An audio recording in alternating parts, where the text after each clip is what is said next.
For the pod to end. William Ospina.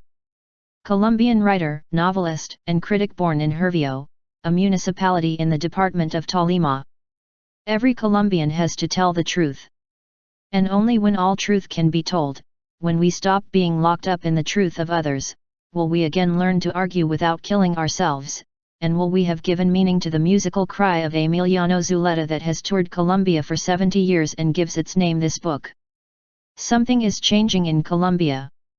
After centuries of repetitions where a culture, a people, and a territory were persistently erased and ignored by arrogant powers, an enormous reality is emerging, an unknown people is discovering its own existence, a territory is sprouting light.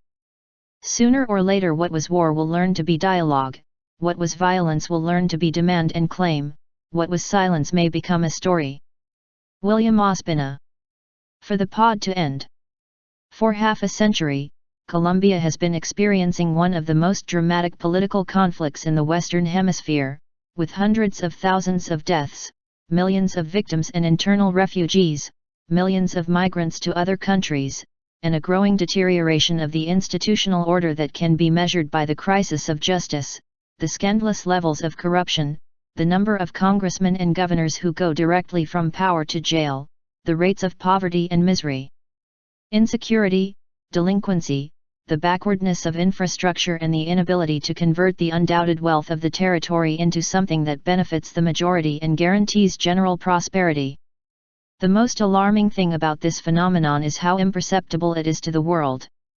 Colombia is a country that has the same population as Argentina and Spain, twice the territory of France, and an extraordinary geographical situation, with extensive coastlines on the Caribbean Sea and the Pacific Ocean, with the point where the two halves meet of the continent, with the most populated region of the Andes mountain range, and with half of its territory in the fluvial prairies of the Orinoco and the Amazon. The first question that one has to ask is why a complex and persistent conflict, in a territory so important for the planet, with all the natural resources, an amazing biodiversity and the greatest sources of water and oxygen, can be so invisible and so incomprehensible to the world.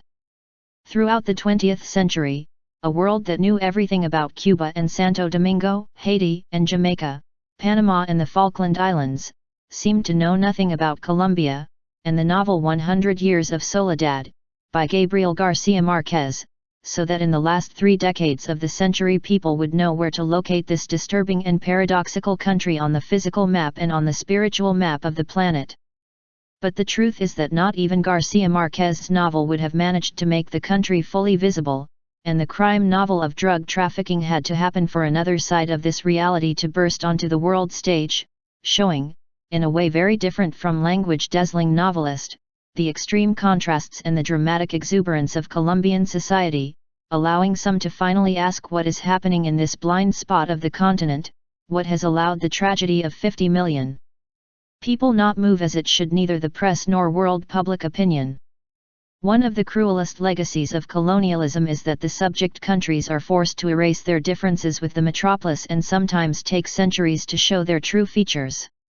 And the truth is that the nations of Latin America have only become visible to the world when they were able to show their true face, their complex originality.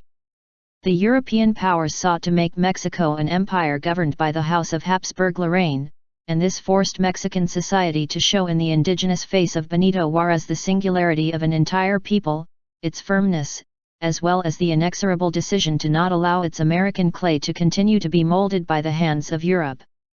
This in turn allowed Mexico to deepen its self-awareness with the turbulent peasant and indigenous revolution of the early 20th century, and to incorporate the people into its national legend in the image of popular leaders Pancho Villa and Emiliano Zapata.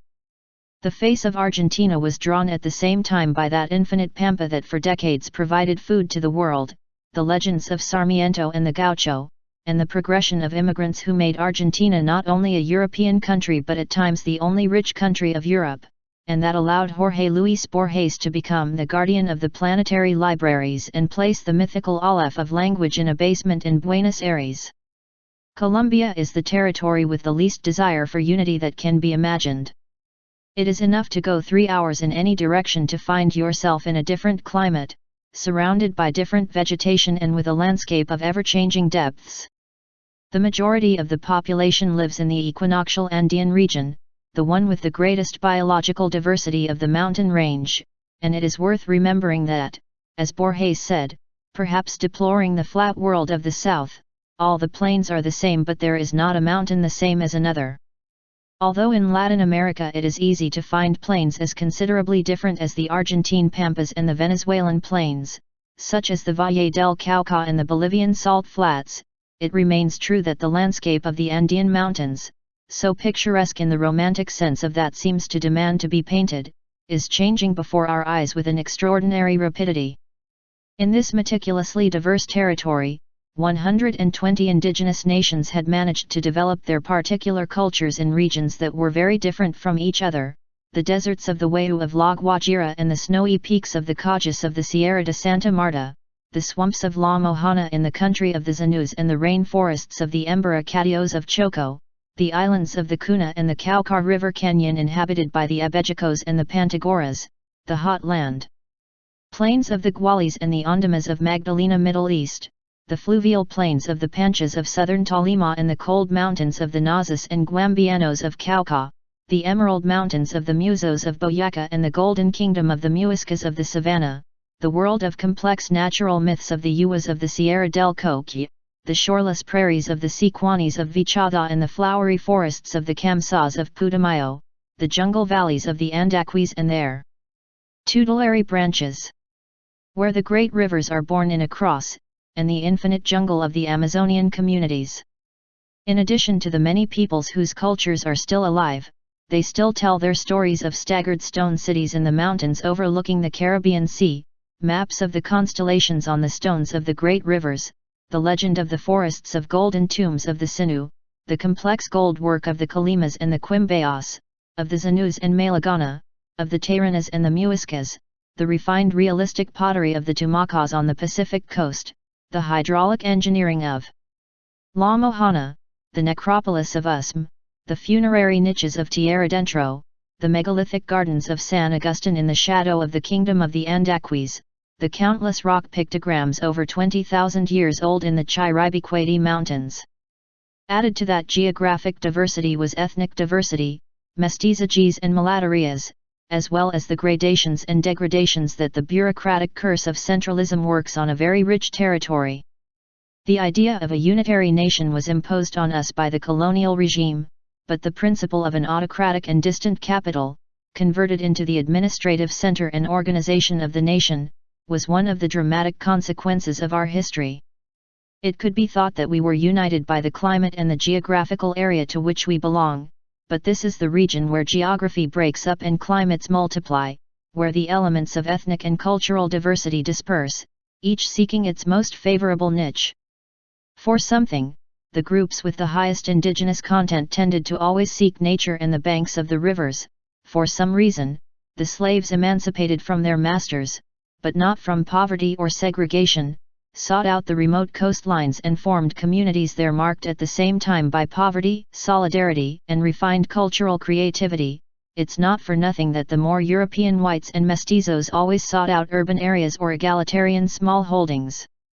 In the absence of the unity of the territory, of an ethnic identity or of an integrating legend, the role of uniting the inhabitants was assumed very early on by an element that had come from afar: language. It was through the Castilian language that the national project was built, which until now has kept Colombia united, despite its original diversity, the wars that cyclically tore the territory, and the mutations of projects and customs. But the story that built the nation and that kept it, if not united, at least together, even in the last 2 centuries, was the colonial discourse, not even eradicated by the adventure of independence, a European interpretation of nature, a Catholic interpretation of the social order, a republican discourse imitated from the French Revolution and the imitation of institutions born of liberal thought but based on the power of castes and arms. And I say imitation because in Colombia the liberal thought that built the modern republics never made its way.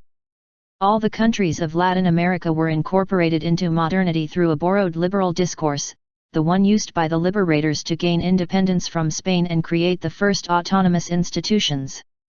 But for that vocation to be authentic, profound liberal reforms were necessary everywhere to make the discourse a reality, even partially. This is what the reforms of Benito Juárez in Mexico and that of Eloy Alfaro in Ecuador did, the reforms of Roca and Irigoyen in Argentina and the revolution of the miners in Bolivia in 1952. It was necessary to incorporate the towns into the national legend, give them to the law a foundation that was not the will of the Spanish crown or the Napoleonic Code, that was not only the doctrine of the superiority of writing over the pledged word. Because against an indigenous world where the living word on the lips was the greatest source of legitimacy, here the written letter was imposed in such a way that very significantly the property titles ended up being called, in an almost biblical tone, the writing. What could property guaranteed only by word and by custom be worth in the face of the notarial power of the deed and its tremendous capacity to legitimize theft and usurpation? It seems that talking about these things would go too far back in the history of the continent, but the truth is that we are talking about real and recent problems. In Colombia, property today is experiencing conflicts identical to those that characterized the outrages of the conquerors of the 16th century. Millions of small landowners have been dispossessed again at the end of the 20th century and the beginning of the 21st, as the populations of small peasant owners had been in the violence of the 1950s, and as they had been before with the civil wars of the 1950s. 19. Expelled forever from their lands through a phenomenon whose repetition every few decades only reveals that something essential to democracy failed to be established in our social order, that the state failed to become a true legitimizer and protector of life and of the property. Violence, sometimes tolerated if not sponsored by the state itself, remained the ominous source of legal order. Some have held the thesis that what is required to correct this old drama is a strong state, which prevails over the violence of minorities, but we will see that a strong state is not enough, that a legitimate state is required, and that to sustain this legitimacy, the formal instruments of democracy, ballot boxes, judges, police officers, civil servants, and armies, are not enough, but an incorporation into the legality of the community as a whole. And to join the legality it is not enough that everyone submits to the law and is protected by it, something deeper and more subtle is necessary, that the community feels that the law comes from it, expresses its will and guarantees its rights.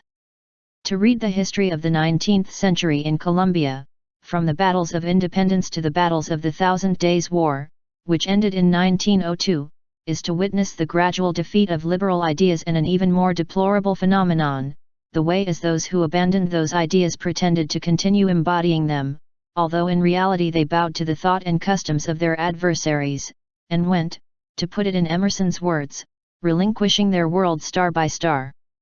There are those who say that one of the first steps in that direction was taken by our own father, Simon Bolívar, who at a dramatic moment in the wars of independence resigned from confronting the powers of the Catholic Church, and for reasons that someone will explain to us sometime day, he allowed clerical education to find its way into the young republic. Since then, the power of the Church has been consolidated in such a way that all those who attempted the most important of the liberal conquests, the separation between Church and State, the establishment of the secular state and of a modern education, free from the threats of obscurantism and the arbitrariness of the Inquisition, were silenced, banished or erased, to the point that one of the most beautiful poems of our literary tradition, the sonnet "I Wandered Through the Deserted Cathedrals,"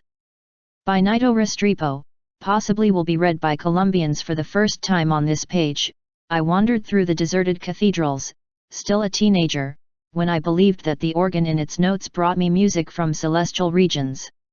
Tears of pain I shed in torrents as I looked at that cross on which the God-man hung, who on a disgraced day died to save mortals. Then faith fled from ignorance, a ray of light crossed the void, and the cathedral was a gloomy room, the music of the sky ran wild, and Christ was a flower whose fragrance was carried away by the summer winds.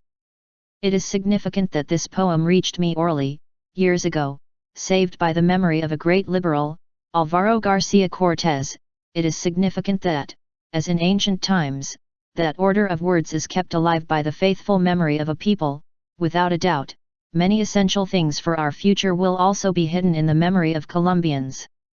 It is important to know that liberalism has been losing its historical project since the end of the 19th century, so that we can understand how the leaders who officially called themselves liberals ever since have always denied their principles at some decisive moment in history. They renounced the agrarian reform that they themselves had proposed in 1930, they left the national wealth in the hands of the North American oil companies, they prevented Gaydon's victory in the 1946 elections, they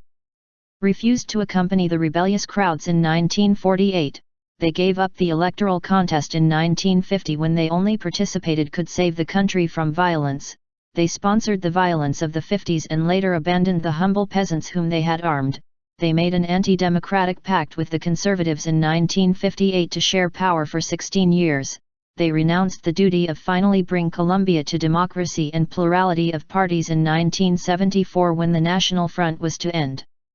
Beginning in 1990 they dismantled the few institutions that had proven to work for the people in the bipartisan republic, deepened the old habit of handing over the country's economy without protection and without scruples to the world market, and left becoming a small party of dolphins who live off the fame of their parents and uncles, vote counters and budget distributors, already deprived of all philosophy and far from all greatness.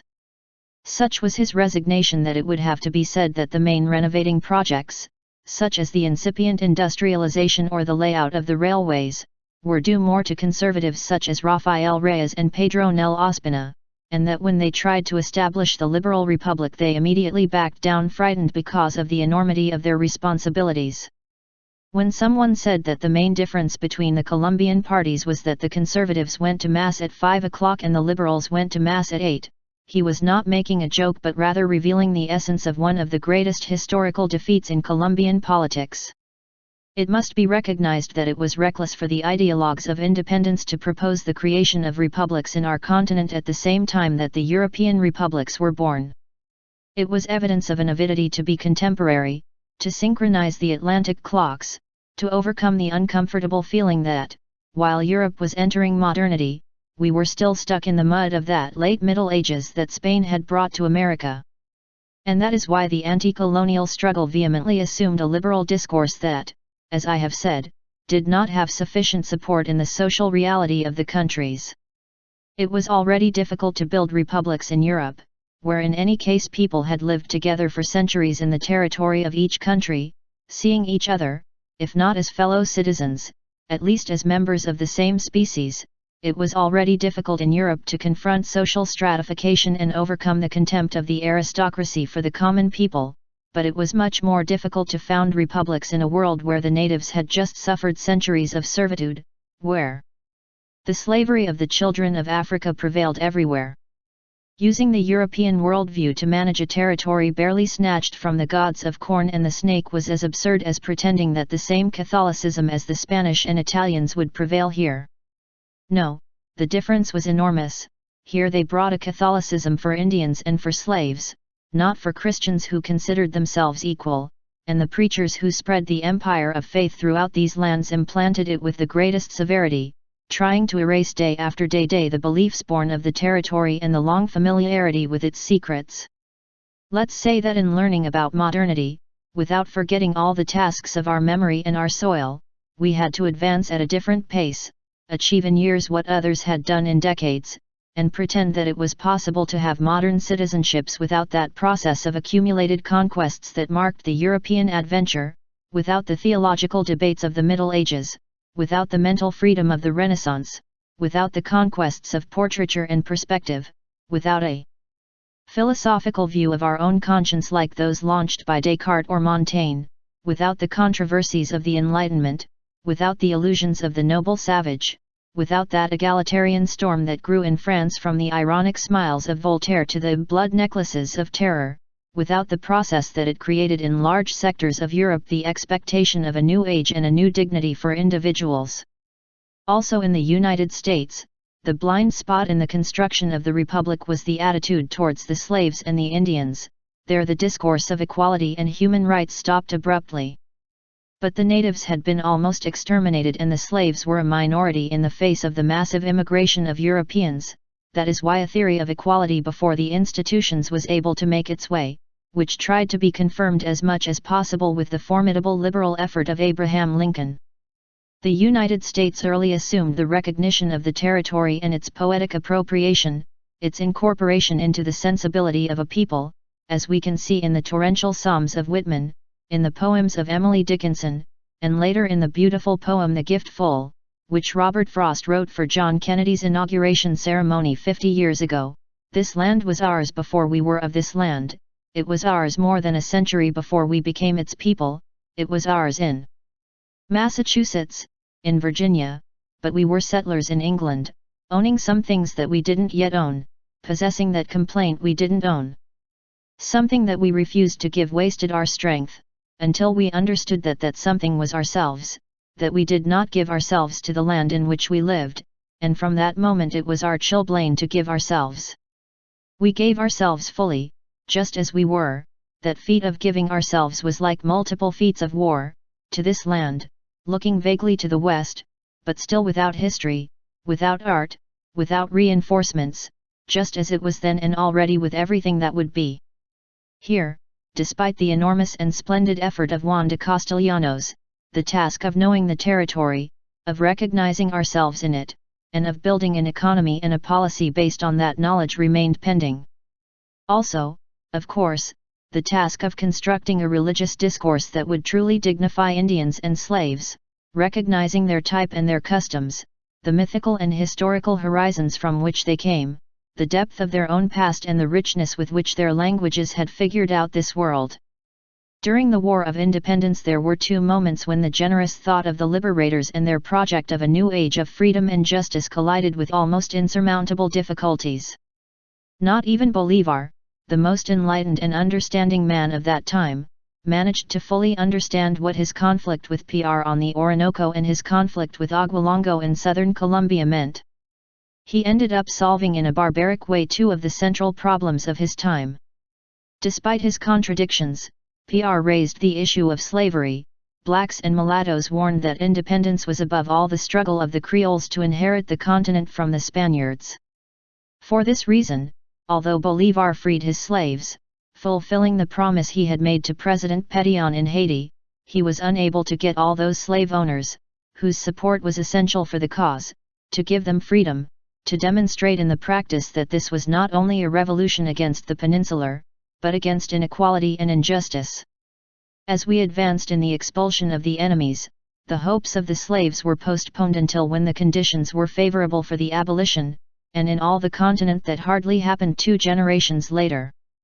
PR seemed to understand where things were going, or took advantage of that undoubted malaise, and so opposed the progress of the revolutionary process that the General Staff sentenced him to death, and Bolívar, who was his friend, agreed to sign the sentence.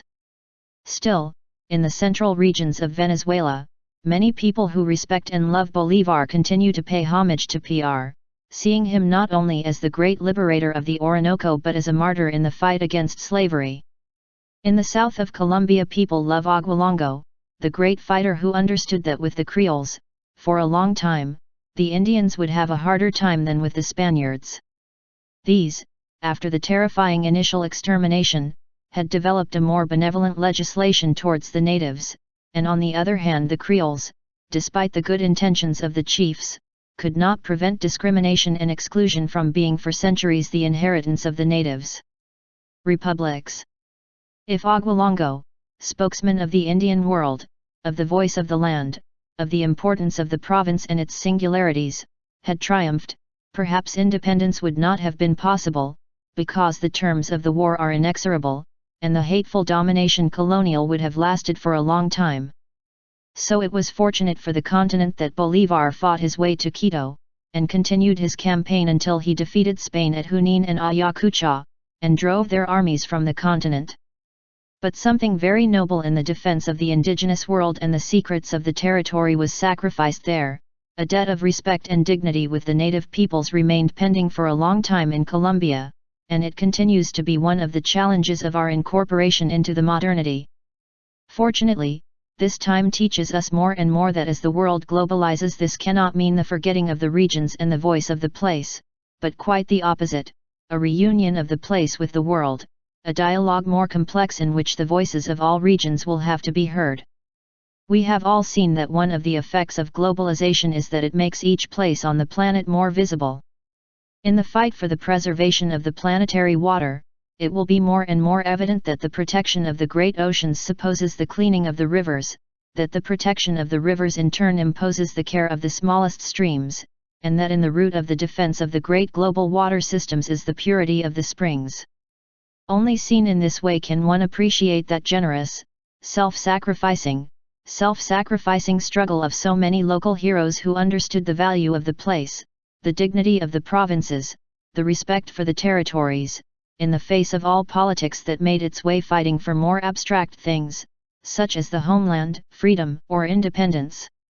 The defense of individuals and communities, of trees and seeds, against the dogmatism of ideas, the defense of rivers and forests against the arrogance of the world market.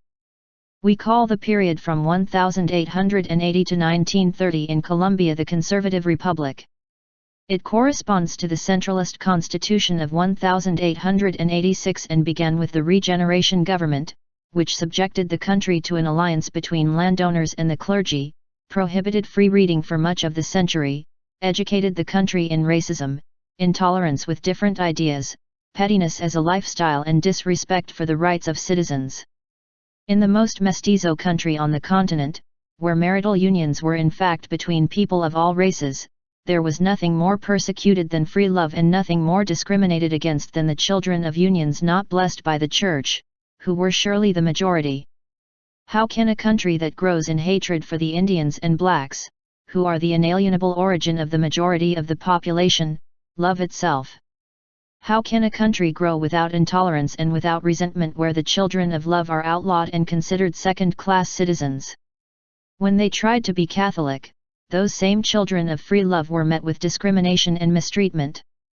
In this way, many beings who found in the Christian doctrine of love and equality, respect and compassion, a consolation in the face of the difficulties of the world and a promise of dignity and affection, saw their intimate faith mocked by an ignoble alliance of the ecclesiastical powers with the powers of the world, and if something must be said it is that the original Christ of the poor and meek was betrayed by the merchants in the temple itself.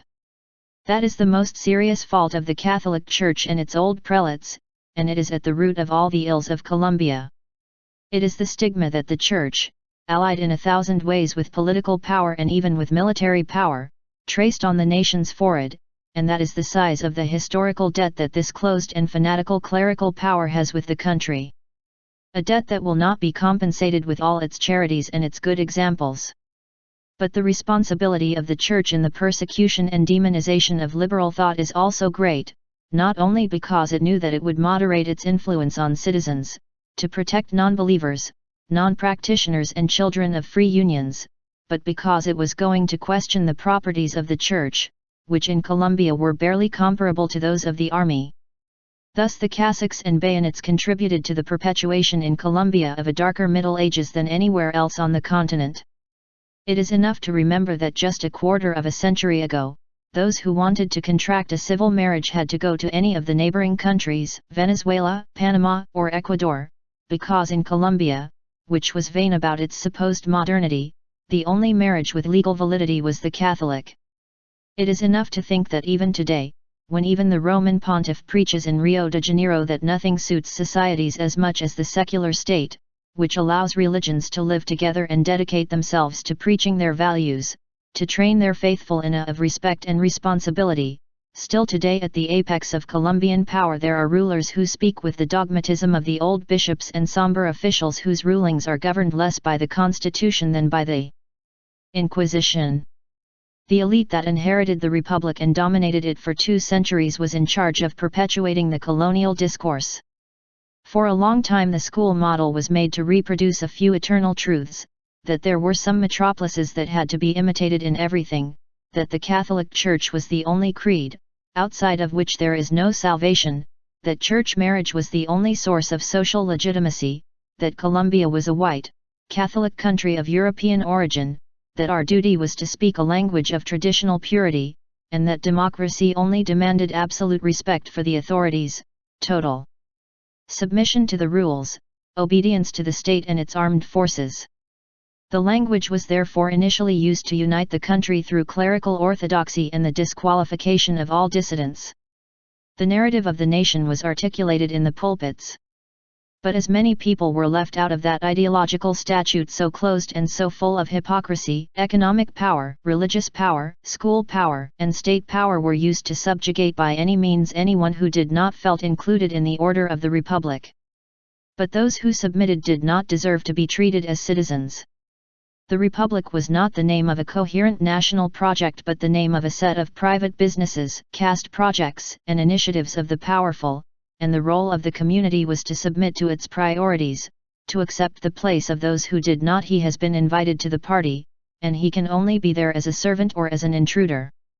Even a name was invented for those who tried to assume that condition of equality that the doctrine lied, but that reality continually denied, equaled. It is a phenomenon that we can notice in the pettiness of public spaces. When one visits France or Spain, Brazil, or Argentina, the first thing one notices is the enormity and refinement of the spaces made for the enjoyment of the community, a park like El Retiro in Madrid, spaces like the Invalides Esplanade in Paris, like the Trocadero fountains in front of the Eiffel Tower and the successive Champs de Mars, spaces like the banks of the river or the Luxembourg Garden, show societies where the citizen is considered the main recipient of public investment, where rest, recreation, community meetings are a main part of the government agenda and public works. One sees the immense parks full of works of art, the museums, the courthouses, the pantheons, the transportation systems, and one tends to tell oneself that of course, all of this is possible because France is vast and rich. But later one reflects on the subject and remembers that France is a country with half the territory of Colombia, and that in Colombia the parks are tiny or inaccessible, the urban prospects are mean, the practicable areas for the community lack design, greatness, and of spirit, to the point that only in recent decades have timidly begun to see spaces like the Simon Bolivar Park in Bogotá, where massive events are sometimes held. And even there it is possible to notice that a city of this magnitude does not have stages for great shows, so they end up charging fortunes to the attendees to listen to a concert between the cold and the mud, in the most deplorable discomfort. Just at the end of the 20th century, frightened by the explosions of violence in the neighborhoods, it occurred to the administrators that perhaps by giving something to the community, offering spaces for recreation and culture, installing minimally operative transportation systems, it could ward off the explosion of an exasperated and aimless social energy. Thus, what democracy should have offered from the beginning as a natural gesture towards the dignity of the majority, because public spaces are the common abode of democracy, were improvised in the end as gifts to contain the social eruptions long gestated in darkness, and there were those who were surprised that these investments did not immediately conjure up a social malaise matured over centuries. We have allowed ourselves to reach the second decade of the 21st century without a subway in a city of 8 million inhabitants like Bogotá, not to mention cities like Cali or Barranquilla, whose urban space was conducive to all kinds of generous works and that have taken construction of spaces for collective happiness for a long time. And a few days ago it was revealed that a state that invests fortunes in weapons and armies has a budget for all its museums in the national territory that would be insufficient for just one. That is why no one is as right as Fernando Vallejo, the great opponent of a disrespectful and iniquitous social order, who has said that the only thing that this petty and dreamless leadership taught the country is the miserable art of dividing a napkin into four.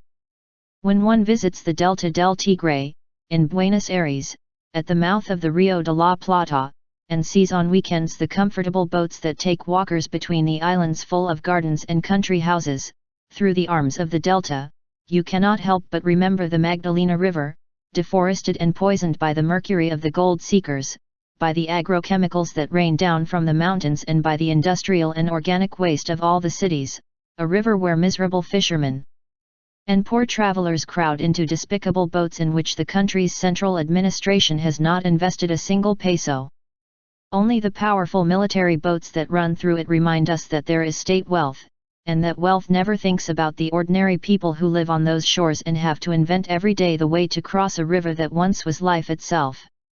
Of the country and today it is just a testimony of the way we are turning paradise into a bilge. What made the leaders so petty and so capable of despising the people? Surely the colonial conviction that they had had to administer a third-class country, the pain of not having been born in Spain or France or the United States, having to resign themselves to deriving their wealth from this soil and living with what they always called a country of Kafirs.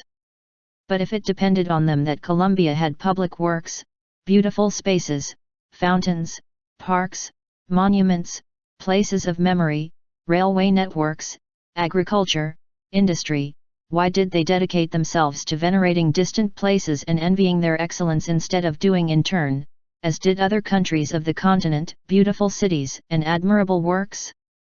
My opinion is that the people who were lucky for them did not seem worthy of those efforts. It was better to be able to go to Paris, and return here to be proud of those trips, than to build on this soil a worthy homeland, beautiful cities and respectable communities. The power of the colonial discourse had seeped into their marrow, and that is why everything that came out of the hands and spirit of the people, the original music of the communities, the theater, the dances, the crafts, the regional narratives, everything that gave some recognition to the popular initiative was immediately disqualified by the sieves of the aristocracy. When Jorge Isaacs, at the end of the 19th century, wrote a book on the languages and myths of the indigenous peoples of Bajo Magdalena, the president of the Republic himself, Miguel Antonio Caro, prohibited its publication, because the writer was defending the value of languages and customs that the government had already decided to eliminate, subjecting the indigenous communities to the dissolving power of the religious missions. And Maestro Rafael Campo Miranda, author of some of the most memorable cumbias and joints in our music, has said that until the 60s it was forbidden to play joints in the social clubs of Barranquilla, because the only respectable music was that of the international orchestras. In vain the people showed them with their music, with their dances, with their stories, with their nobility, with their simplicity, that a true, proud, and humane culture was possible here. The owners of the country started from the colonial assumption that this community was inferior, and this did not allow them to understand that educational processes, that respect for their cultural creativity, that the construction of a shared legend, were the way to form a large society. And respectable. There were too many prejudices and arrogance in that elite to allow a people mistreated since the conquest to be the master of its destiny and to be able to be the spokesperson for its country before the world. Here there has always been a tendency to leave the crowds in poverty and abandonment, and run to hide the poor when the world came to look at us. Perhaps the best thing was that nobody came and that the perfumed spokesman of the country went to meet the world, that the chosen ones go to Europe for the hand-kissing ceremony, to honor those highly respected powers, while trying not to let their American copper be noticed.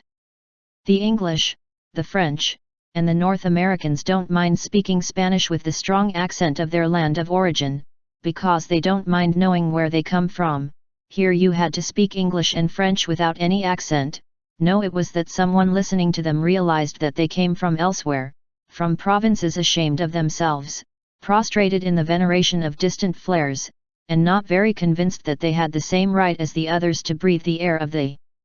planet. Because the sad part of the matter is that those elites who despised their people did not do so deep down out of pride but out of a secret feeling of unworthiness. Perhaps by despising their countrymen they were cured a little of the discomfort of having been born in barbarian lands, in that further margin of the seas that seemed to them stripped of beauty, deprived of history, lacking in grandeur and dignity. It is always that certain aesthetic prejudices already contain a drop of fascism, the colonial idea that beauty was European, that on a planet as diverse as this one it is possible to postulate a single canon.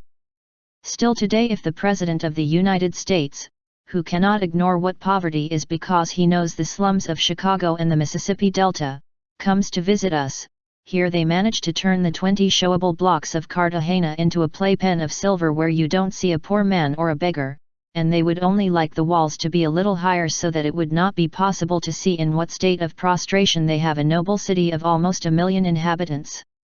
And they will never allow themselves to convene a summit of Pacific leaders in Buenaventura, because although that city is the main port of Colombia and the source of the extreme wealth of a few businessmen and merchants, the abandonment in which the central powers and the violence that has been unleashed there as a consequence speaks very well of what we call our leadership and of the respect it feels for the country. The official world only tolerated intellectuals and writers subjected to power and eager for gifts. Great authors, such as José María Vargas Vila, were exiled, but at least in this case it can be said that they expelled him because they recognized him as someone powerful, dangerous, and not for sale. And that Vargas Vila was the expression of the defeat of liberalism. His language was like the foam already without sustenance of an abolished world, he lacked contact with reality and with people, he fed on books, and his style sometimes gives the impression that he uses the data of reality to give a flavor to the texts, but that he is in combat with illustrious ghosts of imperial Rome and classical France. All in all, Vargas Vila lived in exile, fiercely combated clericalism, punished the continent's dictators with his rhetorical cunning, and managed to be the best-selling writer, the most hated writer, the most loved writer, and the most read writer in cities and villages, in a paradoxical age when the books that were read along the spine of the Andes were printed at number 7 Ruta El Odeon and in the printers of Barcelona. The effort to make popular culture, dance, music, stories, arts, and crafts invisible was part of a more complex process, the amazing effort to make an entire people invisible, a process that continues to this day for the method of making visible only those who in some way represent the social canon. Any verbal caricaturist of the weekly magazines can ironically undress that ancient Colombian custom, proposing to the laughter of his readers photographs on the social pages of poorly dressed people, with imperfect smiles or with surnames of dubious origin.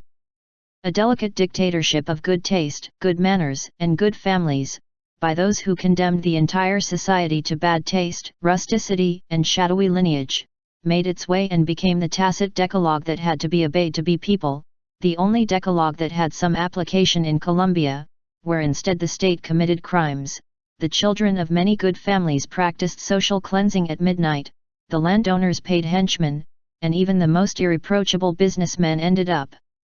financing the crime and horror with the best of intentions. It is possible that along this path Colombia has become the most racist country on the continent, while at the same time being the most mestizo country, the most ethnically mixed. This is explained because it is only when the elites are as mestizo as the rest of the population that need arises to emphasize some differentiating element, and in this case it was undoubtedly customs, education, and tastes that established the difference. But true democracies make an effort to integrate the majorities into models of education, health, hygiene, construction of shared rituals, and instead the plutocracies, accustomed to repulsion, take advantage of these differences to build a regime of stratifications capable of to prevent any proximity that is not labor subordination, which turns the pyramid of social classes into a scale of almost infinite gradations, where everyone aspires to ascend even one rung and for this they consider even their closest relatives as rivals. With this, the dominators manage to keep the community prostrated in a kind of negative awareness of their own virtues and unable to build ties of solidarity with others, since each one aspires to quickly escape from their environment and leave their equals behind. They're like that little girl from Tango who only had yearnings to live and love, go to the center, succeed, and forget the percale. This fact, normal in societies in formation, can become a technique managed by power to keep communities stratified and with all their ties broken by necessity and competition. There are no societies that achieve it more fully than those that abandon people, those that do not build a minimally protective and benefactor state, and leave the entire struggle for survival in the hands of individuals, so that they hardly have their own resources. Arms and end up trusting, if they trust anything, only the family institution. The technique ends up making visible only those who manage, due to their talent, ambition, docility, or cunning, to climb the social ladder, and condemns the majority to a kind of practical non-existence. Individuals end up, in a way that is highly compatible with the trends of relentless capitalism, barely converted into producers and consumers, voters and taxpayers, prostrated in the veneration of celebrity, opulence, power, and spectacle, or excluded from everything by indifference, or out of skepticism, but unable to assume the voice of their community, to take initiatives, to demand that the state fulfill its duties. Their sufferings will not be measured by anyone, their lives will not count in the definition of social priorities, their very deaths will end up being as imperceptible as the disappearance of the industrious ants. To this absence of a sense of the public in the construction of democracy must be added the lack of a law rooted in the conscience of citizens. It is enough for a system of privileges and exclusions to be established in society for citizens to begin to feel that the law is not a guarantee but a trap. The only thing that can ensure compliance with the law is the evidence that it applies to all, guarantees equal opportunities and respects the dignity of each one. In Colombia, the affirmation that the law is for those in Ruana made its way long ago.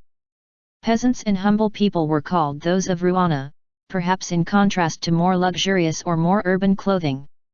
But that phrase reveals how the law lost its universality and became selective. It was applied differently for different sectors of the population. All societies live the risk of falling into the clutches of regimes of privileges. The novel Les Miserables by Victor Hugo would not exist without this phenomenon in which the crimes of a humble man are punished more severely than the crimes of the powerful or arbitrariness of the officials. Here there was for a long time an exceptional regime for politicians and soldiers that made them above justice, and a model was perpetuated in which wealth and influence are in a position to delay and make the application of the law impossible. It is very recent in Colombia to see members of Congress or officers of the armed forces tried and sentenced in court, and no one ignores that there are hierarchies in the payment of sentences, that the imprisonment of certain ministers consists above all in having a place to write in the mornings. However, I am not one of those who believe that justice consists of punishments and prisons. No one has ever shown that prison makes human beings better, and whoever aspires to justice must know that the only truly effective justice is the one that does not represent revenge, that comes after the fact to punish, but rather the one that prevents evils and strives to prevent unjust events from occurring. The history of Colombia also shows the gradual and alarming way in which large sectors of the community have been pushed into illegality, the way in which society as a whole becomes increasingly skeptical of regulations and ends up preferring fraudulent paths to the legal ones. To understand the climate of illegality, and the broader and more serious phenomenon of how an entire world is sinking into distrust of norms and a culture of transgression, it is necessary to understand how an irresponsible leadership forgot to educate the society by example, allowed the law to lose its majesty in the eyes of citizens, and how the state itself, which is the one that has the power to ensure compliance with the law and punish those who transgress it, became in Colombia in a mass of irresponsibility, made more to hinder than to facilitate citizen life, a network of crooks and traps whose main purpose is not to aggrandize society but to prevent any transformation within it. A society with more requirements, with more paperwork, with more waiting rooms seems impossible. A state where officials are less capable of solving problems seems impossible, because everything has to be resolved at the highest levels, those that are inaccessible to the community. In any operating country, the official who attends to a person at the window is in a position to solve his problems, to reschedule his debts. In the Colombian state, every official has to consult even the most trivial things with a superior, who in turn sometimes he consults with another, even the heavenly spheres, and no one is empowered to make decisions. In this way, in a society drunk with mistrust, superiors ensure the privilege of decisions and subordinates manage to avoid all responsibility. You have to see how much time the community wastes queuing for the most basic things, how much social time is wasted on formalities. Citizens' time does not concern the instances of power, and the arrival of new technologies has not improved things because the machines, incorporated into an irresponsible system, can present, more than the officials, unappealable points of solitary confinement that paralyze all procedures. Faced with the accusation that the state is a mechanism of privileges, any member of the elite could rightly tell us, "Go see who are the ones who attend to the state offices and you will realize that it is not the aristocracy, but the village." At some point in history, the Colombian elites understood that the state did not require their presence to be at its service. It was enough to leave the institutions in the hands of a bureaucracy whose priority duty is to prevent anything from changing, and which receives as a reward for that work invaluable Kafkaesque maintenance of the status quo, the right to parasitize institutions, charge for procedures, delay paperwork, send the characters of the novel eternally from window to window, and turn what could be done in a day into a nightmare of weeks. A valuable film, La Gente de la Universal by Felipe Alger, caricatured this dramatic phenomenon by showing some foreigners who go from office to office trying to comply with the desperate procedures of the labyrinth of unreason and arbitrariness, and that with each request they receive the same answer: "That's why I tell you, ma'am, that first you have to go to such and such a part and do that."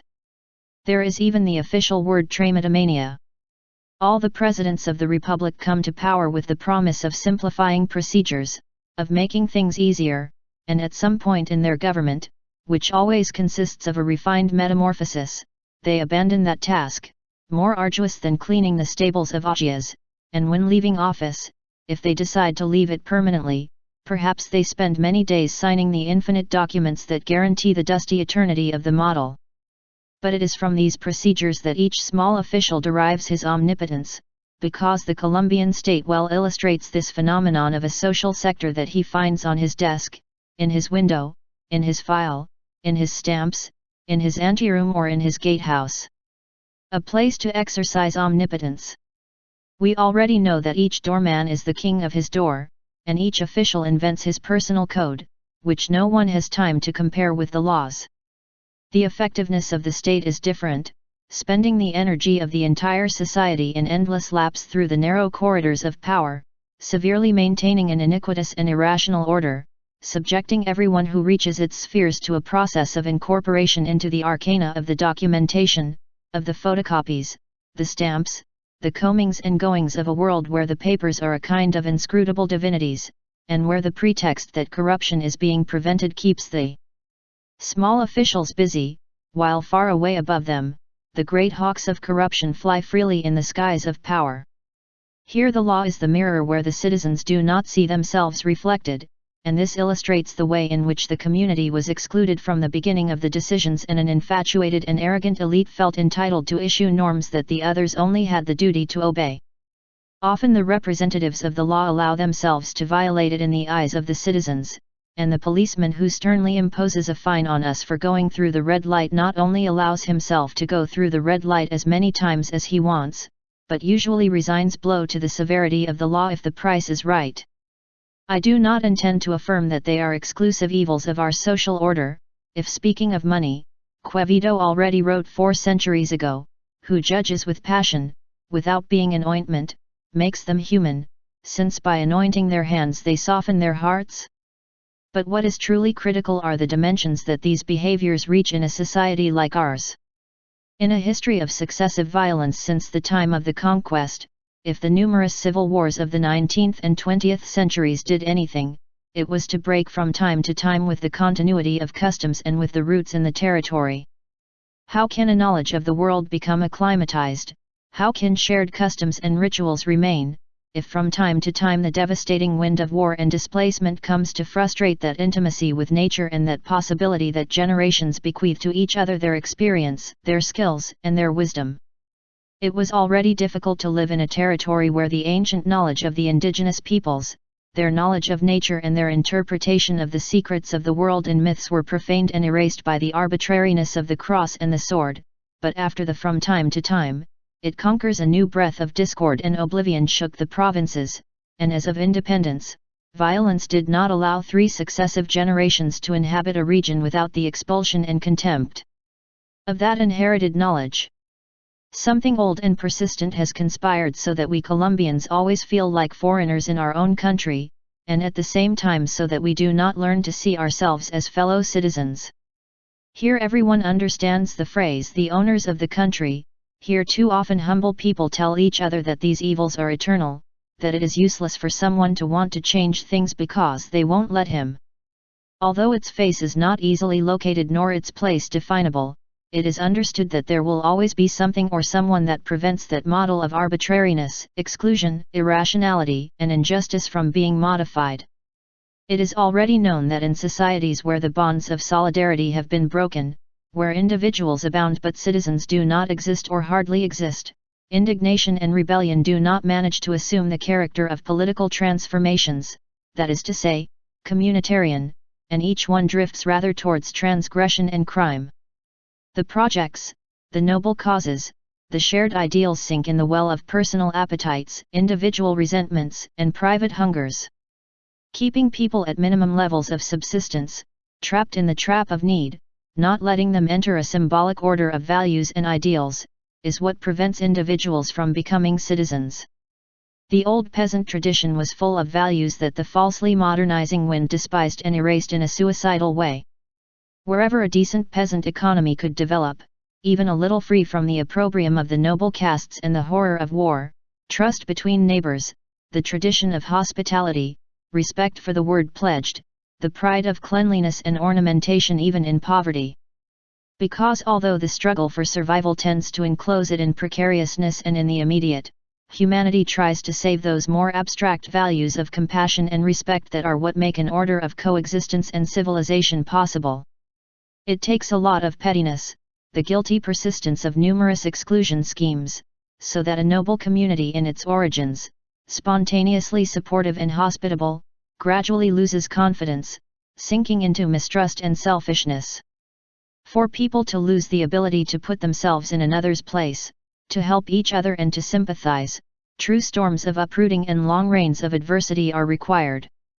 Nietzsche rightly said that any custom is preferable to the lack of customs, and the most reprehensible thing about social models that despise the poor and abandon them to their fate is that they threaten the foundations of a moral order without which life is impossible. In society, it is already alarming that in a society that central skepticism is incubated against the positive law that makes citizens prone to transgression, but what governs our daily conduct are less the codes of law than custom and tradition. The most serious thing is that the members of a society end up not believing in honor, in dignity, in the value of the pledged word, in the pride of respecting commitments, in compassion in the face of the pain of others. To be human, said Aristotle, is to be a member of a community, of a polis. Being continually uprooted from the sense of community by violence, by dispossession, by displacement, by exile, by exclusion, by helplessness, by daily adversity, can make us less and less capable of acting as members of a community and nullify us as protagonists of historical transformations. And the day we have to fight for dignity, for freedom, for justice, we run the risk of drifting down the dead channels of vandalism and looting, we run the risk of trying to save ourselves alone, turning everyone else into victims. Stanislaw Zuleta once said that one of the evils of Colombia is that many times the revolutions left early for the palace, but after 3 hours they had already drifted towards the Salsamentarius. But if the main characteristic of the nation is its dispersion and its difficulty in configuring a supportive community, the main characteristic of the leadership, to give it that undeserved name, was from the beginning to respect the forms of democracy more than its essence. Ours was always a facade democracy. What was important was not the rights and dignity of individuals, the important thing was not equal opportunities, equality before the law, the protection of life, honor and property of citizens, the important thing was the formalities, the stamped paper, the pompous speeches, everything that fit, no in the complex reality but in the blow of an eloquent phrase, the wealth of the subsoil, the territorial waters, the colors of the flag, the national sovereignty, the traditional parties, the rights of man, the civil liberties, the chief magistrate, the second instance, the third debate, the letters of recommendation, the historical records, the free elections, the beauty queens, the transcendental speeches, the great demonstrations, the distinguished ladies, the correct gentlemen, the honorable soldiers, your honorable honor, the Supreme Court of Justice, the articles of prohibited importation, the liberal ladies, the problem of the meat, the purity of the language, the examples for the world, the legal order, the free but responsible press, the South American Athens, public opinion, democratic elections, Christian morality, the shortage of foreign exchange, the right to asylum, the communist danger, the ship of state, the cost of living, the republican traditions, the underprivileged classes, the messages of adherence, as Gabriel Garcia Marquez rightly undressed it with a laugh when he enumerated, in Big Mama's Testament, the empty style of our grammatical presidents and our pompous politicians, all that rhetorical foliage with which the country was governed for centuries. And it is that if the cohesive discourse of the country was articulated by the pulpits, from a certain moment it was the tribunes of politics that made the nation's story resonate. It is not uncommon for great orators to write our constitutions, and the one who had the most lasting effects was Miguel Antonio Caro, a limited poet but a notable translator of Virgil, a man who only spoke Latin under the 7 leathers of the savannah and who never came out of the altiplano, not even to know what kind of country this was that he was shaping in the institutions.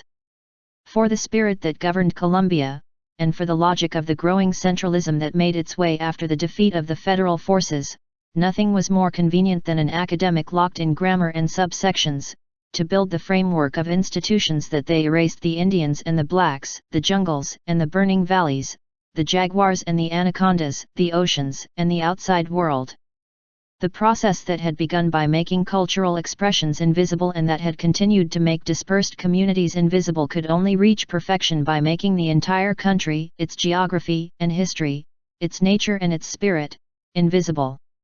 Perhaps in this way the miracle would finally be achieved that Colombia would be what the elite so desperately needed, a portion of Spain lost in the tropics, a fragment of Europe located by mistake of destiny in the equinoctial regions, a fraction of Christendom besieged through malignant jungles, an inch of the Castilla Mancha surrounded by stammering languages and barbaric customs that had to be civilized or erased in a hurry.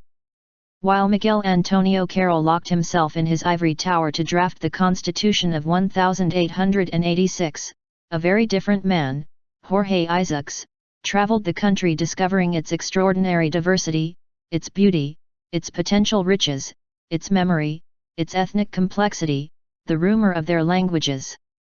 That man who participated in political struggles moved by love and admiration for his land did not belong to the old lineage of the conquerors. He could look at the country with curiosity and without fear and without guilt.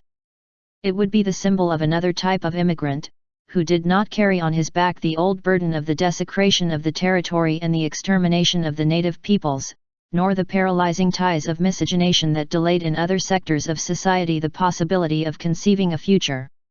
Later it was possible to notice in those different immigrants, in those Englishmen who came to look for the gold mines and who brought their industrial revolution and their railways, in those Italians who made our cartography, in those Germans who established the first industries and founded with Colombians the second commercial airline in the world, in those Syro-Lebanese who brought their commerce and their architecture, how enriching the contribution of immigrants can be and how serious was the mistake of the governments that systematically prevented immigration, that not only tried to keep the country confined within its borders, but they made the canyons, the jungles, the jungle plugs, the deserts, the natural borders that already separated us from neighboring countries, be seen deepened and aggravated by politics. Vargas Villa had left, and had had to resign himself to being an indignant whip, not the builder of a new story for Colombia. He almost needed the satraps to have someone to whip and against whom to be eternally right. But Jorge Isaacs and later José Eustasio Rivera, saw the territory, named it, showed the diversity of its people, the arrogance of stately life and the harshness of peasant life, the patience of some and the recklessness of others, the looting and the wars, the way in which greed and pride insisted on turning the equinoctial paradises into hell. Like Juan de Castellanos in the early days of the conquest, they understood that here every story had to include the natural space, not as a background landscape but as the protagonist of the story.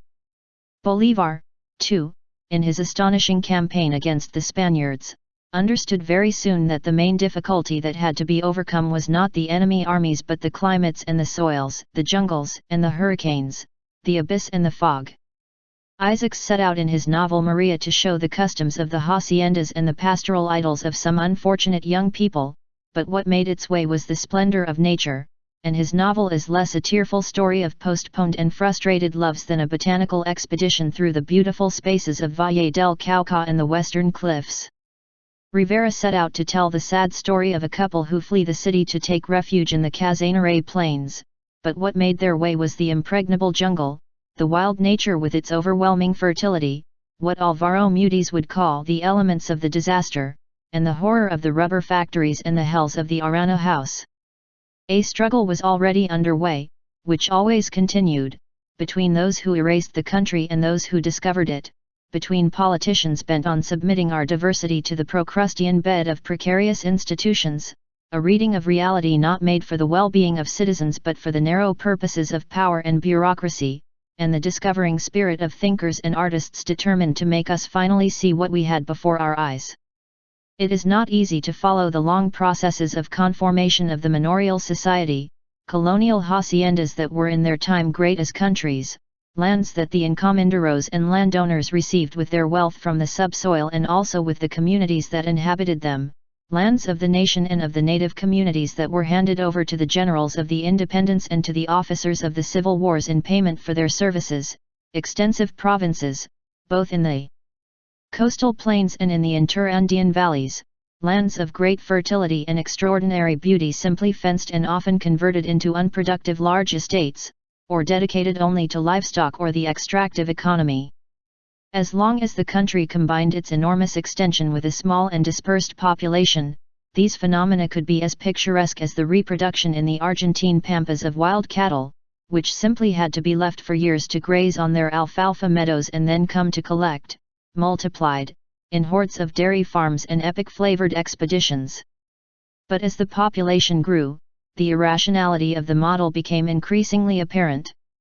To understand the forces that were unleashed in the 20th century, it is convenient to look at the population processes of the regions, the formation of economic realities and the relationship with the world that took place in this land since the mid-19th century. None as remarkable as the formation of the coffee region, the transition from mining to smallholding agriculture, the slow process of urbanization of the virgin forests, the opening of roads and railways, and the arrival of the first promises of modernity.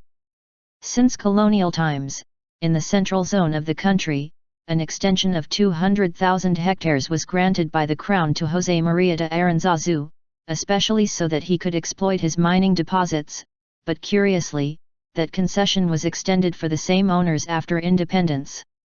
This is how those regions of the central Cordillera from the south of Antioquia to the north of Valle del Cauca, where the indigenous populations had been practically exterminated, and which had been closed in guaduales and almost impenetrable cloud forests, remained depopulated until when the settlers from Antioquia, who came from their parents' small holdings in search of fortune, invaded them starting in the mid-19th century. The English came with them, collecting in the mines the £3 million sterling from the loans of independence. In a process that did not cease to be conflictive and violent, dozens of towns were born there in half a century. 3 cities with more than 500,000 inhabitants grew there, Manizales, Armenia and Pereira, and today more than 3 million people inhabit the lands that they belonged to a single owner in the 19th century. It is a good proof of the dynamics that are unleashed when archaic property schemes are broken to see how that region, dominated for centuries by a single family, became with the cultivation of coffee not only the source of subsistence for millions of people but at the center of the national economy for more than 100 years. Throughout the 20th century, Colombia lived mainly on exports from the coffee region. Following this process of formation of the coffee region is exciting, the clearing of the closed forests, the colonization wars, the Guayquería, and the discovery of a buried indigenous world, the titanic opening of roads, the contribution of English and German miners, the laying of aerial cables, navigation on the Magdalena, the layout of the railways. In the coffee region, a country was built in the mid-19th century, and a country was destroyed there in the mid-20th century.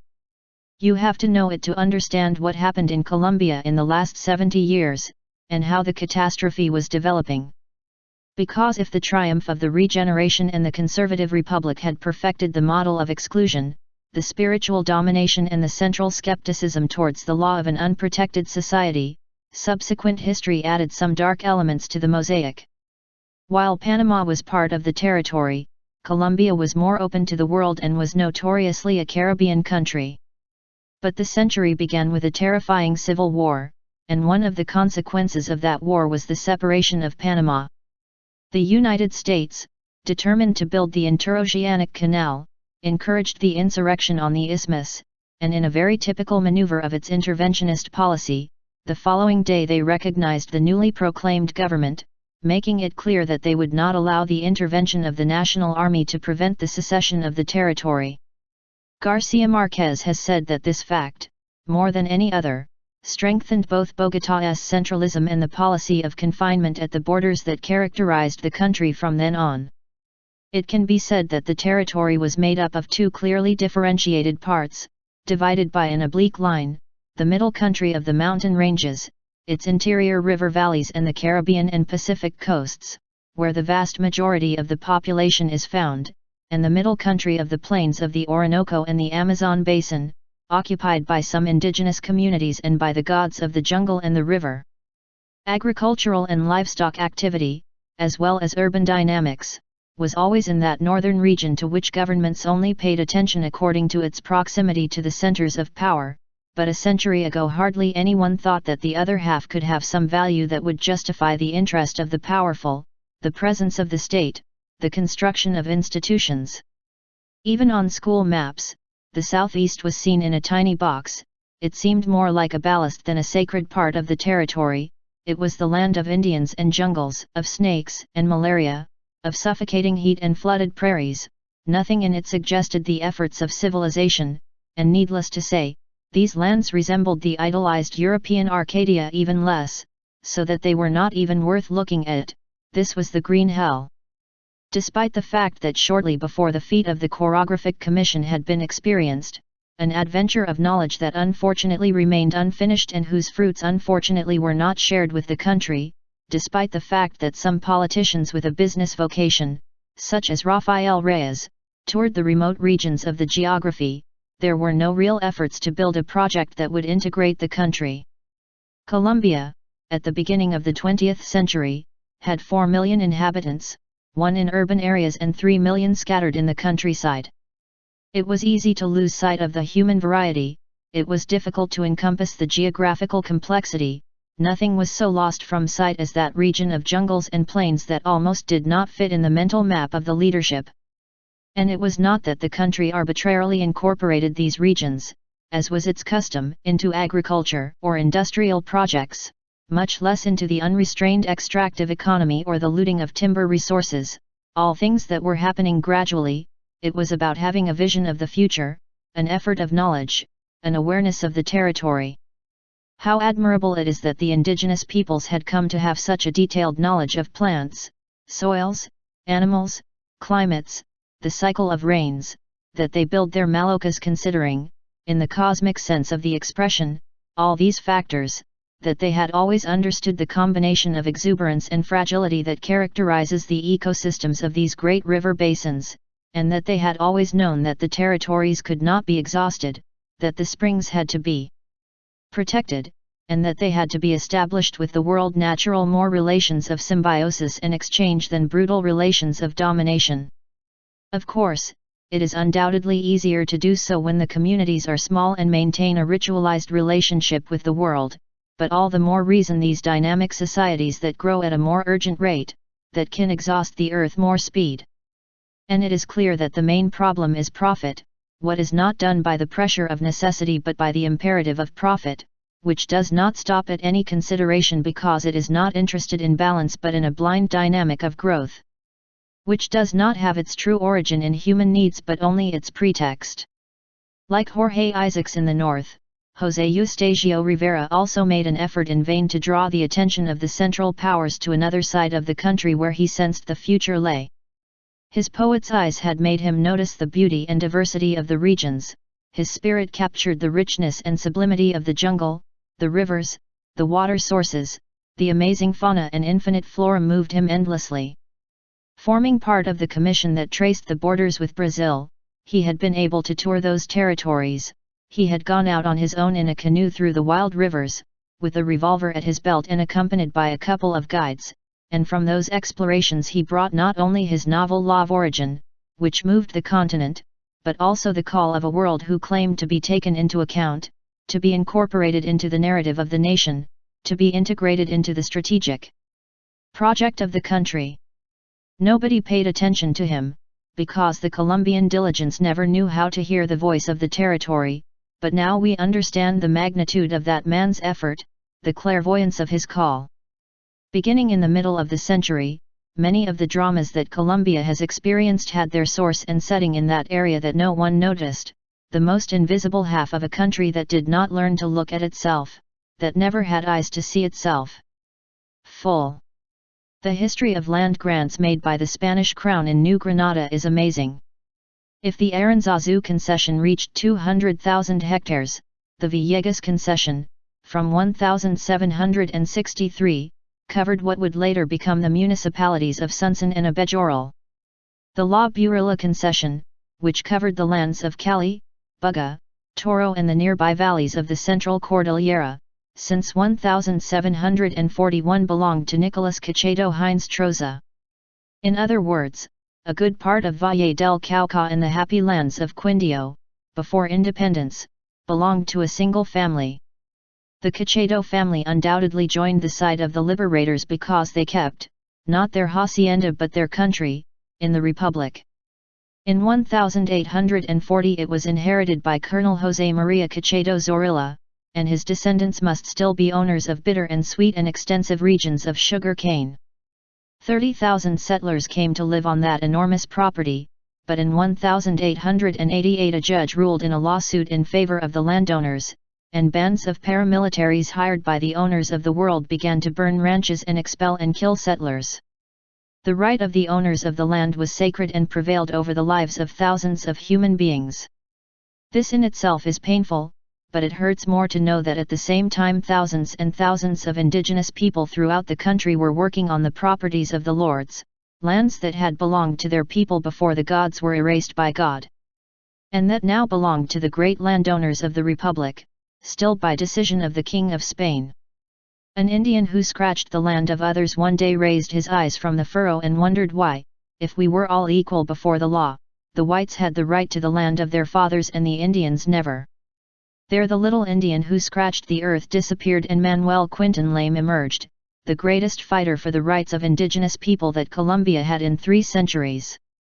He learned to read and write, he read the codes, he studied the laws, he organized the communities, he learned the exasperating art of writing memorials, filing complaints, requesting hearings, invoking rights, claiming, demanding. He went from Cauca to Putumayo, from Huila to Tolima, went up the savannah, spoke with Marco Fidel Suarez, and the lawyer president allowed him access to the nation's archives. Quintin Lame delved into the abysses of memory to argue for the rights of the Indians. He must have understood that Agualongo was right in distrusting fine Creoles, including the ardent General Bolívar, who knew how to see the Spanish enemy well but did not know how to understand the deep wound of the American Indian. Simon Rodriguez, teacher of Bolívar, had said well that here, more important than understanding a Latin author, was to understand an Indian. A century had already passed since independence, and the Indians were still white porters, cultivators of alien furrows, cleaners of floors, reserve of recruits for all the armies and cannon fodder for their endless civil wars. It was time for the Indians to fight for something of their own, for a small republic that was theirs, even a piece of dignity and honor from the lost paradise. 9 months in prison first, long persecutions later, attacks and arrests later, and finally 4 years with their feet in the stocks were the prize that the democratic republic that sang night and day O unfading glory offered, the epigone of the pride of a desecrated humanity.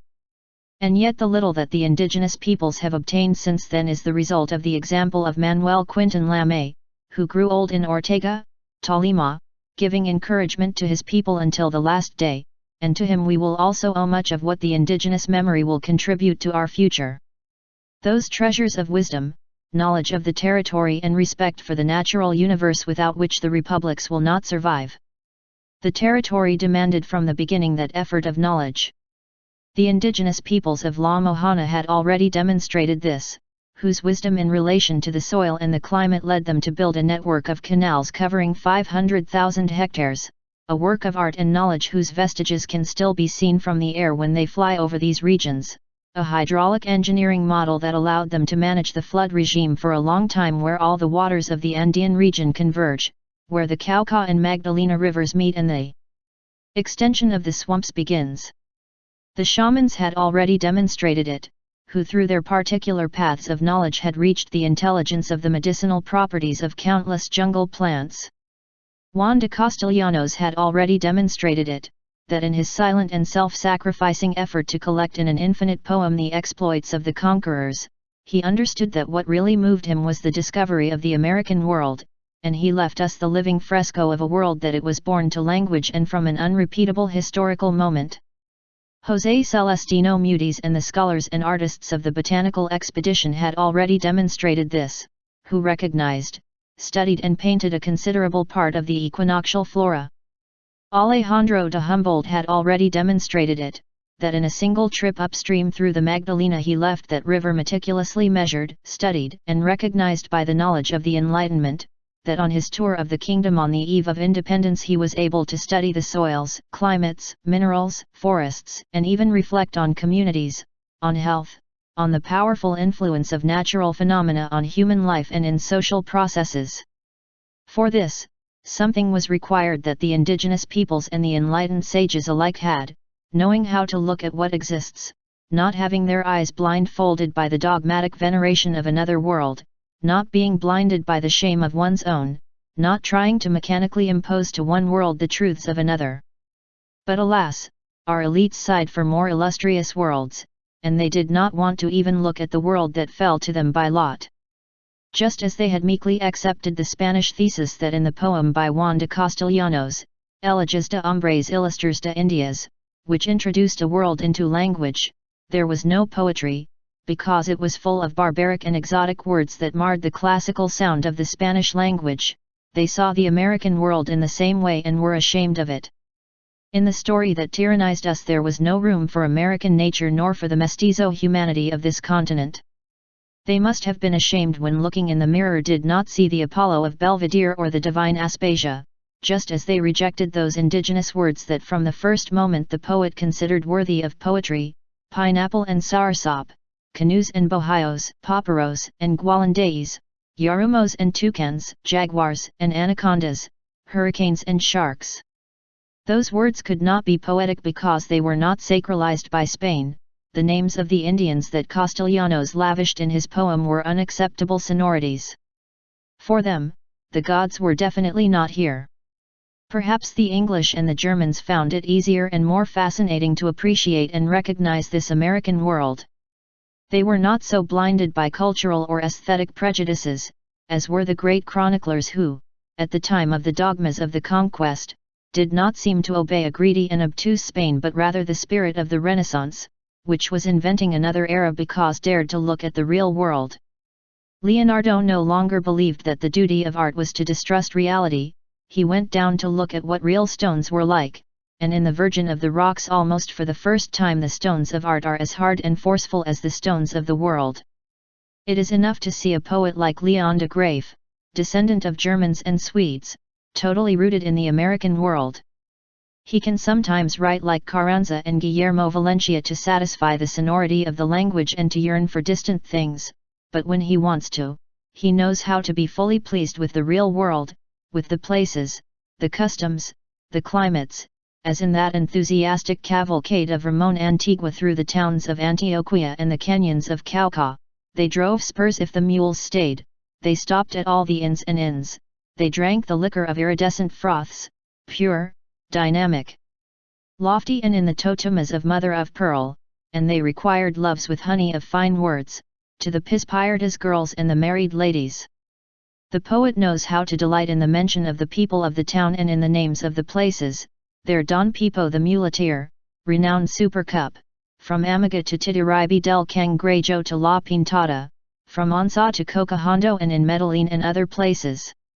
De Graeff fully felt the possibility of making this territory an abode for action, for desire, for imagination, and for the joy of living. They went down the corridor, climbed into the hammocks. Now came the balance count of the day. While they serve the conjumio they greedily talk, while they talk they smoke. You drink while lying down, one talks in hyperbolic quasi-lying, while the kettle sings on the stove, while the mountain dreams a dream of robust sabots and very slender palms.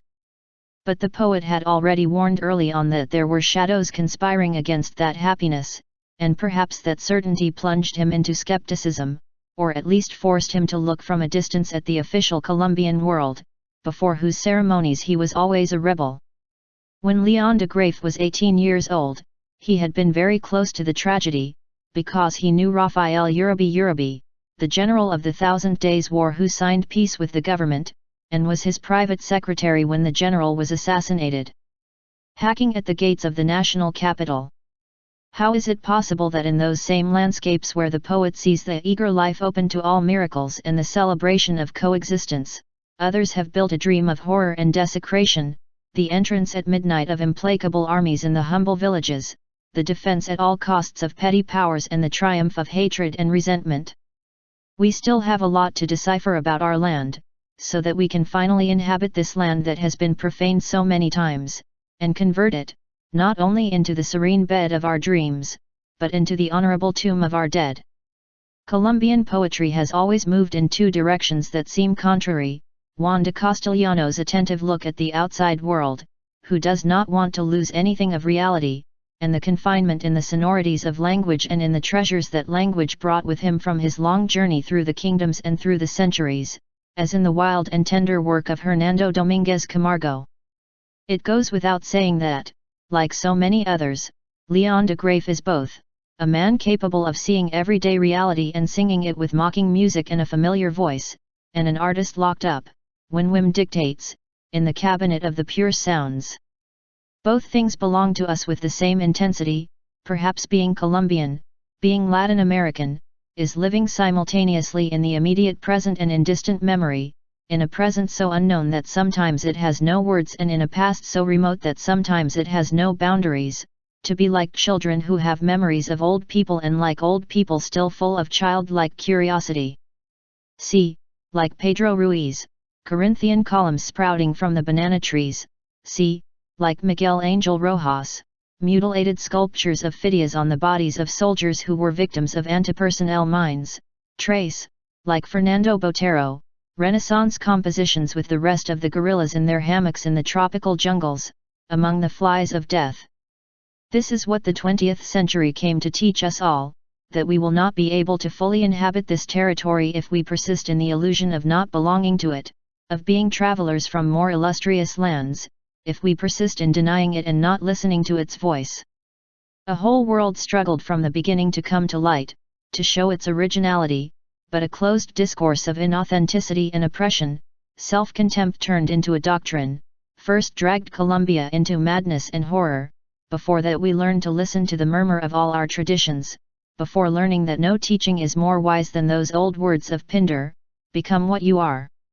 That does not mean that the country has not tried to decipher, as far as bayonets and cassocks allowed, the keys to its own originality. The grip was not so strong as to make us not realize that we live in the equinoctial region of the planet, that the north of the territory belongs to the Caribbean, a whole world with its legends and mythologies, with its own languages and symbols, that the most populated region belongs to the Andean world, which extends its memories and its traditions, its customs and its music to the Antarctic confines, that the east belongs to the plains of the Orinoco, and shares its culture and nature with Venezuela, that there to the south the extensive Amazon basin expands, a world that was barely foreseen, that the official ideology tried to ignore, but that always exerted its influence on life and on the imagination, perhaps because it is the profound source of the air that we breathe and of the water that we drink, from the exuberance of our vegetation and from the exuberance of our living. Beneath a persistent discourse of inauthenticity and simulation, the real country was making its way. Isaacs's Maria and Rivera's Law of Origin were just the first rays of that summer. Our literature and our journalism were for a long time in the hands of the aristocracy, and Guillermo Valencia was the last of the refined followers of that exotic gaze that had a hard time taking root in the world to which he belonged. A poetry of storks and camels, of biblical tapestries and cameos, exquisite in its structure and extremely refined in its melody, seemed to perpetuate the vocation of Europeanism and simulation, but in reality it could not escape the searches that were moving the whole world continent into the Spanish language. Colombia seemed to ignore more than the other countries that it belonged to a continent. It seemed to be closed in on itself, but without looking at itself, dreaming of being a piece of Europe lost by magical arts in these virgin lands. But the sap of America ran through our veins, everything that happened outside had repercussions here and brought us an urgent message. When the sentimentality and love for the landscape that the European romantics had infected us with ran through the continent, Maria and Love Origin emerged here to respond to that call, and they went beyond the models, they created something new because a different world emerged in they. Also when the influence of the French, of Victor Hugo and of Verlaine, awakened the sensitivity of an entire generation on the continent and led it to reinvent the Spanish language, to fill it with other themes and other rhythms, the voice of José Asuncion emerged here Silva and with him an unknown music in the language, a throb of freedom. Valencia also captured this new thrill, he was a feudal lord of Cauca, heir to the stately spirit of Julio Arboleda, but beyond his Catholicism and his conservatism, the pomp of imagination and outbursts of sensuality that Verlaine infected them triumphed in him. To all. A beautiful sinner with a voluptuous body passes by, leaving a trail of temptations in front of the poor stylite who has sought the desert to mortify himself, and leads him back to life and pleasure. In the depths of its decorative stanzas, however, it feels like a tedium of that village world where passions are drowned, it is heard like a call to shake off stillness and agony. Drink pain in them, flutists of Byzantium, you love polish the dactyl to the sound of chains, only those eyes can tell you the weariness of a world that is dying without blood in its veins. Even the aristocracy became sad in its clerical Arcadia, but in other sectors of society the buried world broke out. With Tomás Carrasquilla, the ability to look at reality, to observe the life of the province, to listen to the voice of the land, to paint the original types of the mountains of Antioquia, beings that still seem to be only archetypes but that are already escaping towards individuality and are filled with color and details, bursting forth with extraordinary vigor. Carrasquilla knew the Castilian language like few others, but he was also interested in listening to and celebrating the nuances that it assumed in the speech of his region, which at that time covered a considerable part of the country. Already in Carrasquilla there is no imitation, but mischievous and delicious originality. Some think that his work was weakened by giving the language an excessively local tone, but the truth is that nobody in the field of language sees Martin Fierro's intonation as an obstacle to their understanding, nor the Creole tone of El Hombre of the Pink Corner by Jorge Luis Borges, nor the idioms of Mexican corridos, nor the mulatto concerts of Luis Pales Matos, nor the Lunfardo dictionary of Cadícamo's tangos, nor is it too difficult for us to feel in our own soul the moans of Kant. Jondo, it is false that the local flavor, when it is authentic and necessary to show reality and convey emotions, is an obstacle to the enjoyment of literature. Don Quixote is very Castilian, Dante is very Florentine, Pushkin is very Russian, and from that roots they derive much of their charm. The modern world can be spellbound for a while in the dream of an international language, devoid of local nuances, colorless and rather insipid, but the local flavor, combined of course with an extraordinary charge of humanity and expressive force, has not prevented Homer is one of the most lively authors circulating in the world today. It has not prevented a book as tribal as the Bible from continuing to be, to the astonishment of some and the impatience of others, the Book of the West, the one that shaped the German language, the one that inspired Holderlin's visions, the one that taught William Shakespeare to write. That same region of Antioquia produced the work of Porfirio Barba Jacob. The clerical village that Colombia had become in the first half of the 20th century was suffocating for anyone who wanted to live and dream. Barba Jacob suffered all the oppressions of the clerical country, intolerance, contempt for the people of the countryside, the aesthetic dictatorship of the mestizo caste that dominated the country, the homophobia of the village. If Byron and Shelley did not fit in England, if Rimbaud suffocated in France, how could this disproportionate man who did not fit in himself, who did not fit in his name, in his sex, in his language, not take flight? Lived in an extreme way all the passions prohibited by the priestly caste and repressed by political power? Fernando Vallejo has painted his portrait for us. He has meticulously reconstructed his years of exile, his adventures in Cuba, his delusions in Guatemala, his disorders in Honduras, his madness in Mexico, his failure when he tried to return to Colombia and discovered that the Colombia of 1930 it was perhaps worse, more suffocating and violent than the Colombia of 1909 that he had abandoned through the port of Barranquilla, full of dreams that life frustrated, full of an energy that he displayed in thousands of adventures, with a dissatisfaction that grew with the decades. It resembled this country like no other, the country buried by the colonial simulation, the one that had been silenced by the clerical gag, the one that was going to be massacred by intolerance and greed. A good part of our tragedies, of our anxieties, of our silences, were encrypted by him in some of the most powerful verses of the language, and if we can establish a contrast with someone, it is with the rhythmic, irreproachable, antiseptic language of his contemporary Guillermo Valencia. Some time later, Jaime Jaramillo Escobar would say that he had moved to live in Barba Jacob's work because it was very cold in Valencia's verses. In Barba Jacob the tongue is not restrained and delicate, it is nervous and volcanic, it is made of explosions and spasms. Barba's work is born from the heart of a people more determined to feel than to simulate, it is not a song but a cry, it has no doctrine, it has few certainties, it is made of questions and challenges, of the sensation of a great deception, of enormous frustration and overwhelming defeat, but also of the will to survive even his defeat, not to submit even to death, to challenge fate, the world and the gods for the farce to which they have subjected him. It is the pain of a world, the genius of a people that speaks there. I know that we will not decipher the arcana of that voice that does not quite satisfy the academics, that does not manage to adjust to the canons, but that survives decade after decade to fashions and the cenicals, and is approaching the timeless and the eternal. In it, we hear the tragedy of a tremendous inability to accept oneself, self-hatred, I am wounded, self-hatred, you have gangrened my heart.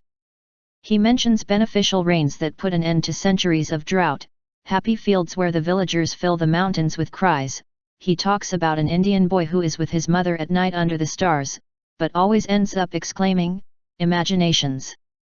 Imaginations! This land is very sweet, very warm, not at all sterile, and it is fertilized by long rivers of pain.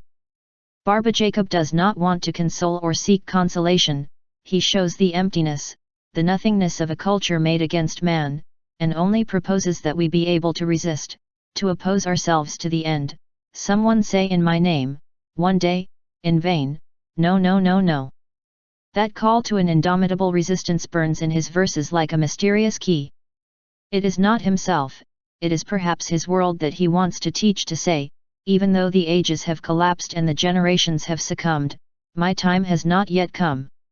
He says it because he knows that every defeat is provisional, that for a people death is a lesson, that before the afternoons that fall forever, there is a voice that has the duty to say, how many will not alloy, even more blue. It is no longer time to learn, he shouts. Nothing, nothing forever, he shouts. Nothing is heard, silence and mist, breaths of the arcane, the false light, the false song, it screams. And then he says that when he dies they tie his hands with the strings of his lute, let the knot be very tight, because my heart surrenders fiercely and spitefully to death. The drama has been a horrible, mean and frustrated drama, a good game they have played me. I believed that this had meaning, with the tangle and the embellishment of illusion. How does he manage, with that message of permanent defeat, with that fateful declaration of the impossible, not to leave us with that feeling of fatalism and discouragement that Kafka's works produce in us, but rather a curious sensation of energy, rebellion, and vitality.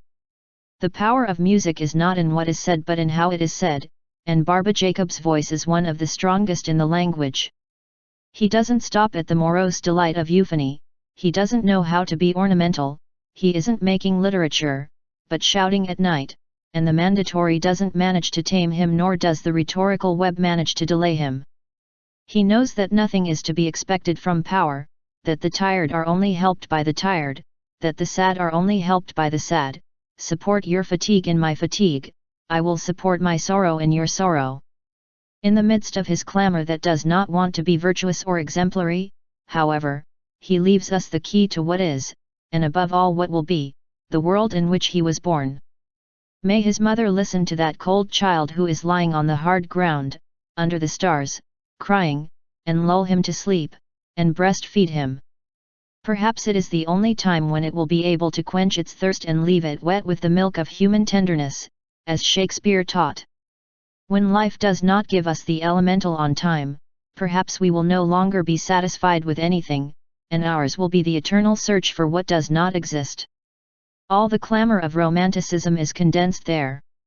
Barbara Jacob has expressed a secret, that whoever is the child of necessity, and was not suckled by a generous law, becomes something insatiable. I asked him for a sublime song that would sweeten my rude, monotonous, and harsh life. He gave me an enchanted rhyming lark. I wanted 1,000.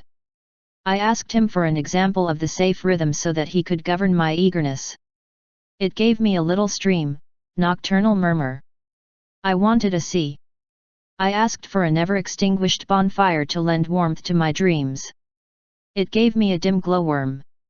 I wanted a sun. How vain is life, how useless my impulse, and the Edenic greenery and the Aeol April. O sordid guide of the nocturnal journey, I want to die. Perhaps only the peoples facing their cruelest moments, their most extreme challenges, manage to find that power of synthesis, those sentences that seem to catch numbers of the world and keys to eternity.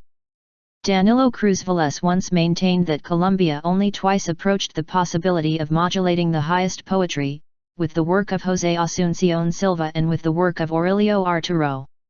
I have no doubt that Silva brought to the language the music of new obsessions and new dreams, that Aurelio Arturo discovered the path to a reconciliation with nature that will be the key to many things in our future, but Barbara Jacob's voice is more mysterious. It seems to contain a tear that can only have its origin in the way in which the American land was incorporated into Western civilization. The cry of a snatched world, the astonishment of two halves of the human that look at each other and do not recognize each other, deep irredeemable suffering, silent heroism of which only God was a witness, the pain of a humanity whose pride was taken away. Desperation before a land that does not know how to be a homeland, resentment before some infatuated powers that torment the world and are hopelessly blind to its beauty and deaf to its song, and consequently the duty of humanity to despise all power that denies it, to build their paradise in dialogue with the humble earth and in alliance only with those who suffer, a vindication of the marginal and the postponed, the courageous decision to love the world despite the admonitions of history. The promised defeat and irremediable death. The poet finally says that the source of his inspiration, fed on gall and deceived by the gods, on nights without dawn and in tears of agony, he will no longer believe in anything, not even in poetry. And I am serene. In the midst of the dark someday, of thirst, of fever, of mortuary bouquets, the day of farewell to everything we love, I will evoke this hour and say to myself, smiling virilely, poet, in what are we left? And I will fill my glass with shadows and the abyss, the day we say goodbye to everything we love. That same torrentiality of language, that same reactive virtue capable of contesting a power of centuries and going against long-established habits, emerged in the 1930s in Colombia in the fiery cry of Jorge Eliar Gaitán. Barbara Jacob and Gaitán belong to the same world, to those mixed-race middle classes denied by caste, children of those teachers, of those decent cultists of language who read Vargas Vila under the covers and dreamed of a time when ancient kingdoms would finally be rescued, profaned, erased wisdom, dishonored races, the sullied dignity of a world. It is no coincidence that Barbara Jacob arrived in Mexico when the revolution began, in Latin America, in the absence of continental political or economic union, deep rivers flow, secret canals, and everything that is powerful and again occurs simultaneously everywhere. This is how the enlightened generation that preceded independence was born, this is how the liberating generation arose, this is how the modernist generation sprouted, this is how the so-called boom in Latin American literature would appear in the middle of the century. In the second decade of the 20th century, Mexico exploded, and there was Barbara Jacob experiencing the awakening of a race, the pride of a people, benefiting from that Mexican hospitality that was the propitious space for the birth and strengthening of Colombian literature, which he had no space in his own country. Because here no one expelled them, there was no longer even the respect and fear that they had for Vargas Villa and that led them to banish him. Now they didn't care. Colombia was capable of appreciating the books, but not of helping to write them. An artist was abandoned to his fate, and it is most likely that he did not make his way, because the fight against adversity devoured him, which extinguished the genius of Antonio Llanos and extinguished the music of Luis A. Calvo, which he allowed to get lost in the indifference to Luis B. Ramos, the photographer, and led to the suicide of the young cartoonist Ricardo Rendon, the even harder fight against indifference and loneliness. That is why Barba Jacob and Leo Matais, German Pardo Garcia and Alvaro Mutis, Gabriel Garcia Marquez and Fernando Vallejo found cultural asylum in Mexico. It must be said, as part of the memorial of grievances against the dark history of the country, that a good part of Colombian literature had to be written in exile, and that if a literary life finally began to be possible in Colombia, it was only after the when Garcia Marquez won the Nobel Prize for Literature. Perhaps one should fearfully add that the reason so many now appreciate writers is not because literature has achieved a new dignity in our official world, but because Garcia Marquez's publishing success produced the illusion that literature could be a profitable trade and even a path to riches. The Colombian elite was not in a position to build a coherent and worthy country. Not only because the territory was too large and too diverse to be truly encompassed by such a narrow and distant interpretation of itself, but because the country was too complex to be truly represented by just one puffed-up, ignorant caste. But that caste was entrenched in the power of a double tyranny, the ecclesiastical tyranny, which annulled ideas and exchanged them only for the Holy Rosary, and the military tyranny, which promised all insubordination the stocks, torture or even more difficult solutions. Definitive. And yet, the conservative republic for the first time had enough power to keep the country under a single discourse for half a century, and in that half-century it tried to build institutions worthy of the name. That strength could be seen in the consolidation of the coffee zone, in the growth of cities and the effort to provide them with roads, public services, hospital systems, in the first impulse of the industry, and even in revealing details such as the beautiful buildings of some hotels, especially the Prado de Barranquilla and the Estacion in Buenaventura, which showed a vocation for beauty in dialogue with the territory, and which influenced the style of the hotels of the 30s and 40s. Such as the Caribe de Cartagena, the Nutibara of Medellin, the Bucarica of Bucaramanga and the Guadalajara of Buga.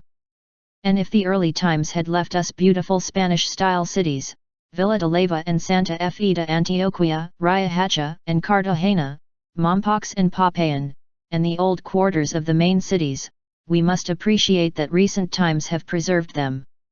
When the devastating wind of apparent modernity arrived, which exchanged jewels for rubble, because the same cannot be said of urban treasures such as the Manga neighborhood in Cartagena, the Juanambu neighborhood in Cali, the Prado in Medellin, or the Republican architecture of Bogotá, almost completely devastated by what we now call progress, by forgetfulness, and by the thirst for profit. The aerial cables from Mariquita to Manizales and from Gamarra to Ocana were in their time feats of engineering and true fictional sagas. The laying of the railways meant an enormous exercise in the study of soils, climates, and economic systems, and a great technological adventure that included the design and construction of locomotives in English factories designed specifically for these soils and these mountains, such as the 12 wheels of 3 cylinders designed by the Englishman Paul Dedworst, so powerful to climb the mountain range and so agile in traversing the curves of the Andes that the people of the town began to incorporate them into their mythology, calling them tigers and snakes. Modernity was beginning, a modernity that dialogued with the territory. The navigation of the Magdalena, awarded to the German Elbers, caused deep draft steamers to cross the river as far as Honda. Already the first explorers, Barco and Demers, were obtaining concessions for the exploitation of Catatumbo oil. Banana cultivation grew on the coastal plains of Santa Marta, and coffee cultivation had made Old Caldas prosper, which was, after the Ambalima tobacco plantations, the first rural province truly connected to the world. But the loss of Panama would be a warning that other interests were at stake. In 1908 the mass production of automobiles began, and that extraordinary invention in which Benz in Germany, Peugeot in France and Ford in the United States competed day after day, not only changed the rhythm of the world, but also marked many things in the destiny of our land. The first of these, the gradual abandonment of the railway project, and the abandonment of the search for public transport systems that could respond to the needs of the country. The United States surrendered to the consumerist dream of a car per family, tracing the network of highways that interconnected the country over the immensity of its territory. And our imitating elite experienced the passage from English influence to North American influence as a change in the paradigms of life in society. Now what had to be done was to build roads and start importing cars. Did they really intend to do it, or was it all a fit of imitation and pretense such as once led them to despise popular music and worship symphonic music, but not to found a single symphony orchestra or to offer a single child the possibility of accessing a violin or a piano? The truth is that today, a century after the invention of the automobile, and more than 50 years after the moment in which Colombia abandoned the railways, the country's road network is pitiful compared to that of many nations on the continent. The United States, the country that our rulers always looked to, has 4 million kilometers of highways. Colombia, at the beginning of the 21st century, has 30,000 kilometers of paved roads and barely 1,000 kilometers of dual carriageway. Its leadership, better at imitating than stimulating creative solutions, prefers to pretend that it professes certain truths and that it accepts certain solutions invented by others, but everything remains in plans, because in reality its interest in the territory does not reach beyond where the officials have the farm, and their interest in making life in the community better is just a sham to get votes and appease impatient spirits. After the period of independence, only two large organized structures remained in the territory, the army and the church. The army, throughout Gran Colombia, amounted to 30,000 men for a population of 1,250,000 inhabitants, which is as if an army of 1,200,000 men corresponded to the 50 million current inhabitants of Colombia, and despite the efforts of reduction of the troops and of diminution of its influence, the arms decided the luck of the country during the rest of the century. Still today, on a continent where Brazil, with 200 million inhabitants, has an army of 350,000 men, and Mexico, with 110 million inhabitants, an army of 270,000, Colombia, with less than 50 million inhabitants, has armed forces of 480,000 troops. Around 1,861, a third of the real estate belonged to the Catholic Church. Then came the confiscation of mortmain assets, a macaronic name that means the authorization of the sale of ecclesiastical assets that until then could not be disposed of.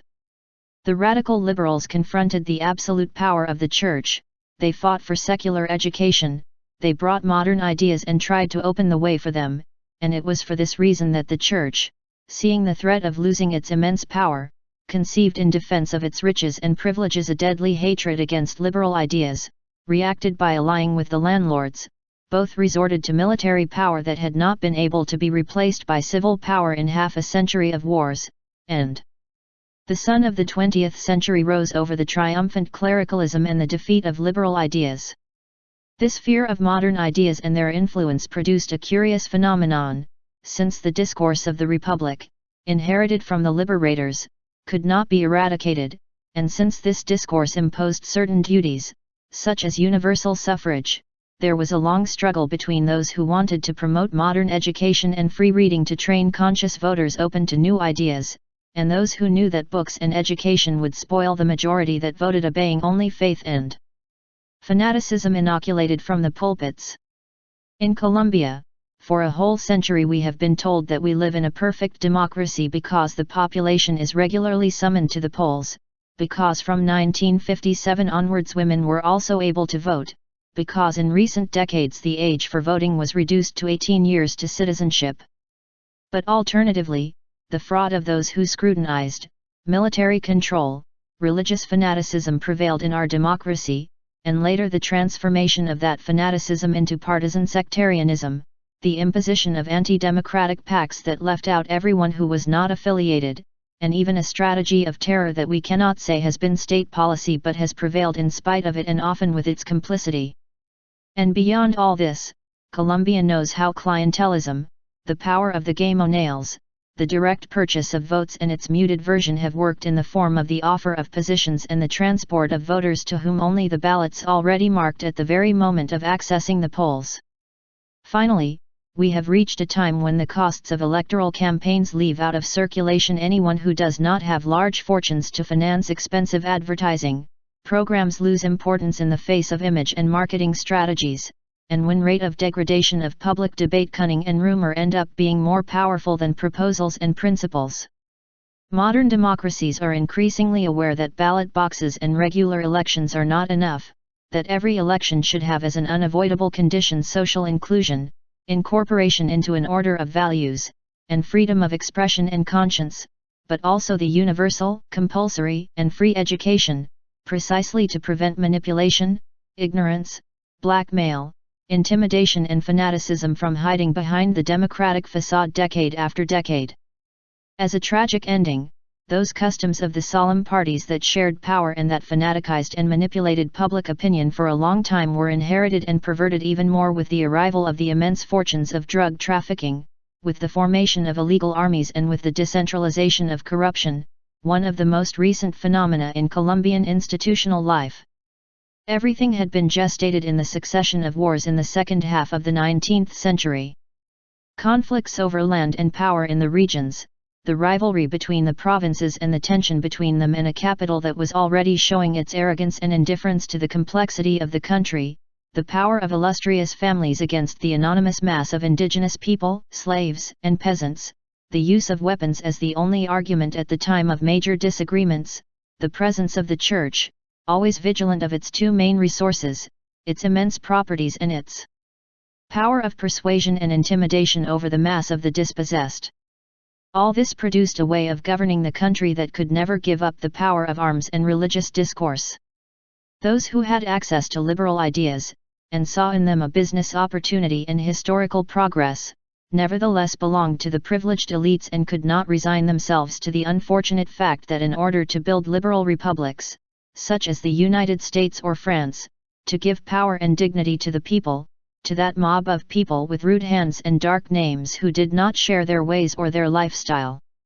The people always seemed like a threat to them, they used it as cannon fodder in their wars, they put it to march in the name of the Virgin Mary and freedom, they included it in their speeches at the precise moment when they had to be forceful and euphonious, but that this mob did not intend to get out of the channel of its leaders, that it did not intend to ask for more than what the chiefs were willing to grant, and above all that it did not intend to take anything for itself or become an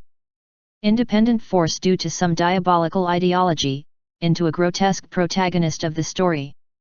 For that reason, the liberals ended up not only resembling the conservatives but sometimes assuming their voice with greater determination. In fact, very much in accordance with our mental tradition, in which words are not used to name things but to disguise them, liberal and conservative were not words that denoted a philosophy, but labels that differentiated the same protagonists at different moments of history. Scramble. That is why it was possible for more than one great leader to begin as an ardent spokesman for one party and end up as a fiery representative of the other. And that also allows us to understand why conservatives were sometimes more progressive and liberals more retrograde, why the conservative republic began to industrialize the country, recognize itself in it and bring modernity, and why, as we shall see, the so-called Republic Liberal, after a resounding revolutionary manifesto that intended to reform land ownership, modernize industry, build infrastructure, found a secular state and incorporate workers into the social order, overnight decided paralyze all that apparatus of reforms and ordered, during the transition government of Eduardo Santos, what they called the Great Pause. It was a very appropriate name, because Great Pause actually meant infinite pause, to stop forever, ironically, what they themselves called revolution in progress. With this, the Colombian people learned, or should have learned, that the great transformations belong to the people or they do not belong to the people, that when the powerful decree a revolution they always reserve the right to stop it at the time that suits them best, that in a true transformation the social sectors follow one another in the ideological debate, in social initiative, in cultural creativity, until society finds another balance, more appropriate to the sum of the sectors that have taken center stage and have assumed leadership.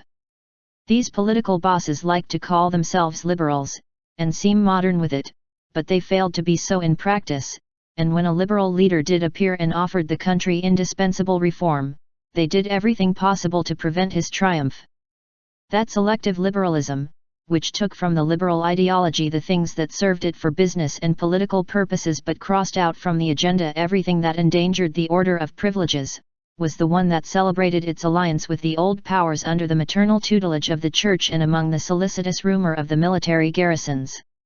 And the whole country came out of the carnival and entered the procession. With the defeat of the English model, we came under the influence of the United States, and it is curious that despite having begun that relationship with the loss of Panama, the Colombian state has been the most faithful of the partners of that great power in the continent. In the second decade of the century, the slogan of the governments was Respice Polum, look to the north, to the polar star. The North American industry began to provide many elements of daily life, so that in the table of the following generations there was no lack of Quaker oatmeal and cornstarch, and there was no bathroom without the Colgate Palmolive brand, nor a humble table without its Coca-Cola, nor Colombian landscape without the moving colors of the Buicks and Chevrolets, nor a middle-class house without its sewing machine, to the point that in his provincial prints the Cartagena poet Luis Carlos López wrote, speaking of the precarious family economy, the issue is a matter of cot and pot without pawning the singer, which helps to eat poorly. But it was not only that, but from a certain moment in Colombia not a piece of the board moved without the powerful brother from the north knowing and accepting it. Decisions made in the United States determine whether the peasants of our mountain ranges plant corn or coffee, whether the entrepreneurs of our valleys produce sugar, rice, or cotton, whether the furniture manufacturers of Itagüí will prosper or fail in their industry. If a peace process advances in Colombia, it will be because the United States accepted the conditions. If a military coup seems distant in Colombia, it is because for now it is not part of the U.S. strategy to support military coups, as it was in the middle of the last century. That the country most jealous of freedom, democracy, and citizen rights, was the one that supported Trujillo in the Dominican Republic, Duvalier in Haiti, Somoza in Nicaragua, Batista in Cuba, the one that put General Augusto in his chair Pinochet in Chile in 1973, and the one that allowed the military dictatorships of Uruguay, Brazil, and Argentina, is one of the paradoxes that we had to get used to in the time that we have had on earth. There to the north, however, was the beacon of democracy, one of the few proofs we had that a prosperous, opulent society was possible, drunk with innovations and transformations, where homes were full of the comforts of the time, where it was consumption possible, where the state returned in guarantees what it received in taxes, where there was no visible contradiction between the preaching of the laws and daily reality. But the more the virtues and the canopies of the United States shone, the more incomprehensible became our own reality of towns without drinking water, poorly laid out and poorly maintained roads, the impossibility of accessing those goods that advertising endlessly proclaimed, the lack of a reliable job, the lack of state guarantees, insecurity, extreme inequality and the anxiety of millions of citizens condemned to search and tempted by illegality. It is not surprising that many Colombians have felt early the temptation to emigrate and to seek in the United States that minimum horizon of justice and opportunities that history denied them here, a petty and groveling way of managing the country, its economy, and its culture. This was experienced throughout the continent, but in few countries did the comparison produce consequences as dramatic as in Colombia, since we will see that it was precisely the contact with the United States that awoke in an entrepreneurial sector of our society, lacking opportunities in the framework of legality, the temptation of illicit enrichment, not easy money, as some say, but the insatiable thirst, the blinding temptation of absolute wealth. But when we go through the history of the 20th century in Colombia, and see how the national leadership managed the country, we cannot help but wonder what role the United States played in that process, why they never advised their unrestricted friends, the Colombian rulers, to do something generous for their people, to really think about education as a coexistence strategy, about public health, about the minimum equality before the law, about the construction of a responsible and functioning state. Rather, it seemed that a society where the rulers were obsequious and docile when it came to signing the agreements, and where the citizens had no capacity to demand or control power, seemed to suit them. It usually happens that governments that within their borders practice respect for the citizen, incorruptible ethics in public affairs, adherence to the law and the search for the aggrandizement of their country, outside their borders and in relation to others, allow themselves the trap, the plunder, and the pillage. They will think, without reason, that the sacrifice of others is convenient for the well-being of their own people, or they will say that the defense of their own interests is the task of others, and that it is not a crime to abuse the venality of governments or the irresponsibility or negligence of communities. In the United States, the minimum equality of opportunity for citizens is not a trick of speech but a legal principle that they strive to respect in practice. I don't know if wealth is a good preaching for the people, but it is what is preached to us throughout the world, the gospel of advertising. And in the United States it is legal to get rich, or rather, legal enrichment is possible. In general, those with managerial talent are able to set up a company with the support of the state, and there are not a few who can affirm who were enriched by their work, by their talent, by their initiative. In Colombia, in recent times, nothing is talked about as much as illicit enrichment, and whoever hears it might think that it is foolish to opt for crime and not make a fortune in legality. But it is enough to try to create a company in Colombia when one does not belong to the circle of the chosen ones, who have resources, who can move a rusty wheel with their influence and open the door of heaven with a timely call, to see how tricky the discourse of equality in a society full of discrimination, how difficult is the most basic thing for everyone who is not registered in the Book of Privileges. In the United States, modern trade unionism, the fight for 8 hours of work and the right to strike were strengthened, respect for the demands of the workers was established there. But when we think of Colombian trade unionism, nothing comes to mind as quickly as the massacre of the banana plantations, an event that already seems to be part of the national mythology. It is not a mere anecdote, it is a symbol of how many times the struggles of the workers ended here. And it is significant that it was precisely in the camps of the United Fruit Company where this crime took place, an open incursion by the army, set up as everywhere to defend the nation from its possible external enemies, and that here it intervened to defend the interests of a North American company murdering Colombian workers.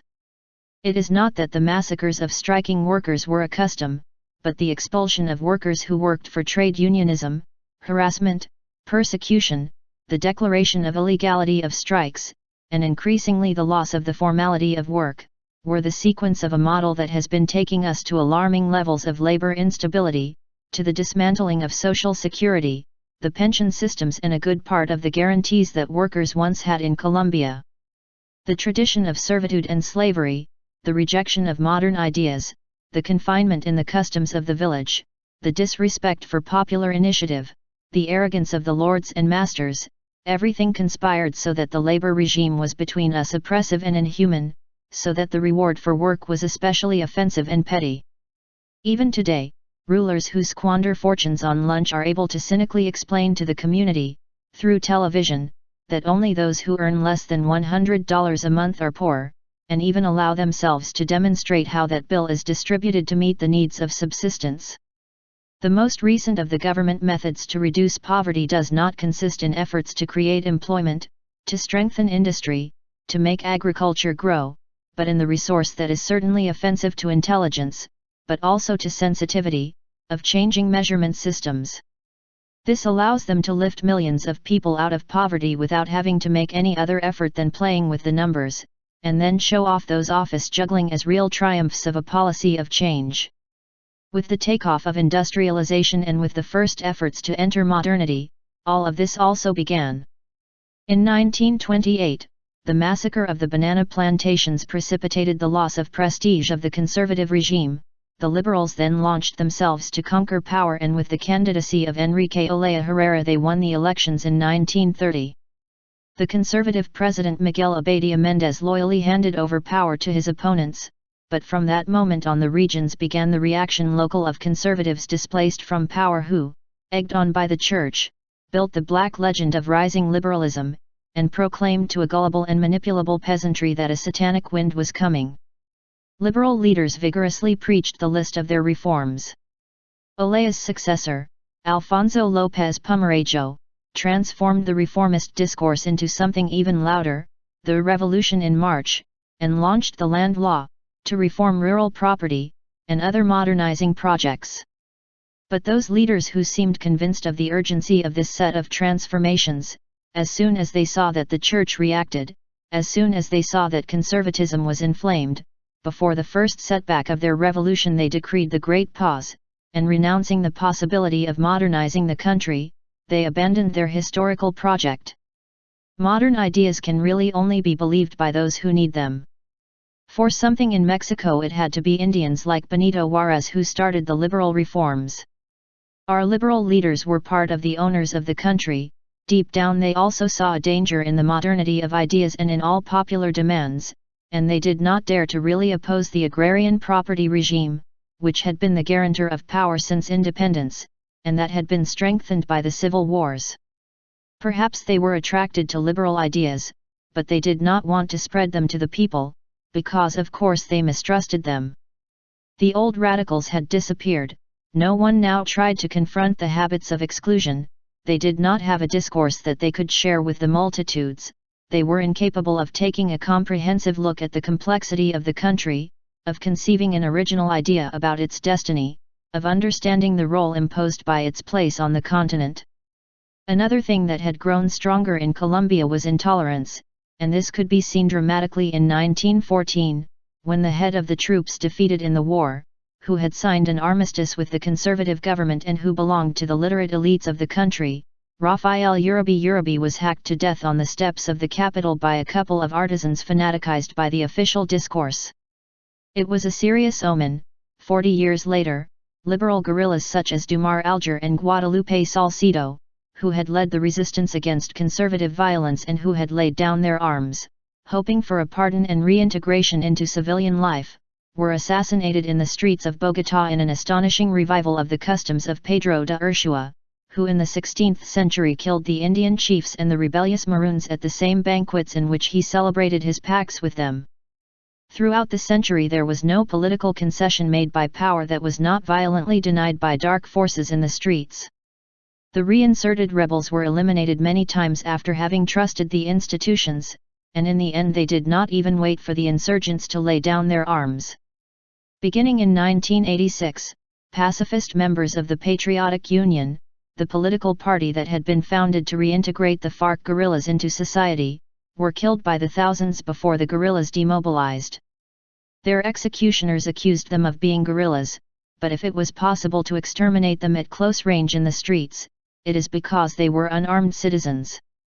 Gabriel Garcia Marquez recounts in his memoirs that when he passed through the Plaza de Ciénaga, on his way to Aracataca, where they were going to sell his childhood home, his mother, Luisa Santiago, turned to point out the large plaza weighed down by the sun and told him, "Look, that's where the world ended." That typical phrase of magical realism could be something else. It could be the symbol of something engraved deep in the consciousness of Colombians. Perhaps it is true that in that square, one day in 1928, a world came to an end, the confidence that Colombians had placed in the institutions of the conservative republic, because no one ignores that from that moment that republic began to crumble, and with it an epoch of Colombian society, the epoch of the peasant Arcadia, of the pious, hospitable and trusting village, where one could fish at night, where one could happily greet those who met along the way, where one did not I was afraid of strangers. But the peace that began in 1902 had not lasted 30 years, and the tensions and fanatical violence against the liberals that Gannon would denounce in his famous speeches had already begun. It was the time of the indigenous people led by Manuel Quinton Lame, fighting for their land and for being respected as different communities within society. It was the time of the struggle of the braceros of the Magdalena. It was the time of Maria Cano's struggle for workers' rights, that time that culminated in the movement of the Ciénaga banana growers. An old social malaise of slaves freed only for food and shelter, of acculturated Indians abandoned to poverty and ignorance, of mistreated workers, of obscure lineages that had to live poorly on the shores of a world, began to take the form of a struggle for the rights of minorities, of workers, of women, of forgotten regions, of landless peasants, and violence was increasingly used to annul and discourage these struggles. Social unrest grew as the old country, made invisible by the formal discourse of the Republic, began to make itself felt. Because as cities grew, as the forces of modernity arrived in communications, in transportation, in urbanization, the ideas of modernity, the struggles of a new age, sectors that they demanded their presence in the social order, to see themselves integrated, recognized, respected by power. The liberal republic at the beginning tried to channel those forces, to represent that silent and invisible world that claimed its place in history, and that was the moment in which liberalism postponed could have channeled the course of the nation, strengthening communities, supporting the forces that called for a modern order, listening to the intellectuals who were constructing a discourse appropriate to the new times. People like Ignacio Torres Giraldo, like Maria Cano, like Antonio Garcia, original and admirable thinkers like Fernando González, who was transforming the old language of priests and politicians, of manipulation and hypocrisy, into something else, into a vigorous instrument of reflection and rebellion, a steely criticism of social deformities, a discourse which, articulated from the province of Antioquia, exposed the impostures of the central elite, elevated the criticism of customs to the level of a work of art, and did not proceed from any political doctrine but from civil value, from the lucidity of a fine observer of society, of someone who warned in the racism and classism of Colombian society the gestation of a kind of underhanded and hypocritical fascism, a moral and philosophical critique of the serious shortcomings of our society, of the already dangerous absence of all modernity in leadership thinking. But even the thought of this vigorous critic of society as a whole was subjected to the old strategy of making it invisible. In Colombia, for the official world, it is as if Fernando González had not existed, and it is as if France had erased Voltaire's work, as if no one had heard Sartre in the 20th century. Because Fernando González is one of the most valuable spokesmen for a Colombia hidden by the official discourse, who dared to think in an original way, who ran the risk of being wrong but who never remained silent in the face of crimes, nor condescended to barbarism, neither did it legitimize arbitrariness, nor did it cower before a power that tried to nullify thought, silence dissatisfaction, and only rewarded submission and obsequiousness. We are left with the stamps of rural Arcadia, the verbal watercolors of Luis Carlos Lopez in Cartagena, the customs paintings of Tomás Carrasquilla becoming novels, the peasant soul vibrating in the strings of the guitars, the tipples and the bandolas, that humble world and dismayed that they named the bambucos and the corridors, and the growing awareness that the urban world that was already making its way in Mexico and Buenos Aires was also going to arrive for us.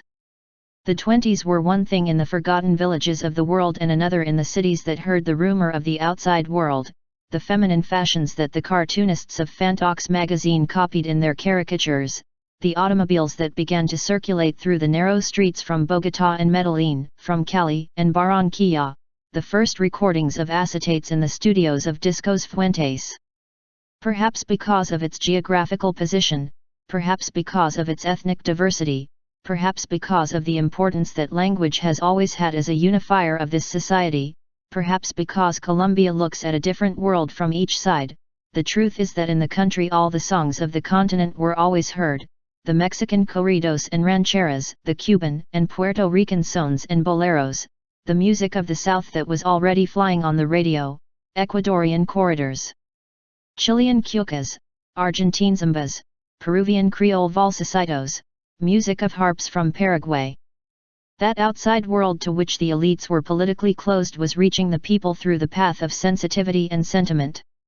The shameful elite did not recognize themselves in this world, but the people did not even have to ask themselves if they recognized themselves in it. There were La Mucura by Crescencio Salcido, El Gallo Tuerto and La Pirogua by José Barros, that train like a devil of songs of Escalona, the art of naming Eurumita and Fundación, the yellow bird that comes flying through the flowery reed bed of the stream, the man who, looking at the landscape, almost without effort, turns it into these unforgettable words. The cowboy is singing a tune and the afternoon is dying in the river, and there is that crazy crybaby who goes out on a street in Tamilamek, that man from the river who, to express that he is in love with a Mompesina, only needs to say my life is hanging on a rose, and without a doubt it is the wharf of Puerto Colombia, through which modernity had tried to enter the country, the one that makes Campo Miranda say, on the wet sand, under the old wharf, I kissed her with mad passion. That was a lost love, lost on the beach, lost in the mist of the sea, and there on the Pacific coast someone will be capable of these clear and tender pictures. The Chintajuro palm, the root also rots, when a man is jealous the woman also gets bored, little white snake, little black snake, and everything ascended to music, the deserts of the center of La Guajira, and up there in La Guajira, where contraband is born, and the Guadapuri River, and the lament that Santa Marta has a train but no streetcar, and the coachman of Shambeku, and the man-turned alligator who later leaves for Barranquilla. Everywhere the country emerged into consciousness and language and was celebrated, and it was not just the strings and the drums and the voices that celebrated it, but the bodies in the endless cumbiamba, the fire of the candles that spin in the night, the vaqueria songs through the long plains of Córdoba, the drummers of the swamp, the pipers of San Jacinto, the corraleros of Madrigual, and the boats of the river, and the washing of the laundresses and the pillar of the pilanderas, and that black girl who timidly he appears in the song of the whites and that he comes to them in the night of a bitter pain, and that sad and talkative mestizo who tells the shopkeeper that the Indian woman has left him and that he will not return to the hut, and that inhabitant of the banks of the Magdalena who keeps telling us that his brunette left him one night, in the middle of a hike, with the treacherous rower who said beautiful things to him. And that he no longer wants to see the river because he thinks that in those canoes that they cross towards Ambalima she will go very happy with that thief and so well spoken. It is not only the meticulous recognition of the geography, it is not only the eruption of that wild fauna and that motley tropical flora that jumps like this from the prints of Matisse and Rousseau to the lyrics of the songs, all those cisqueros and guayacans, gualandays and cambulos, guajules and carob trees, acacias and myrtle trees, hanging nests of orioles, blackbirds that sing in the morning, terpeels of the Antioquia jungles, wrens and sparrows, pigeons and brown herons, kapok trees and blue mountains, strips of arable land, plains that they are paradise, and the Caucar River itself of Leon de Grafe and Barba Jacob, and the little owl of the Montes de Maria, is not only that but through this the sensitivity, the tenderness, the simplicity of a world turned into letters cordial and delicate melodies, the spontaneous celebration of an infinitely loved world, of propitious climates, of temperatures that are never intolerable. That world that would have all the conditions to be a dwelling like the one that what Aurelio Arturo yearns for in his poems, and which we slowly and insensibly turned into a space of tragedy and a scene of horror. Perhaps that world of trust and coexistence, that happy arcade that feigns our nostalgia, was not something so widespread or so indubitable. Perhaps a painful proof that something was wrong is on a night in 1864, when José Asunción Silva's grandfather, the old Bogotá merchant José Asunción Silva Fortal, was with his brother Antonio on the hacienda they both shared in the Bogotá savannah, and were assaulted by bandits who entered suddenly, and clubbed the old patriarch to death.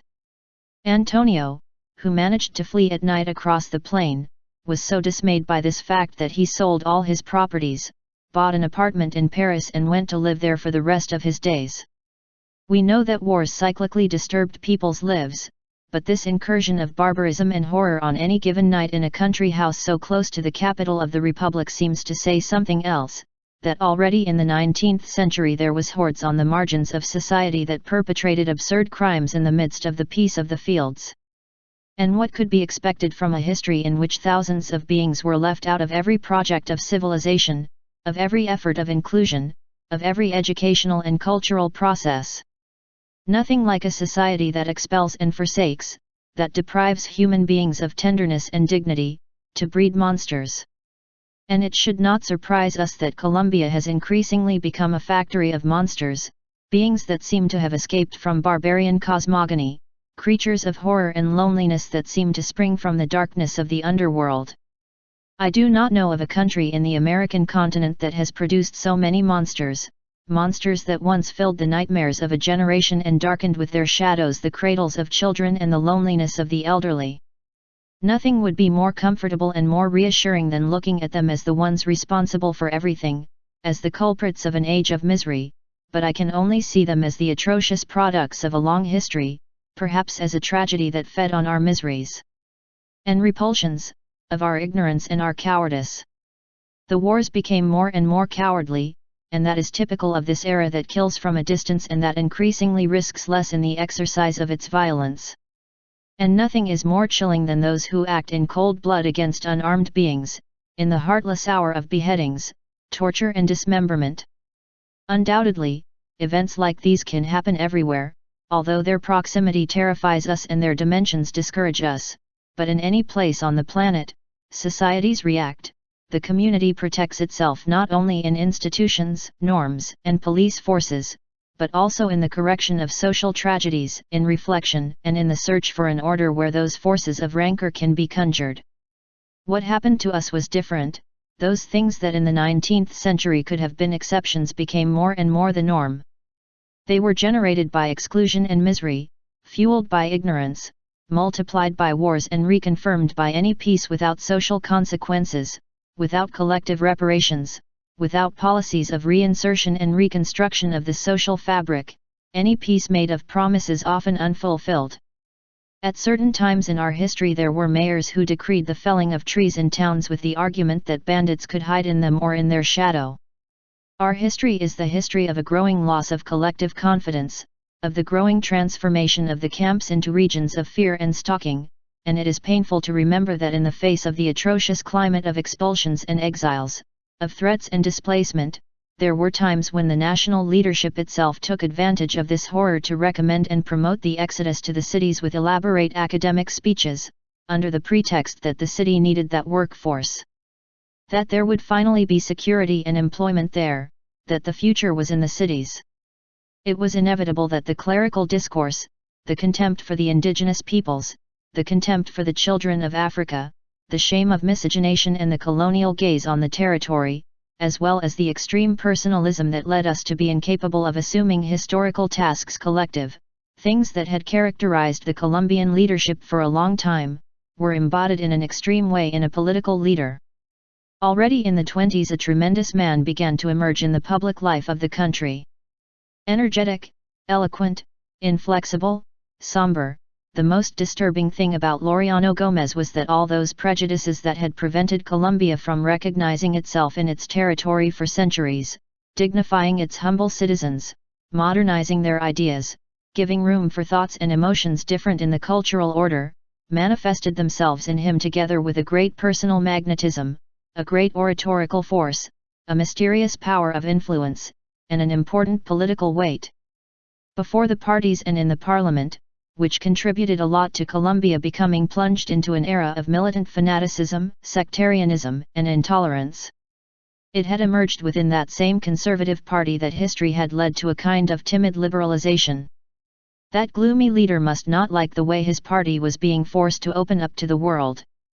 The conservatives tried to modernize the country without letting go of the clerical powers and without giving up their rearguard in the large estates. They forgot at times the extreme cult for the church and for cultural imitation. They welcomed the English and their railways, the Germans and their industry. They tried to unite with roads and means of communication the vast country of enormous isolated mountain ranges, isolated regions, indomitable nature, and almost insurmountable technological challenges. That party even sometimes allowed men of humble origins, who had made their way into public life by their talent and collaborative spirit, to become administrators of power. The Colombian leadership more than once allowed men who did not belong to the elite, but who identified with its mental model, to gain access to important public positions, and on several occasions Colombia was able to verify how tragic it is that someone has the government of a country without having the power to make real decisions. One of them was Marco Fidel Suárez. From humble origins, he had stood out as a grammarian and as an expert in international law, to the point that at one point there was no one in the entire republic as capable as he was in handling international relations. He was not saved from being the chancellor of all the governments, and he ended up being designated as his party's candidate for the presidency of the Republic. In 1918 he was elected president. It was he who supported the creation of SCADTA, the Colombian-German company that was chronologically the second largest commercial airline in the world. It was he who for the first time gave the country a fiscal order by establishing the income tax. The great grief of his life had been the loss of his wife, who helped him overcome the frustrations of a very poor childhood, and the eternal ghost of illegitimacy, with which natural children were harassed here. Shortly after his possession, a major tragedy befell him, the death of his only son in an accident in the United States. Suarez was so poor, and so upright, that he only managed to sell his salaries and representation expenses for the sad purpose of repatriating the remains of his son, whose funeral he had not even been able to attend, when in a case like that one means that the state would have had to bear the costs. But that gesture of human fragility and honesty was enough, in a moment of personal affliction, for the great inquisitor to launch an infamous campaign against Suarez in which he accused him of offending the dignity of the country by having alienated his salaries. That old formalism for which the homeland is not the pain of the citizens but the cult of sealed paper and formalities rose like a wave, harassing the poor president to the point of humiliation and moral torment, and forcing him to resign from the presidency. Claiming his first victim in a humble man from his own party, Laureano Gómez showed what an implacable spirit was reaching our society, the inability to be moved by the pain of an old man, the way in which for a certain formal spirit there are no human considerations that are worth facing to the rancorous power of politics. It seems like an anecdote, but it is the symbol of a country where the power of speech and the cult of formalities and appearances outweighed the elementary sense of justice. His contemporaries called that unappealable tribune the monster, and although he was not the one who invented racism in Colombia, contempt for the people, the obsession against our diversity, for a long time he was its main representative. In a way that would seem incomprehensible, Gómez allied himself with the rising liberals to precipitate the fall of the Conservative Party, of which he was a member, and of the Conservative Republic, but from the moment the indecisive Liberal Republic triumphed, he did not hesitate to wage a campaign of intolerance against liberals.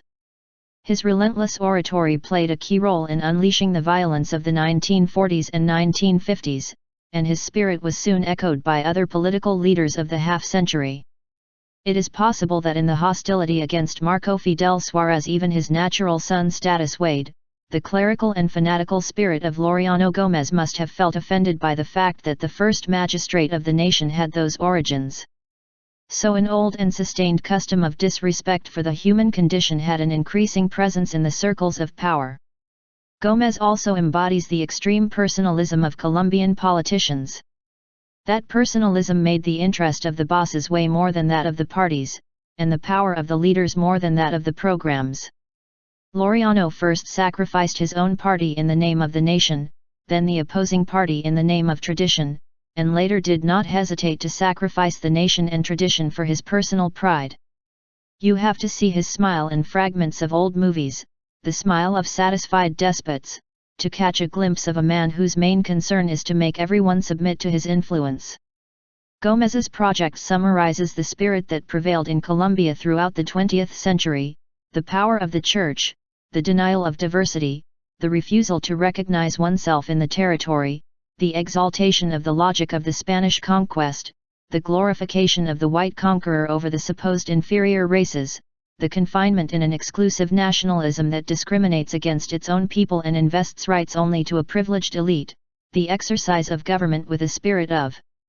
religious and racial crusade. Several times in history, to hide personal appetites, or interests of sectors bent on nullifying the country's diversity, Colombia was offered that bitter cocktail of blood and holy water. Gaydon was the first to notice that the announcement by the liberal leaders to finally carry out the postponed transformations of society was wavering. Every true liberal could understand what was hidden in the solemn flight of that phrase. The Great Pause, by Eduardo Santos, was the renunciation of the so-called liberal elite to keep the promises that had brought it to power, their decision to conform to the prevailing model, thus abandoning millions of people to uncertainty and violence. Shocked at this abrupt abandonment of principles, At this obvious betrayal of the liberal people who had believed in the revolution on the move discourse, the peasants who wanted land, the students who dreamed of an educational revolution, the workers waiting for respectful and dignified labor legislation, Gayton suddenly understood what had happened. The two parties were merging into a single project, and they hoped that the people would accept the indefinite postponement of their hopes. It was this, without a doubt, that unleashed the thunder of his eloquence. In his speeches, since then, he did not say anything else, but that the liberal conservative oligarchy had formed a pincer to guarantee privileges, and that the people had been left out of the pact, as always.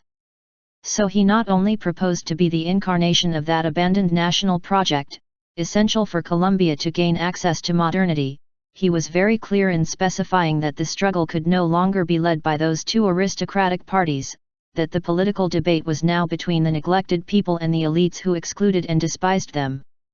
The liberal and conservative peasants had to understand that these two parties, which were not two doctrines but a single ambition, did not represent them and perhaps had never represented them, that rather they had been used for a long time in projects of which the people were never the beneficiary. If the language had been the instrument to articulate the colonial discourse that dominated Colombia for centuries, if the language modulated in the pulpits had been the instrument to make the people sleepy, if the spasmodic language of the tribunes had later shaped the story of the Republic, language also suddenly became the instrument that came to give the people another idea of their possibilities and their own power.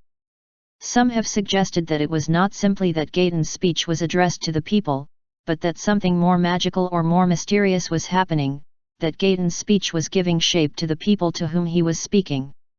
We could say metaphorically that that speech made the people emerge, because it made them aware of their own desires, their needs and rights. That is why it grew so quickly, that is why in a few years Gayton became the voice of a country, the voice of an era and also the voice of a neglected and excluded world, of a humanity stubbornly erased by the colonial story, a story that made her invisible.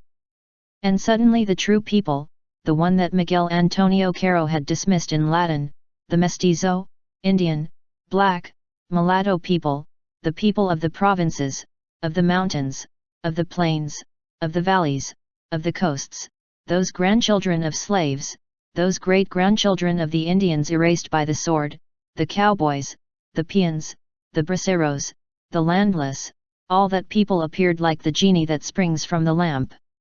He existed, they were reflected for the first time with his face and his dreams in a language that had always been used to deny them, and Gayton's voice was like the poem by Juan de Castellanos, a world-entering language, and Gayton's voice was like the botanical expedition and like the chorographic commission, a territory appearing in the space of politics, and Gayton's voice was like Barba Jacob's poetic cry, the soul of a world bursting with passion and fury into the speech.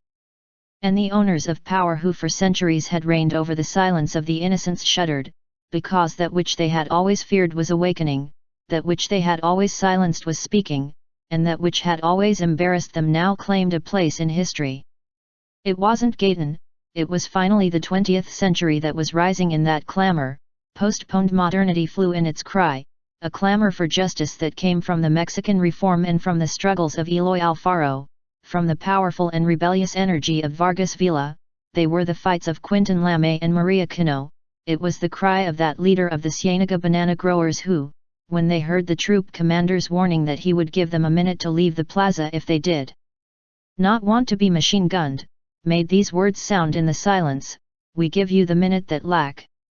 That dignity, that pride, emerged in the voice of that man, in a speech that shocked the Colombian people in such a way that even today, 70 years later, we do not hear it as a document from the past, as the anecdote of an era, but like a living promise, because only Gayton woke up the invisible people and summoned them to a historical transformation. The liberal reforms postponed for decades, the reforms that Mexico had undertaken 80 years ago, would finally confirm our republican vocation, would finally place the people in the national legend, would give a destiny of pride and dignity to those marginalized villages, to those parcels sunken into oblivion, those miners, those fishermen, those workers, those peasants, and they would make true the promises of the new times, the dignity of the citizens and the rigor of the trades, the respect of work and the pride of the land, public works and creative culture, the railroads and the ports, the highways and the transportation systems that a petty leadership preached but did not do, promised day and night but never did. Liberalism was on the rise. When he won the elections for the first time, in 1930, with Enrique Olea Herrera, he did so because conservatism had divided. But in 1934 the candidacy of Alfonso López Pumarejo was so successful that he obtained the largest number of votes in history, almost 1 million votes. In those elections and in the following two, the Conservative Party abstained from participating. It must not have seen favorably that the López government had opened the way for citizens to vote regardless of their degree of enlightenment or their economic level. The truth is that 16 years of the Liberal Republic were enough for liberalism to become the majority, and for popular pressure to become stronger and stronger within it. The conservative leaders, whose candidates were ultimately appointed by the Archbishop of Bogotá, so rejected the liberalization of the country that Laureano Gómez threatened a civil war if López won again in 1942. López won, but the liberal impulse was no longer in the bosses, who had surrendered to the plutocracy, but in the popular sector, where Gaydon was beginning to stand out. He had held a debate in Congress over the massacre of the banana plantations. As mayor of Bogotá he had established the official value of the hour of work, and as Minister of Education he had been concerned with school canteens, hygiene and footwear for the workers, and for important initiatives such as the traveling cinema for all, the National Artists' Hall and the massive program of cultural extension. When the liberal leaders saw that Gaydon's speech was making its way, and that the liberal people really wanted the fulfillment of the revolution in progress that they had stopped, they understood that the country was determined to elect Gaydon as President of the Republic, and so they chose to name as official candidate a man who had no ascendancy over the multitudes, Gabriel Taboy. Once again, Eduardo Santos took action. He managed to get the official party machinery to support the leader's candidate against the man who aroused popular enthusiasm. Knowing that Gabriel Taboy had no votes of his own, that his was the wealth of the political directories, Gaydon did not agree to bow to that maneuver that the liberal leaders mounted to stop his path.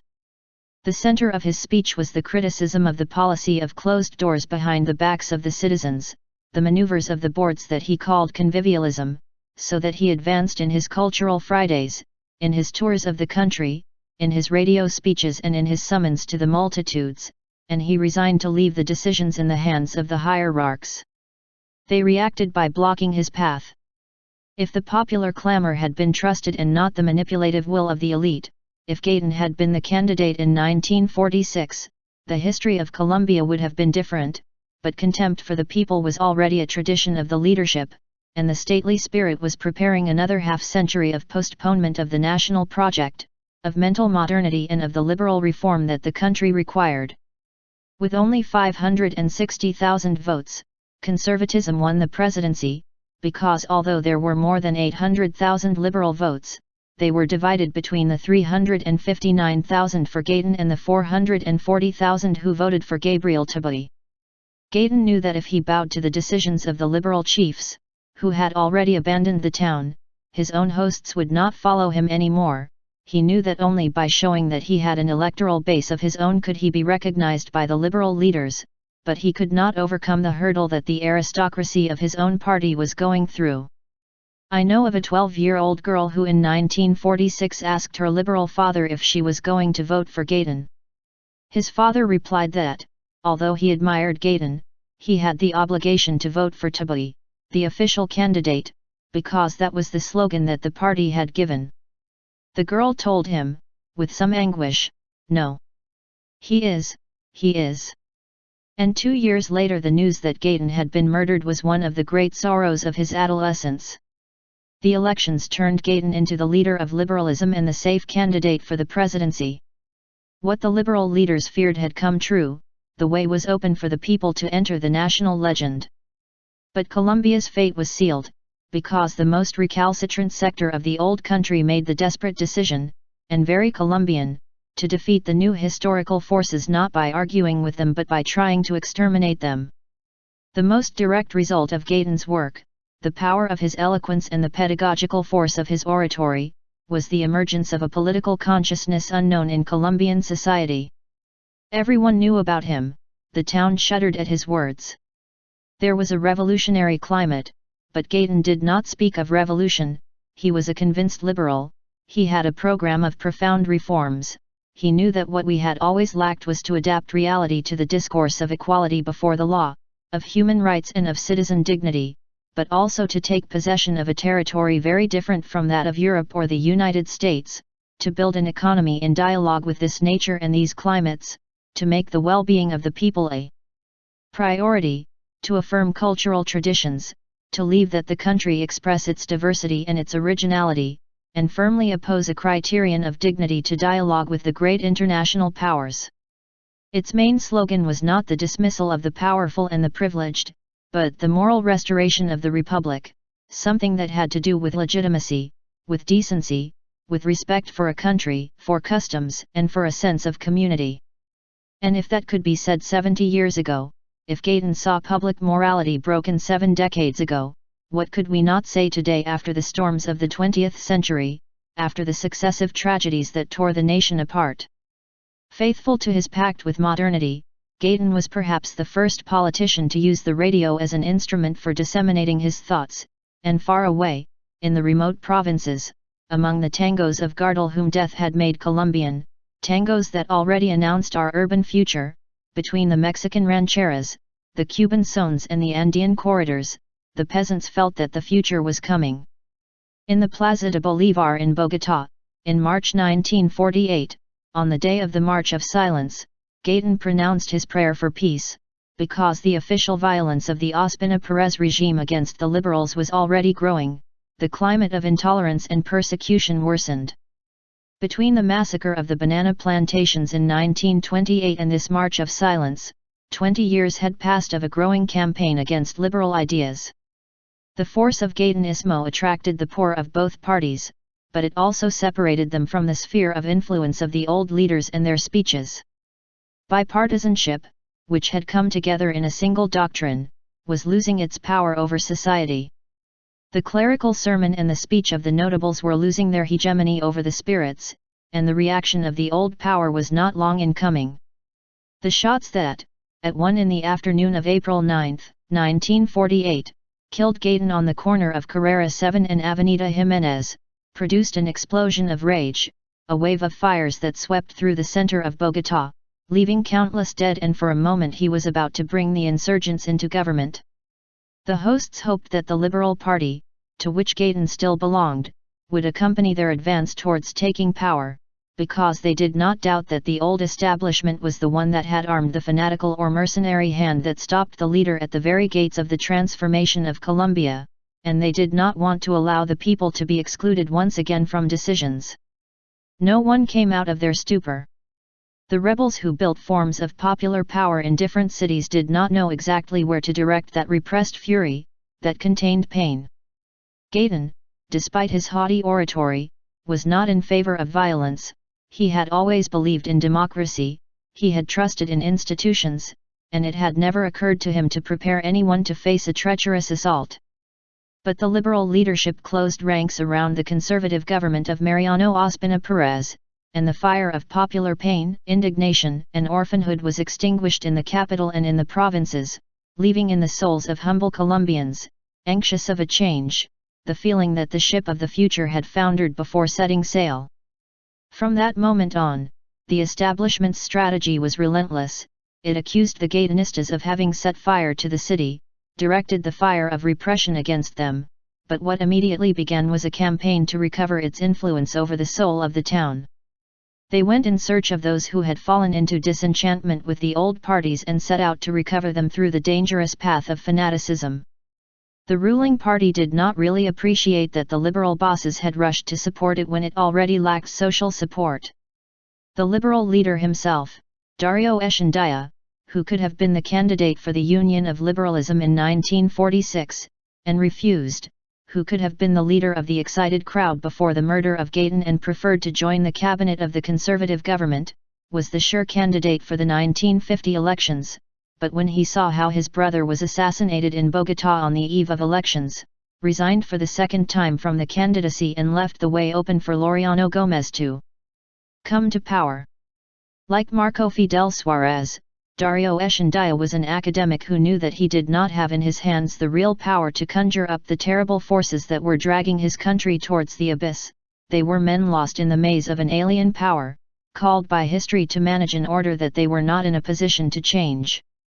They did not have the privilege of being faithful to their deep convictions, as Gaydon managed to be. They did not understand the challenge that history placed in their hands, and they were an example of how the Colombian establishment used intelligence, only to carry out subordinate tasks, but without any capacity to guide the course of history or to make transcendental decisions. The power they were to administer was not theirs, the owners of the country were others. The story was already opening in another direction. The speech in which the parties had been confused after the great pause of Eduardo Santos, for reasons of strategy, forked again. Suddenly, those two parties that no longer had any real differences or a plan for the future to offer the country because they had renounced the project of modernity, that could only appeal to the past as an argument, invoked their historical roots, convinced the docile citizens deprived of any modern education that parties were hereditary passions. They magnified a web of rhetorical differences that no one could justify, and in town and country there suddenly grew a discord between liberals and conservatives that no longer seemed possible. With the purpose of uprooting the Gaydonist discourse from the soul of the people, the hope that it had sown, the Gómez government and the clergy continued their campaign against liberalism. The liberals in turn launched a campaign against the Conservative Party, and the old manipulative discourse cast its shadow over the fields of Colombia, sowing fear, intolerance, and the spirit of revenge. Gaydon would never have imagined that the country that he was about to liberate from the clutches of superstition and fanaticism, 5 years later, would be torn apart by the discourse of the old parties. But it wasn't just the speech. We would have to say, like Lucano in the Fars Alia, that soon crime was seen invested with legality. The conservative government had armed the police against the liberals, undertaking a strategy of intimidation in the provinces, and in response to that atrocity called the Chole Vida, the liberals armed guerrillas with the support of the political leadership. There was no combat, it was a dark war of ambushes, assaults, and executions, encouraged by the leaders and in which only the people were sacrificed. Before anyone could understand what was happening, it seemed that half the country was killing the other half, but in reality they were groups of active sectarianism, armed by the bipartisan aristocracy, and the great majority of the peasants only suffered the consequences. People who had grown up together, who had always lived together, who knew each other's parents, their uncles, their girlfriends, their friends, suddenly woke up as irreconcilable adversaries. Due to the action of some fanatical minorities, gradually debased by the very dynamics of violence, the majorities experienced this polarization in the form of a nightmare of anguish and fear. There is no worse violence than that which is not understood. Nobody seemed to know what was the cause of the sectarianism that fell on the country like a plague and put the whole world to live under threat. As in a Kafka delusion, each one seemed marked by an unknown guilt, was the object of a hatred that seemed to be in the atmosphere, hereditary guilt for which one could pay with one's life at any moment, and the humble people of the two parties suffered with the same intensity that persistent and grim horror. The language revealed, once again, its strange power over Colombians. A speech without any basis in reality moved crowds. To the empty cry of cheers and blind downs, the town that had been about to break its centennial spell, to leave behind its 100 years of solitude, was lost in madness. A madness fueled by the pulpits and the stands, a hatred stimulated by the most illustrious and influential men spread like wildfire, and thus what historians would call violence in Colombia was installed.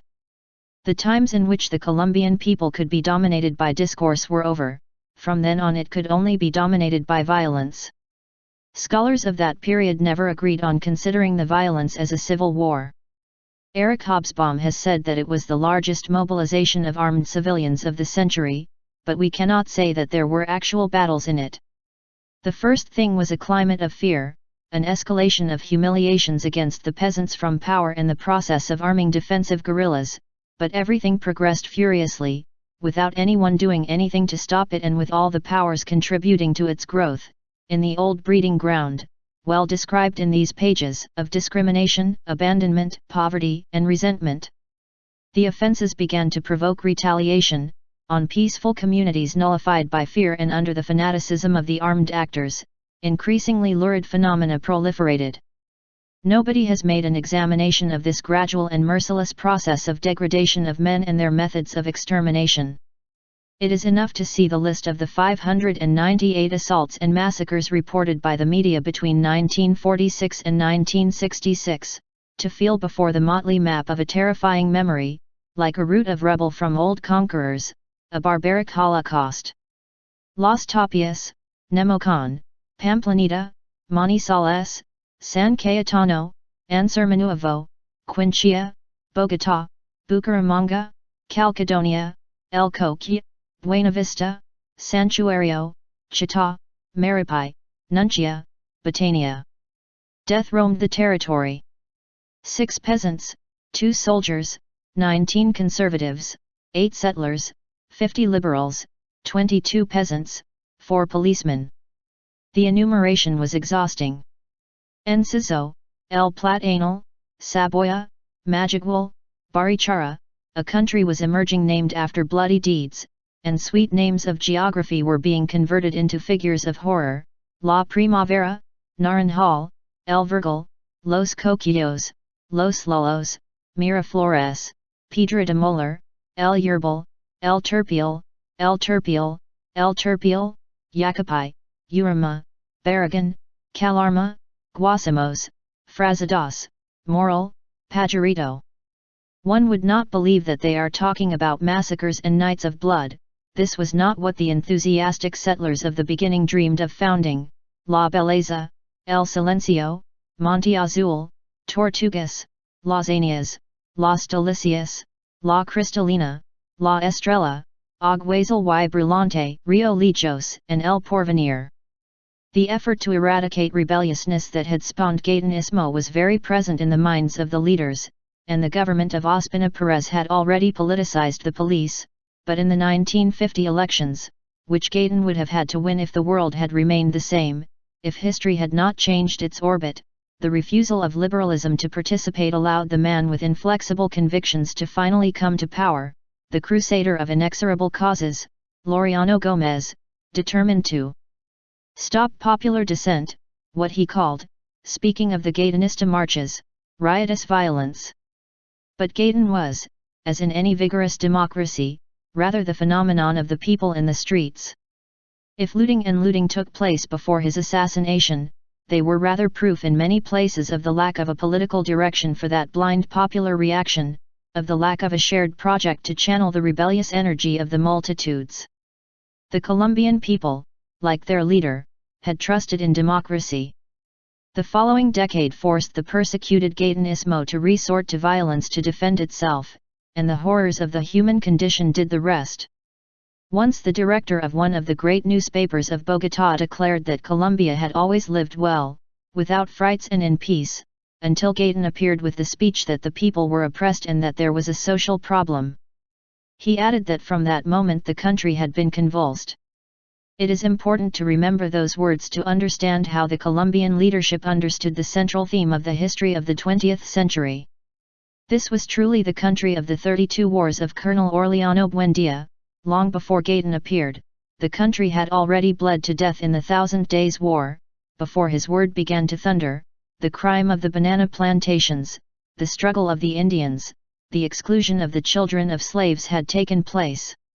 The prolonged annulment of a people, its prostration in precariousness, the closing of horizons and the lack of hope for millions were there forever, and they did not move anyone. When at last a man educated in liberal thought, sensitive to the arguments of Voltaire and the humanity of Victor Hugo's novels, came to speak about these issues, it happened as in ancient legends, the emissary was attributed the responsibility of the message and he was even found guilty of creating a reality that no one could deny. Still today in Colombia evils do not exist as long as they are not talked about, and whoever dares to talk can be accused of inventing them. But how could the director of the main national newspaper not see what he had before his eyes, not realize that poverty existed, that abuse existed, that aberrant phenomena of slavery accepted as eternal servitude persisted everywhere, that 4 centuries after the conquest and more than a century after independence, there was not the mere exclusion but the extermination of indigenous people in the eastern plains. How could I not see that discrimination against blacks, mistreatment of women, the main victims of patriarchal society, arbitrariness with employees, lack of any formality at work, were everywhere here, that this massacre of the banana plantations could not be an inconsequential and casual event? How could he ignore all this and declare, without seeming cynical, that the country was a haven of peace and harmony? The process had been carried out perfectly, people were invisible as long as they were not needed, their pain was non-existent as long as no one had the right to complain. Discrimination was only noticed by those who suffered from it, and even they were indoctrinated to consider it natural. The disrespect for human dignity, imperceptible as a custom so old that it already seemed to be part of the natural order, only caused discomfort when someone came to mention it, pretending that things could be different. Also regarding Gayton's death, Alfonso Lopez Michelson once maintained that everything had been due to personal revenge, a crime of passion. The fact that the greatest political leader of a nation, who proposed historic transformations, who was going to displace a long tradition of selfishness and pettiness, was assassinated just at the moment when he became not only the main political adversary of the aristocracy but in the leader of the society and in the sure president of the republic in the following elections, the fact that there was a smear campaign unleashed against him by the mainstream press, depicting him as an enemy of civilization and leader of cannibalistic hordes, the fact that never before had it been about to change history in the only country on the continent that had not undertaken a modernizing liberal reform, everything could be forgotten to support a thesis that disdained the evidence and transformed the assassination into a trivial anecdote. But these theses, formulated in an almost naive tone, were not casual comments, they had a conscious intention, to trivialize the great facts, to deny that they were susceptible to a historical interpretation. Only when all events are reduced to private anecdotes is it possible to keep society at the 0 degree of politics. Latin America had experienced remarkable efforts to build democracies that did not deny their local characteristics, their human composition, their natural exuberance, the crossed paths of their cultures. Brazil, from the beginning, had been allowed to go its own way, and the most remarkable thing was the fact that the Emperor of Portugal, faced with the imminence of the Napoleonic invasion, made the decision to move the heart of his empire to Rio de Janeiro. This had an incalculable symbolic effect. By historical chance, the body and soul of the Portuguese Empire managed to coincide on American soil. Later, independence was achieved in an almost bloodless way, and the joy of Brazil, the confidence of its people, the pride with which it assumes the mulatto festivities, have to do with that initial affirmation in a territory and in a culture. The nations of Hispanic America had been part of the Spanish Empire in a more distant and ghostly way. The Spanish monarchs never had the curiosity to come to see what land this was that sent them their rivers of gold, that financed their endless wars, that gave them the vain certainty of being the first planetary empire. That ghostly condition floated over a hidden world, and after independence we were all forced to let our faces emerge, erased by colonial flaws, by that phenomenon that German Arciniegos deciphered by saying that here there had been no discovery but a covering of America. It is a valuable example of character that Mexico, asserting itself in the indigenous culture, has vigorously rejected French domination and the imposition of a European emperor, but that after shooting the usurper and expelling the invaders, has received with enthusiasm, a free and voluntary way, the influence of French culture. What Benito Juárez galloped from his chair was saying that we could enter into a dialogue with the ideas of France, with its institutions, only if we were respected as different societies, if France did not betray its principles by preaching the republic in its own home and exporting the monarchy to someone else's house. Once self-possessed, Mexico had opened up to the world. Manuel Gutiérrez Nájera received and assimilated Verlaine's music, the graces and pranks of his style. My little Duchess, the one who adores me. She doesn't have big lady fumes. It is Paul de Kock's grisette. She doesn't dance Boston, and she doesn't know. Of the races the high enjoyment, and the pleasures of the 5 o'clock. My little Duchess has no jewelry. But she's so pretty, and she's so pretty. And has a body so vilain, so shoot, in such a way that it transcends France, that it is not equalled in elegance nor are the clients of Helene Cossuet. If someone reaches it, if it requires it. She, light as a zebra. Continue on the way to the warehouse. But woe to the tonneau if he extends his arm. No one saves him from the parasol that unloads on his temple. I knock, dresses, opens me, we had lunch. With appetite we both take a couple of eggs and a good beefsteak. Half a bottle of rich wine. And by car, together, we're on our way. From the picturesque Chapultepec. But it was not just Gutierrez Nájera. Mexican popular culture knew how to mix its local features with European influence, and it is significant that popular orchestras continued to be called mariachis, as they were first called in mariages, at weddings, in times of occupation. French. Mexico knew how to dialogue with the world. There began the admirable work of Alfonso Reyes, who reflected on the profound affinities between the Mexican world and the Greco-Latin tradition, and translated Homer facing the volcanoes. He, without knowing it, prepared his culture for Juan Rulfo, for that powerful descent into Hades that is Juan Preciado's journey to the Comala underworld. Also under the influence of the Mexican Revolution, participating in the adventure of the European pictorial avant-gardes of the 20s, Diego Rivera understood that in the search for new paradigms and original aesthetic canons, under that thirst for different saps that shook the Dadaists and the Surrealists, he had a very rich soil from which to draw, the indigenous world on which Mexican culture rested and which had just asserted itself with the thunder of the Revolution. For this reason, when he set out to paint the spirit and dignity of his land, Rivera was able to renounce the duty of pretending that we were Greece, and was encouraged to paint the faces of Mexico, its color, the turbulent history of its people, the cavalcades of the guerrillas, the passion of the soldieras, the heels of the syrup and the tingling of the gentle homeland around the festive feathered death. A whole generation of artists around him extracted from the natural and historical roots of Mexico a new language of colors and shapes, a treasure of dreams and symbols. It would seem that Santa Muerte is just a handful of black sugar on the mosaic of colors of miscegenation, but it is something deeper. It is a tribute to the mystery of what is different in the center of the painting. It is allowing everything that came from afar dance and party around the deep secret of the place. More amazing is that those who venerate as the heart of history the swollen corpse of a kind man suspended on the log of martyrdom, look with horror at a festive skeleton made in colored syrup. How not to understand that the indigenous world had a fundamental role to play in the construction of the republics? It was not just the system of its archaic myths, the long familiarity with a world and its sense of belonging, it was the possibility of dialoguing with modernity from a precise perspective. The literary generation of the late 19th century in Hispanic America had been led by a man of indigenous descent, Rubén Darío.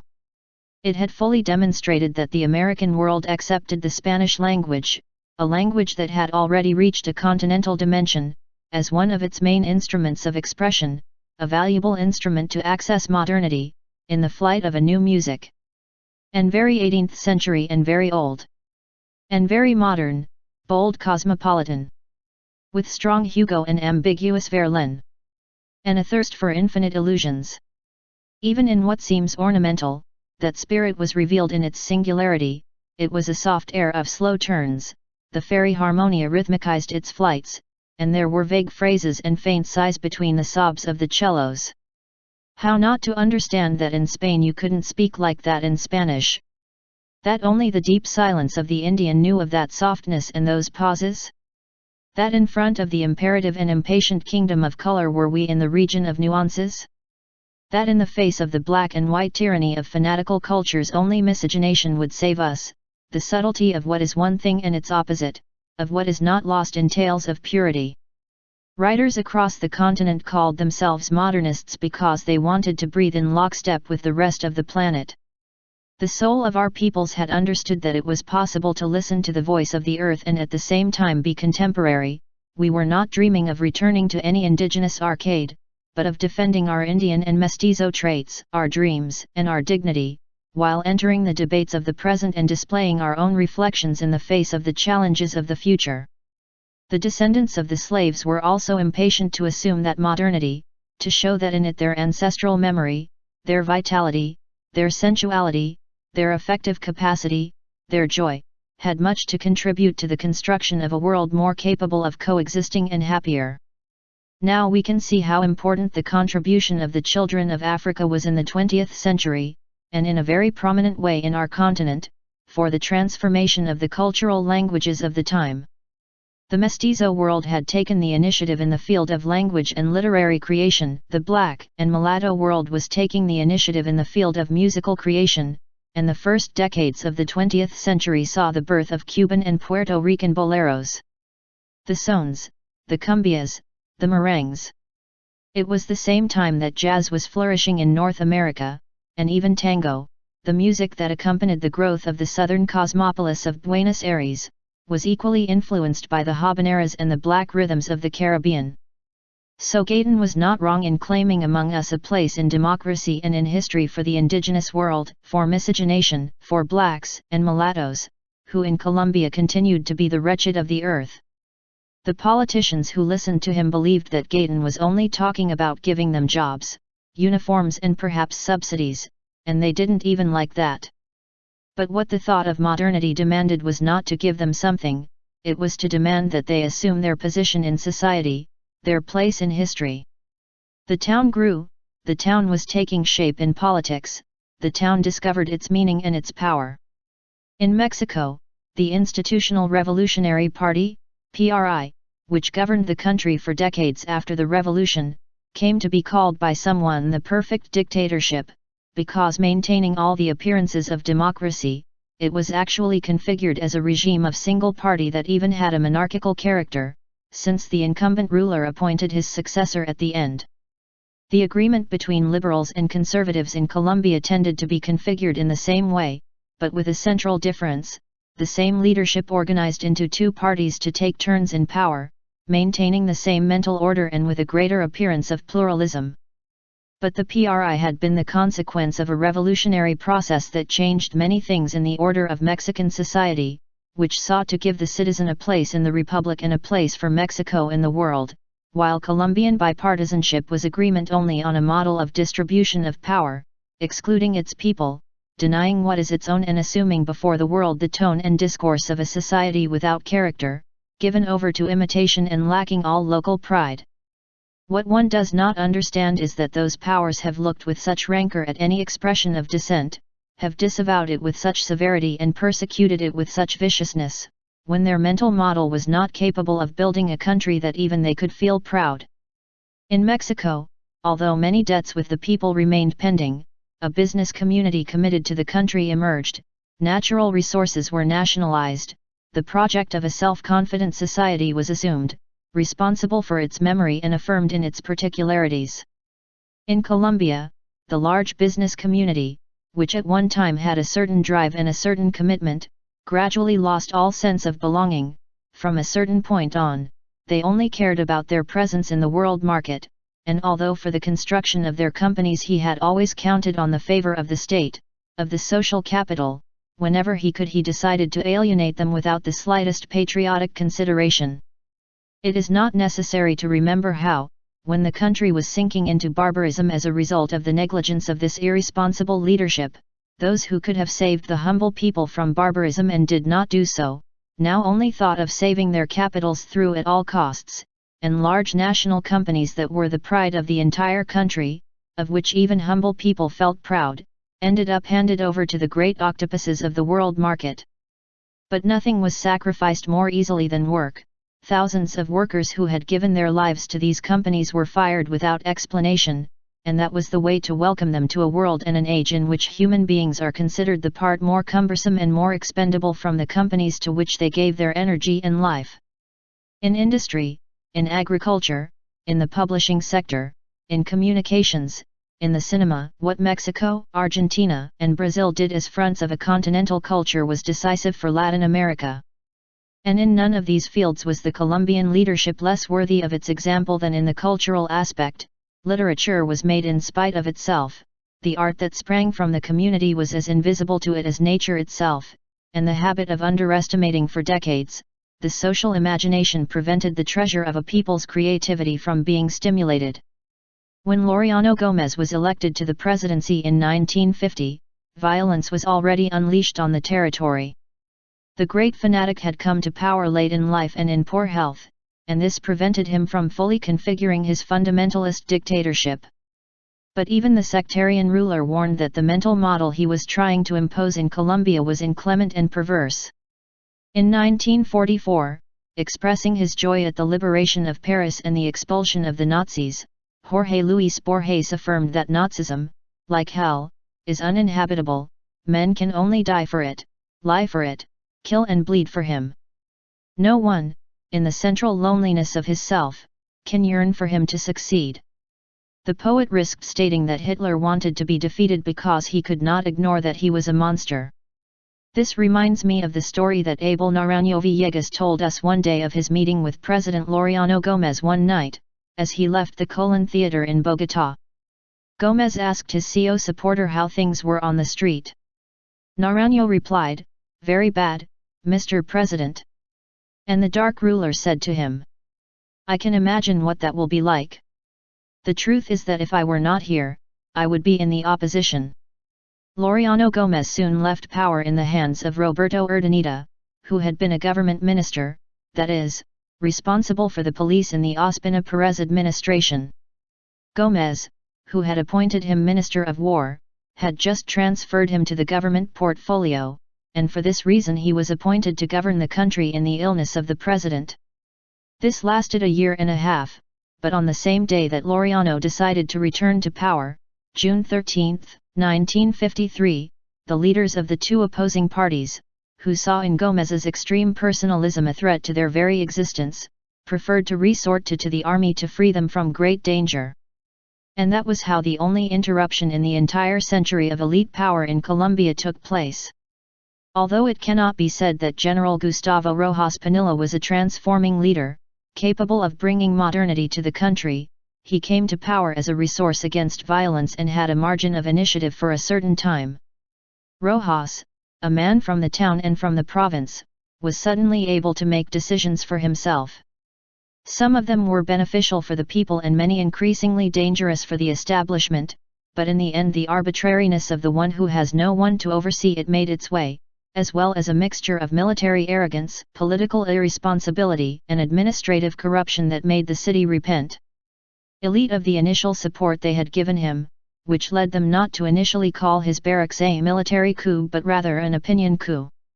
But, significantly, it was enough for a man who did not belong to the old ruling caste to come to power in Colombia for a time, for great modernizing initiatives to open the way. In just 4 years, between 1953 and 1957, Rojas Pinilla undertook important public works, built highways and airports, undertook campaigns that are still remembered for the benefit of the poor, electrified some regions and built aqueducts in a country where even today most of the municipalities lack drinking water, granted women citizenship and the right to vote, and even brought television to Colombia, which in the hands of the immobile elite would have taken 20 more years to arrive.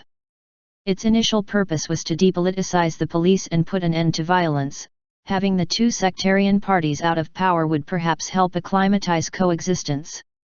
One of his most audacious initiatives was to offer an amnesty to the guerrillas who were scattered in the fields. That invitation to demobilize was announced immediately, and it was then that the liberal guerrillas of the Llano, commanded by the leaders Guadalupe Salcedo and Dumar Alger, laid down their arms and surrendered. Guadalupe, a legend in the Llanos Orientales, carried the cuatro on her shoulder. The joropo and corridos that the town did in their honor still run through the wind. He was the incarnation of the popular hero, defender of the persecuted and vigilante, in the manner of the legendary Mexican leaders, but in an environment hostile to the glorification of popular heroes he ended up becoming a marginal legend, who was barely vindicated at times by art. And the most famous play of the second half of the 20th century, Guadalupe Años sin Cuenta, from the La Candelaria Theatre.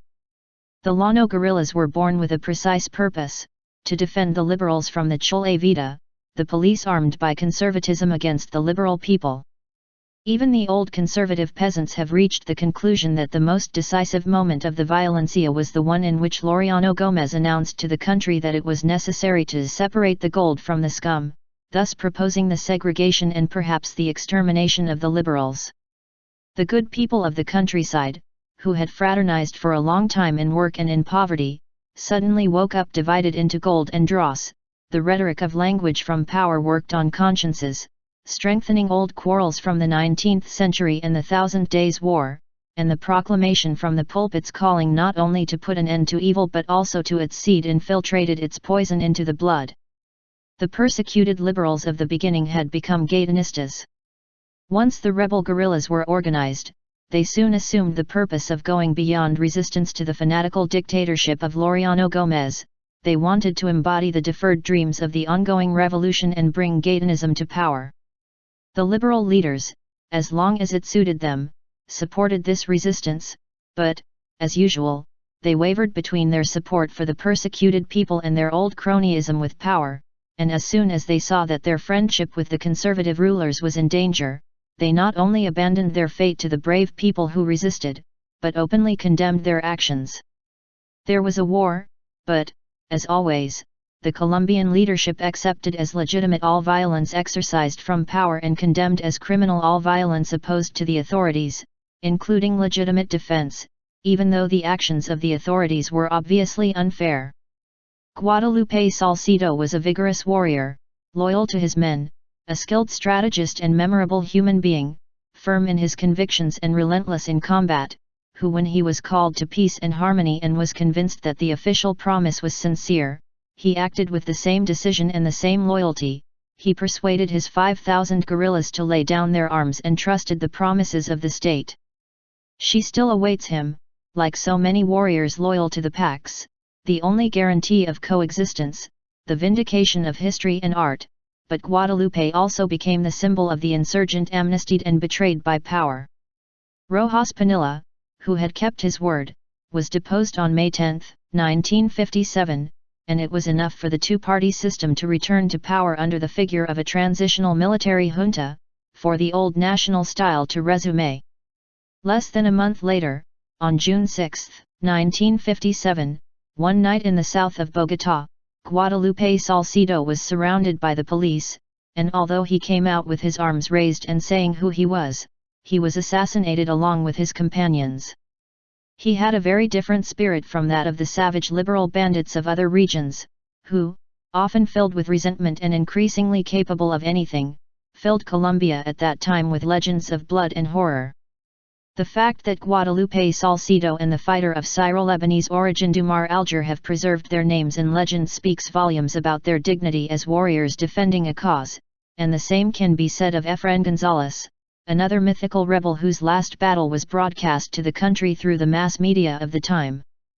Besieged in a house in the south of Bogotá and fighting alone against an entire army, he seemed to confirm Borges' fable that fate likes repetitions, because his final fate repeated the fate of the Zapatistas at the time of the conquest. Surrounded by the troops, he defended himself bravely until nightfall, and when he was about to escape from his enemies and slip into the shadows, a casual soldier saw him pass by and almost accidentally killed him. They kept their names, while in many other bandits what was kept was an alias, what they had come to represent in the collective imagination. The resentment in Desquite, who dedicated his entire life to avenging his murdered family, the military ingenuity in Chispas, the festive ferocity in Mariachi, the malignancy in Captain Venom, the cruelty without entrails in Sangre Negra, the most feared of the monsters of that time, among the innumerable bandits that in those times filled the nightmares of Colombia. And it was in the coffee zone, which had built the strongest peasant economy in the 19th century and sustained the country for 3/4 of a century, where the bloody carnival of violence took place with greater force. Beneath the river of political discord and the strategy of using war as a lifeline for bipartisanship, ran a river of greed and ambition that caused the massive exodus of families from the countryside to the cities.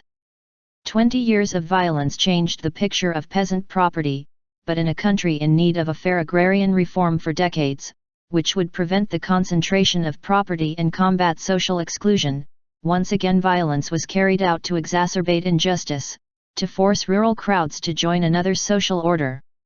Power preached the discourse of modernization that the conservatives timidly began and that the liberals proclaimed as propaganda. It seemed that the elites were going to turn Colombia into a country of cities invigorated by industry and employment.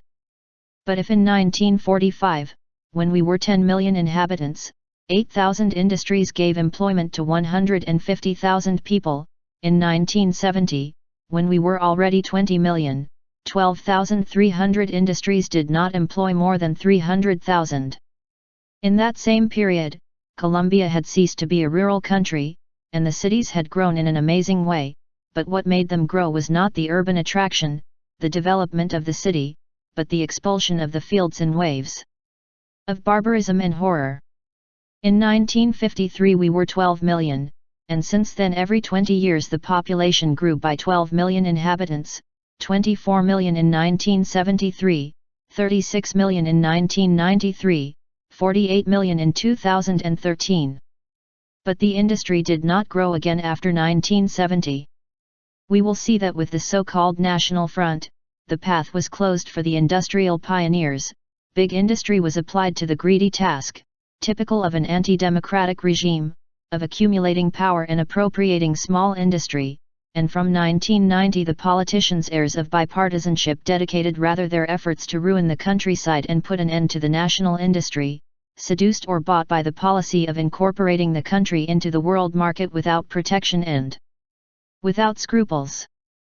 Behind La Violencia, in addition to the fight against Gaytonismo and the effort to maintain, albeit in an infernal way, the supremacy of the parties, were the doctrine of the growth of cities, the lure of industrialization and the fable that the cities would absorb as workers the mass of expelled peasants. The Curie mission, contracted by the bipartisanship, even recommended that the rural exodus be stimulated, arguing that industrialization would resolve that issue. Mario Arrublat tried in vain to demonstrate that our precarious bourgeoisie had no desire for industrialization, that the disorderly and dramatic growth of cities would only bring poverty, marginality, and new forms of violence. Nobody listened to him, perhaps because it is a law of nature that the Colombian plutocracy only listens to itself, or perhaps because the business was precisely not listening to those warnings. A few gentlemen of industry tried to keep the bulk of coffee production, which was the main national wealth, and the peasants who made the country prosperous lost their peace of mind, their small farms, and their lives. It is sad to see that the vain power of its democracy did not lift a finger to protect the sacrificed little peasant, nor did it make the slightest effort to welcome him in the city, where he arrived dragging painful stories, carrying in his memory the patchwork quilt of his lost world. There was produced, for the penultimate time, not the urbanization of the peasants but the ruralization of the cities. The derogatory name of mountaineers was given to the peasants fleeing from hell in the city, and no one gave them a place in urban legend, recognition of their value in building the country, or balm for their wounds. They had already found in the peasant music of the Andes mountain range, in the corridors and the zambas, the appropriate tone for their misfortune and their exile, and in the saga of the tangos of the south they found the stormy train of their incorporation into the world urban. It is a typical phenomenon of our curious Latin American destiny, songs that expressed the complaint of Argentine compadritos, living on the fringes of the law, confined to the suburbs, nourished by resentment and elbowed in brothels, captured well the feeling of orphanhood and exclusion of Colombian peasants, cornered by hatred in their homeland, expelled by crime and thrown into the sadness of the suburbs. It is a very unique phenomenon of the vessels that communicate cultures, that works that arise in one world only release all their significant charge in another. The Waltz When Your Eyes Look, by Enrique Cadícamo and José María Aguilar, recorded by Charlo in Buenos Aires in 1934, never had for Argentines the mysterious and tragic resonance that it released in Colombian Tolima, between the bursts of violence of the 50s, in the voice of Oscar Agudelo. But why be surprised that these things happen in such a discrete example, if we know that the work of Edgar Allan Poe never had in the United States, where it emerged, the spiritual resonance and the ability to influence the world that it gained in France when it was translated by Baudelaire, if we know that the work of Verlaine, which in France was just the song of an anomalous nightingale, was the instrument of freedom, sensuality, and harmony with which the modernists of the late 19th century reinvented the Spanish language in Latin America. A familiar theme made its way into the torn Colombia of half a century, the nostalgia of the lost house. Nothing was heard as much in the country as Las Acacias, a song in which the trees tell the exiled person who returns to his childhood home the melancholic story of dispossession and violence.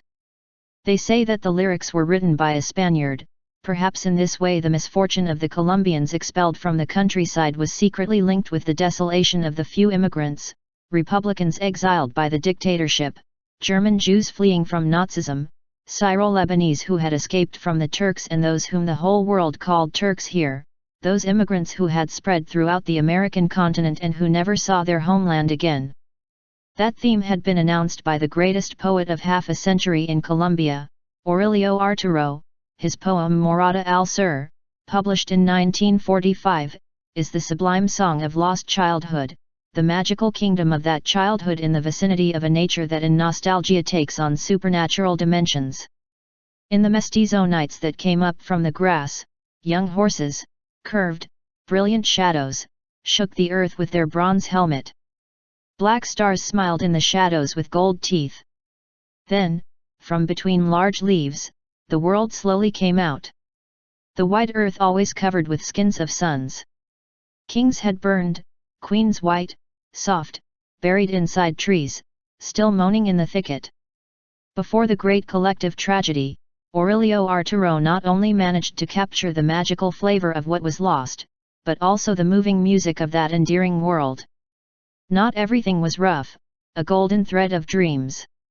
entangled itself in the pulp of my enchantments. And if to the north the old forest has a deep tick-tock, to the south the curving wind brings streaks of scent. There is the turbulent life of the haciendas, the energy of some men who go in light canoes through wild rivers, but also the terror of that simple world scared by the threat of violence and the warnings of history. Night, shadow until the end, between the dry ones. Branches, among foliage, broken nests between years the eggshell moons shone, the great moons full of silence and fright. The most significant thing is that this poem was written in the city. Morada al Sur, the memorable song of the lost house, tells something that is written in the soul of every Colombian, the Casa Grande, the paradise, and in 2013 we were able to prove it, when thousands of young people who had always been integrated into the urban world, saw in the marches of the last peasants the symbol of that past from which their parents and grandparents came, and dressed in ruanas they went out to express their solidarity with the agrarian world, slandered and threatened by the deformations of modernity. Perhaps all of this, like Arturo's own poem, is not only the nostalgia of a world rooted in nature, but the premonition of other times, because if something is announced in the signs of the time it is the urgent need for recent generations to celebrate a new pact with nature, with the land of origins and with the rivers of memory. In 1958 the leaders of the liberal and conservative parties, who had profaned and bloodied Colombia, signed peace. They did not do it to apologize to the country for the 300,000 dead of the violence and for all the collateral tragedies, but to impose a curious contract. For 16 years the same parties that had sponsored the horror and inhumanity from the state and outside who had preached infamy and educated the country in barbarism, would share power without allowing the expression of any other political force. The nation was so horrified, so intimidated by the propaganda of both parties and the effectiveness of their methods of extermination, that the whole world accepted the blackmail. Not accepting the collusion of the two machines was equivalent to suffering the threat of a prolongation of the violence. The great leaders Alberto Lleras and Laureano Gómez embraced, the country remained in the hands of bipartisanship for 16 years, and there began the illusion of a peace built on 2 decades of violence, on silent rivers of blood, on dark pictures of inhumanity. Colombia made an effort to forget that the power of the bipartisan alliance was born from the irresponsible hatred of the parties and only sought to perpetuate the rule of the old leadership and the persistence of its interests.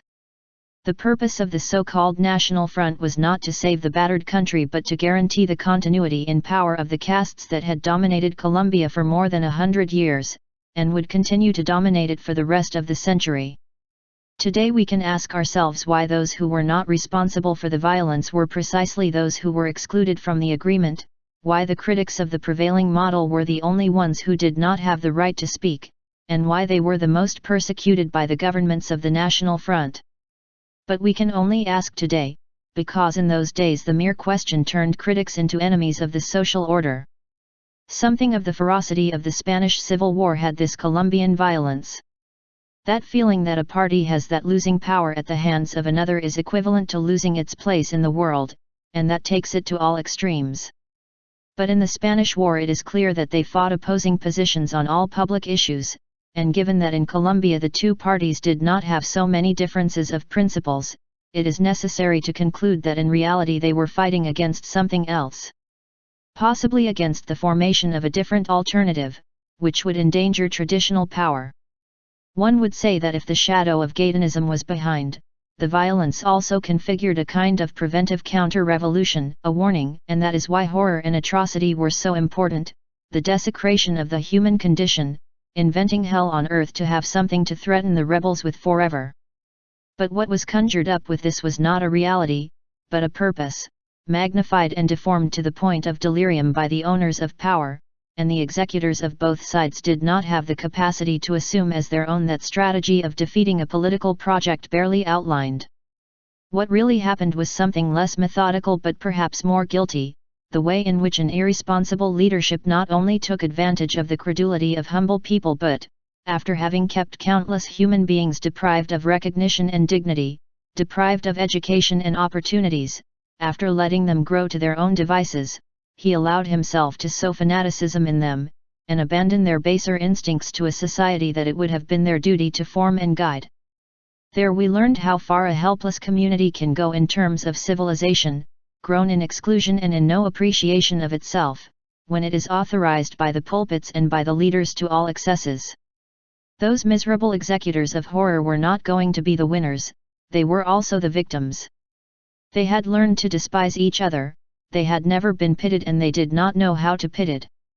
For me, nothing resonates so much about the Holocaust of those years than the terrible verses of Barba Jacob. Contempt for myself, I am wounded. Contempt for myself, you have gangrened my heart. Civil wars are usually officially declared, this war as such was never declared. Civil wars usually have a winner and a loser, we can say of the Colombian violence, seeing the results, that the owners of power and the heads of the parties won but the country lost.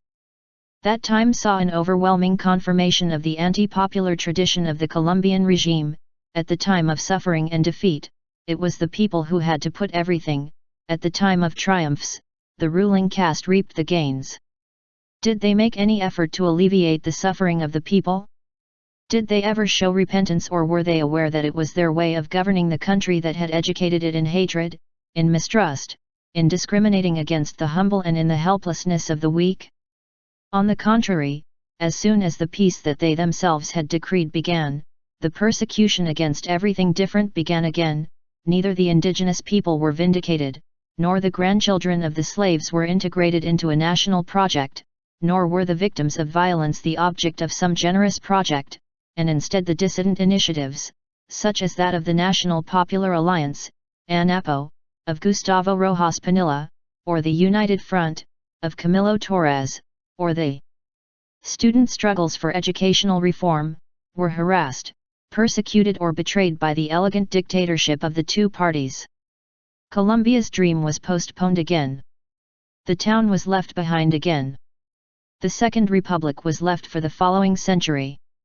Since the time of the conquest, literature here has been able to follow historical events day after day.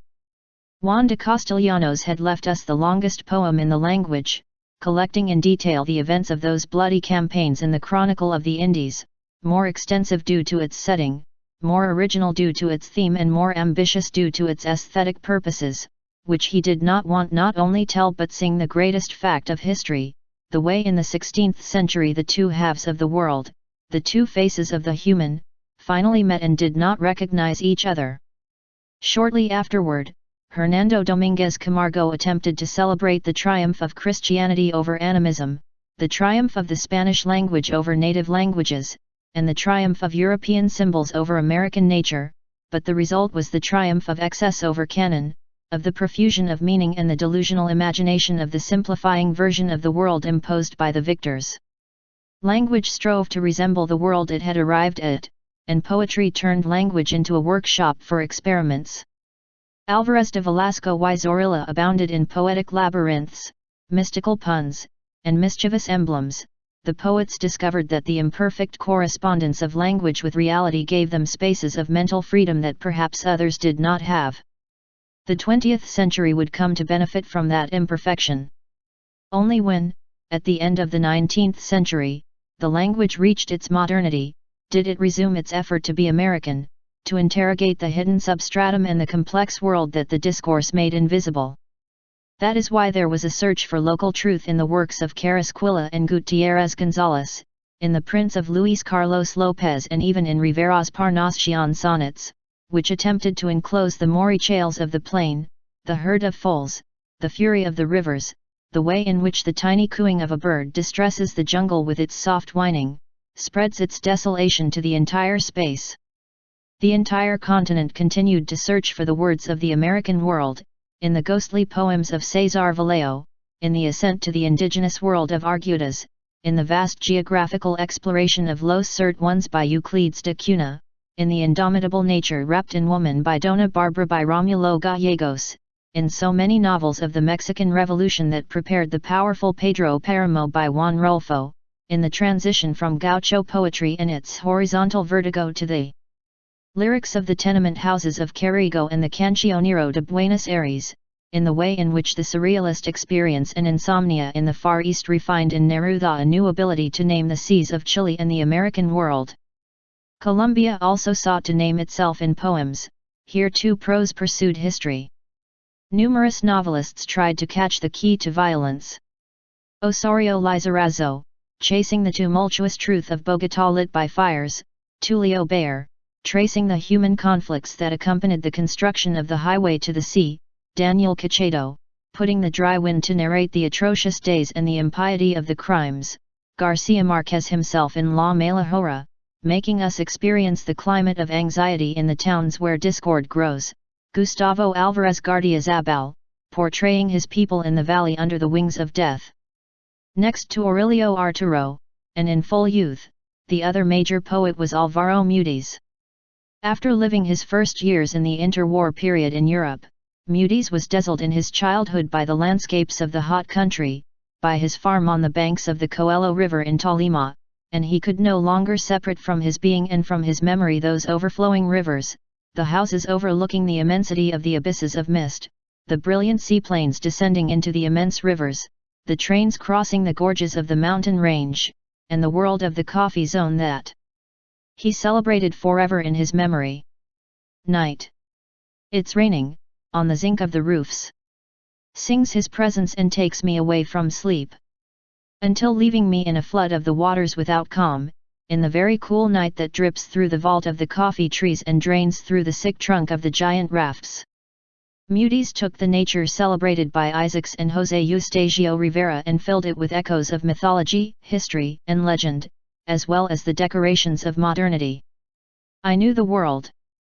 He knew how to place those landscapes, which others saw only from the perspective of the village, in a newer and broader context, knew how to fill them with human meaning, and very possibly it was he who helped Garcia Marquez find the physical universe where the delusional saga of his characters takes place, the historical perspective by which the village of Macondo would become a scale image of the dramatic Latin American history. All great literature is the fruit of a dialogue. And the literature that, in the mid-20th century, changed Colombia from a village lost in the mountains to a country convulsively sown in the heart of the contemporary world, was the result of the persistent dialogue that Álvaro Mutis and Gabriel Garcia had maintained since the 1940s. Marquez.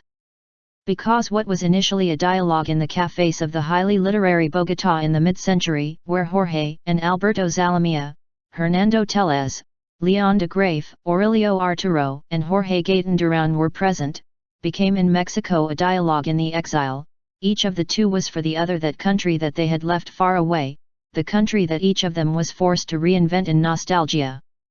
In all the languages of art, Colombia tried to decipher itself, after the storms of half a century, after the thunder of Gaetan and his tragic sacrifice, after the fire in Bogotá and the betrayal of the people, after bloodshed and hatred, after the embrace of political enemies, and on the eve of the great commotions that would result from all that, Colombia did not stop questioning itself and searching for the keys to its enigma. But in its first moment, it was enough for the elites of the parties to stop preaching hatred, for the violence to be reduced to the relentless persecution of gangs of outlaws, the hunt for monsters. However, it was already discouraging for a project of civilization the way the army captured the bandits and ostentatiously exhibited their agony in dump trucks and vans through the streets of the towns, so that the people believed that in this way they were paying all the guilt and correcting all evils. It is already known that paramilitary groups can only exist if the state gives them its support and protection. As soon as conservatism understood that its access to power was guaranteed, it renounced official violence, and once the liberal directories saw the alternation assured, they denounced and persecuted the guerrillas that they themselves had sponsored. People asked for nothing more than a little quiet.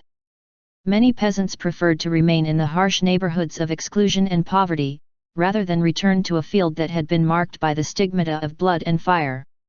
The rivers had carried too many corpses, the birds of prey had filled the sky with too much soot, there were too many ghost houses in the mountains, the cemeteries had grown too large. The old country of the bambucos and the corridors, of the guabinas, the buns and the whirlwinds had died, and only the fortunate regions that did not suffer from the violence, such as the Caribbean and Pacific coasts, kept the traditions alive, and even made it bloom more intensely. Since the end of the 1940s, nothing had given the country as much joy as those cumbias by José Barros, those joints by Campo Miranda, those merengues and parrandas by Crescencio Salcido, the barefoot man always to feel the contact of Mother Earth, who lived in material poverty all his life and in the richness of the spirit, and who composed those songs that always come back. I don't forget the old year, La Mucura, El Hombre Cayman, or that inspired burst called El Capital, and also the first walks of Guillermo Buitrago, who flew full of innocence and joy over the country of violence, like a bomb over the profaned land, and that the country continued to listen to and dance to year after year because they were the last vestige of the lost peasant arcade. Vallenato music was born from them, the melodious storytelling of the minstrels of the plains in the shadow of the Sierra Nevada.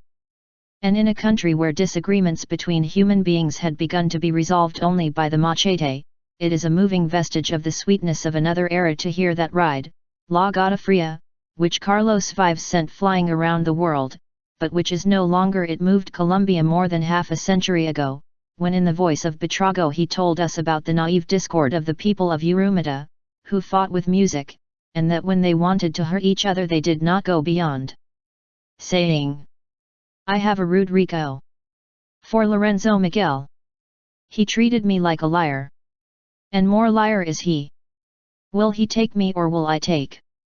So that the pot ends. Once the last dead had been collected and the last tears dried, when the country began to work on its illusion of oblivion, that music of walks and joints filled all of life. Colombia felt capable of forgetting, of restarting, of believing in the future again.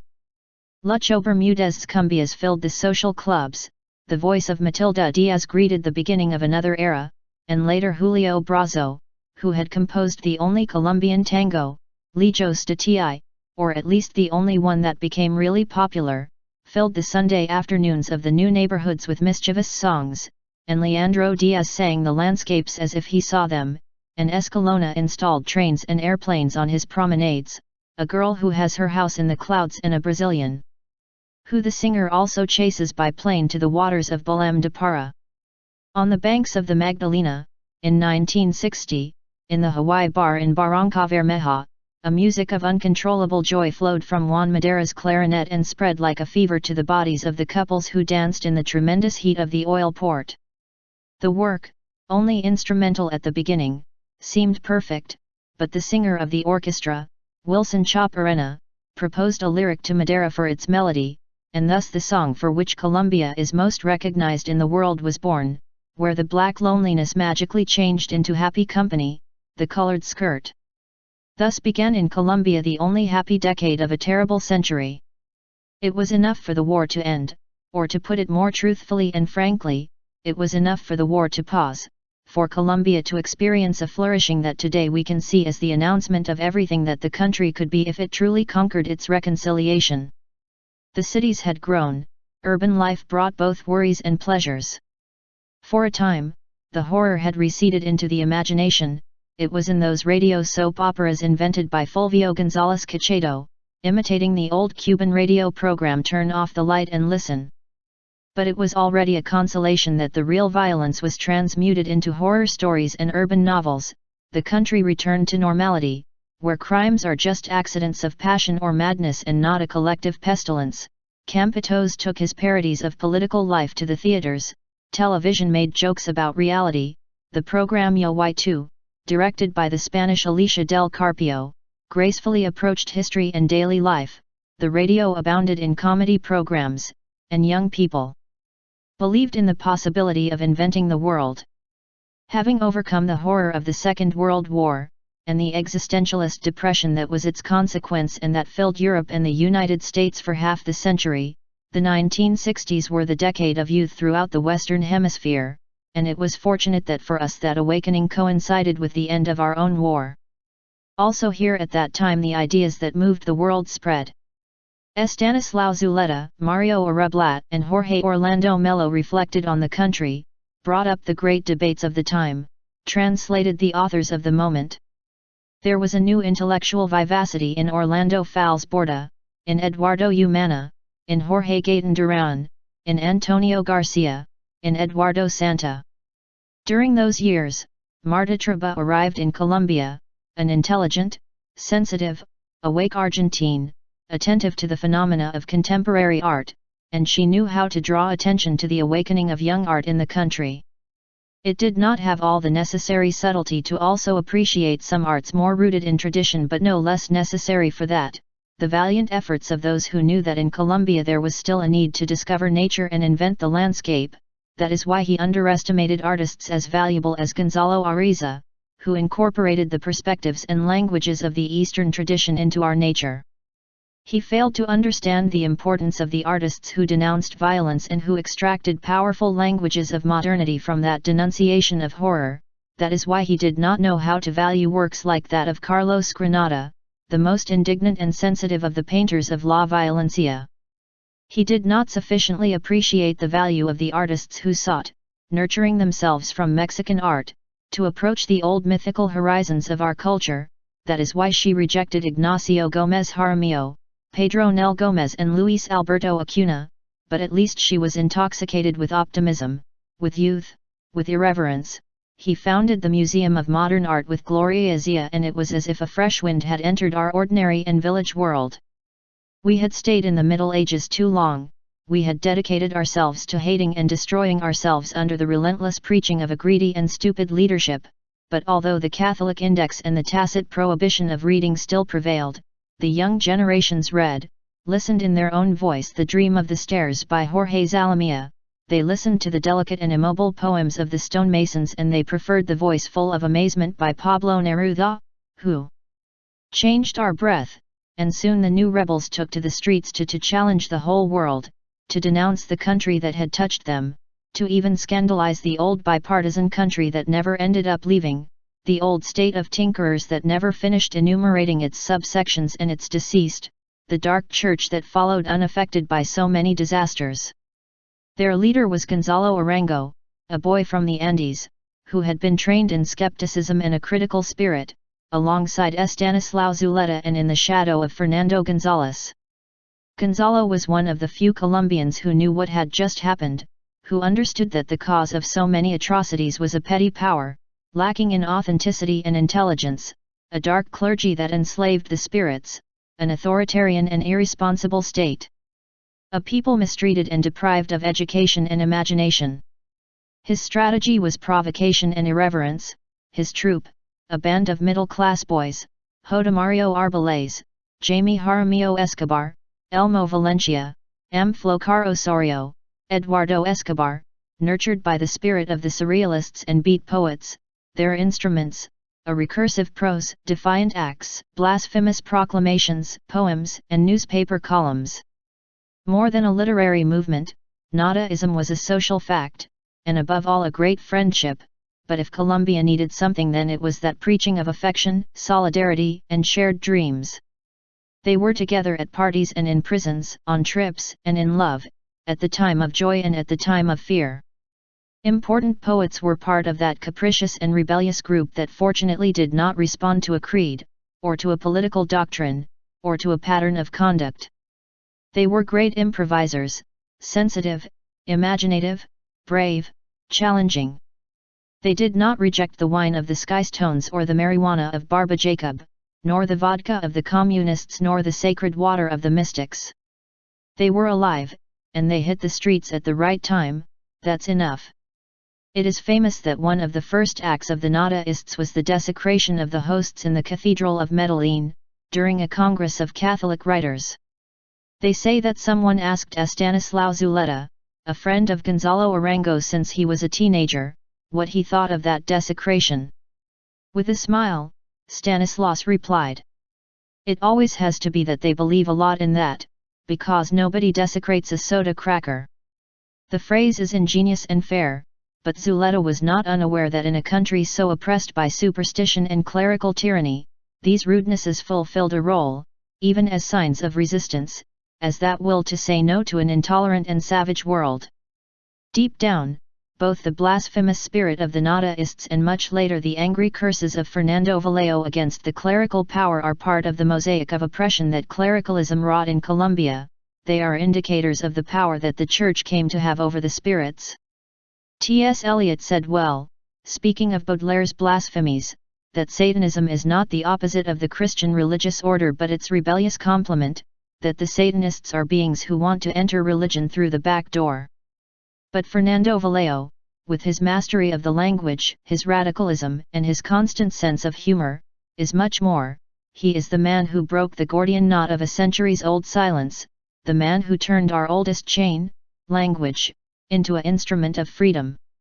Colombia lived with joy and avidity that peace truce, the peasants adapted to the city, its dizziness, and its dangers. The rural wind was installed in the streets, but although there was a quiet pause for millions of exiles, the governments that tried to respond to the challenge of directing the tsunami of urbanization, that unbridled growth of small cities invading the surrounding space, after bringing electricity and services to these neighborhoods, the rate of growth of industrial activity was much lower than what the country demanded. Thus, while young people watched Gloria Valencia de Castano and the teenage singers of El Club del Clan on television, who vaguely followed the musical fashions of Mexico and Argentina and the rhythms of the French New Wave, while listening to the songs of Oscar Golden and Pablos Gallinazo, while attending the reinvention of Colombian theater in the adventure of Enrique Buenaventura in Cali and Santiago Garcia and the La Candelaria Theater in Bogotá, while following exhibitions by Botero and Obregon, Manzur and Caballero, from Grau and Bernardo Salcedo, from Negret and Ramirez Villamizar, from Wiedemann and Antonio Rota, from Cardenas and Beatriz González, the country was beginning to live by searching. Slowly, but not imperceptibly, the city was imposing its rudeness on the marginalized, unwelcome and never incorporated into a social and cultural project. Already in the 60s theft began to be a problem, stoppers and pickpockets did their thing on the buses and in the streets. Someone had to warn that people needed employment, they needed inclusion, to feel part of a dignifying and shared national project. The old tradition of contempt for the people, for the poor, for the Indians, for the descendants of slaves, continued to be the spirit of the leadership, and the only solution to social problems was repression. What was seen from then on, throughout the decades, was not only poverty and misery, the abandoned children in the streets who in Bogotá were elegantly called, in the French style, gamins, homelessness and begging. It was a perceptible upward progression that no one corrected, it was the passage from theft to robbery, from rape to robbery, from armed robbery to robbery and robbery of residences, from fraud to kidnapping. Antisocial behaviors grew over the years, with the lack of responses from governments to the most urgent needs of the population. Soon the phenomenon of guerrillas returned in the fields. Soon in the cities there was organized crime. Already in the 60s a gang of professional assailants, La Peseta, was a permanent theme for the newscasts. What nobody foresaw was that from those first waves of crime great social forces would rise over time that shook Colombia: insurgent armies, drug mafias, the return of paramilitarism, and new waves of violence and horror. All this would be the fruit of the National Front and its narrow horizons, its spirit of exclusion and the blindness of its leaders, but in the early days there was something festive and idyllic in the dream of national reconciliation. The country, however, offered so little for those who truly expected prosperity that the exodus to Venezuela and the United States soon began. The poor discovered that beyond the borders there were decent wages for the effort, there were job guarantees, there was respect for work, there were real opportunities. In 1948, when Gayton died, a new international order began. One of the many disturbing things hidden in this story is the number of significant figures in hemispheric politics who were present in Bogotá on the day of the crime. The 9th Pan-American Conference was being held, which planned to create a new continental system with the founding of the Organization of American States, OAS, and there were prominent delegations from the 21 member countries, coinciding with diplomats and unofficial assistants, so that in Bogotá was from Marshall and Romulo Betancourt to Fidel Castro, Joaquín Balaguer, and Luis Cardozo y Aragon. Only 2 years had passed since the end of the Second World War. The Cold War began between the two great powers that emerged from that apocalypse. That same year the State of Israel had been founded, the Chinese Revolution was already triumphing and the ghost of the communism swept the world. The Spanish Republic, crushed by the Falange, had emigrated to America and encouraged intellectual adventures on these shores of the Atlantic. She promoted the great editorial initiatives of Mexico and Buenos Aires. European intellectuals fleeing the war stimulated an awakening of thought in Latin America. Eduardo Santos himself, whose historical role had been to put the brakes on the liberal reform that Colombia needed for life or death, was not without some liberal trait, even in the field of intellectual hospitality, and had received researchers such as Paul Rivet and Gerardo Reichel-Dalmatoff, who contributed so much over the years to the rescue of indigenous memory and to the vindication of the value of native communities, their knowledge and their mythologies, in the mosaic of the nation. It was also he who received Richard Evans Schultz, whose work in the investigation of the botanical wealth of the country is invaluable, and to which that beautiful novel of knowledge and love for the world that is the river, by Wade Davis, testifies. And the contribution of another immigrant, the German Gerhard Masser, who dedicated his years in Colombia to writing the most notable biography of the liberator Simon Bolívar, a book copious in its information, detailed in its knowledge and also full of deep human wisdom, was not minor. The National Front was barely beginning when the revolution broke out in Cuba. It is difficult to understand that it was precisely the regime that the two traditional parties had just invented in Colombia that denounced Cuba as an enemy of the Continental Union and proposed its expulsion from the Organization of American States. I am not saying this because Cuba was more democratic than Colombia, but because to found the National Front an inhumane war had been waged that cost the country 300,000 dead. It is more, the violence had not ended yet, and no one in the hemispheric order established 12 years ago had demanded explanations from the Colombian parties for that scandalous bloodshed. It is always that being good friends with the great powers exempts certain rulers from many responsibilities. The national bipartisanship had celebrated an increasingly surrendered alliance with the United States, and Colombia was that country's main partner in its fight against the new Cuban regime. From the moment the Cubans made their revolution, the Colombian leadership considered all popular demands to be communism and terrorism, ferociously persecuted dissidents, demonized rebellion, and curiously, along this path, which was nothing more than taking an old tradition, turning the democratic struggle into a crime, harassing it with courts and prisons, if not with powerful measures of force, suppressing constitutional guarantees, pushed many popular fighters to violence, and began to forge the catastrophe that Colombia would become. For several decades. If the arrival of the Liberal Republic had put our oil in North American hands, if the crash of 1929 had frustrated our railway network, the Second World War, although it allowed the growth of a national industry of basic goods, textiles, footwear, iron, construction materials, food, aligned us in an unrestricted way in the old tradition of Respis Polum, of only looking to the north, and the North Star did not notice that Colombia had postponed its urgent liberal reforms until eternity. But long before the Cuban Revolution, long before the guerrillas existed in Colombia, the popular struggle was already persecuted here. Since the 1920s, since the birth of the industry, hostility with the trade union movement had begun. A notable woman stood out in these struggles, Maria Cano, from Antioquia, who affirmed the rights of women and work, the basic principles of an awakening liberal society, and was persecuted for that effort, when in reality she was the symbol of the dignity and modernity of Colombian women. Maria Cano stimulated the struggles of the oil workers in Barrancabermeja, and invited the workers to participate in the exquisite pleasure of reading. She stimulated the struggle of the railway workers, the struggle for good working conditions in the threshers, the struggle for land of the peasants of Villota, asserted her rights as a woman and as a citizen, followed with interest what was happening around the world at the time, and energetically celebrated the fall of Nazism. But one of the hardest moments of his career was the prison he faced for having denounced the massacre of the banana plantations. Already in the way this incarnation of democratic dignity and liberal generosity was treated, one can clearly see the spirit that dominated and continues to dominate Colombia.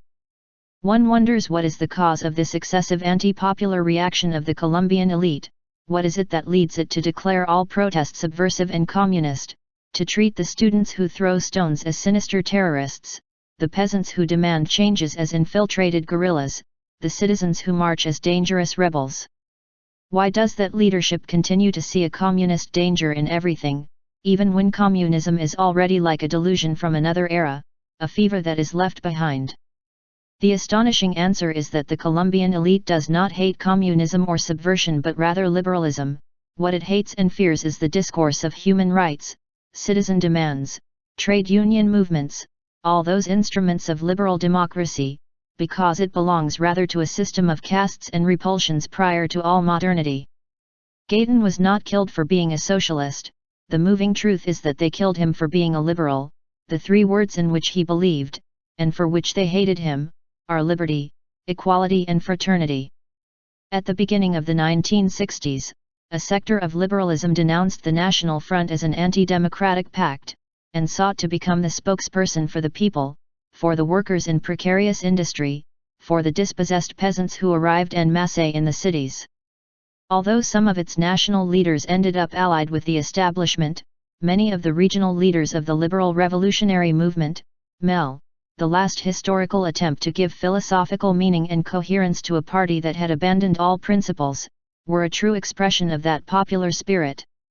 In Cali, Alfonso Barberena and his partner, Balvenda Alvarez, waged an admirable fight so that the municipal ejidos would be a housing solution for thousands of dispossessed.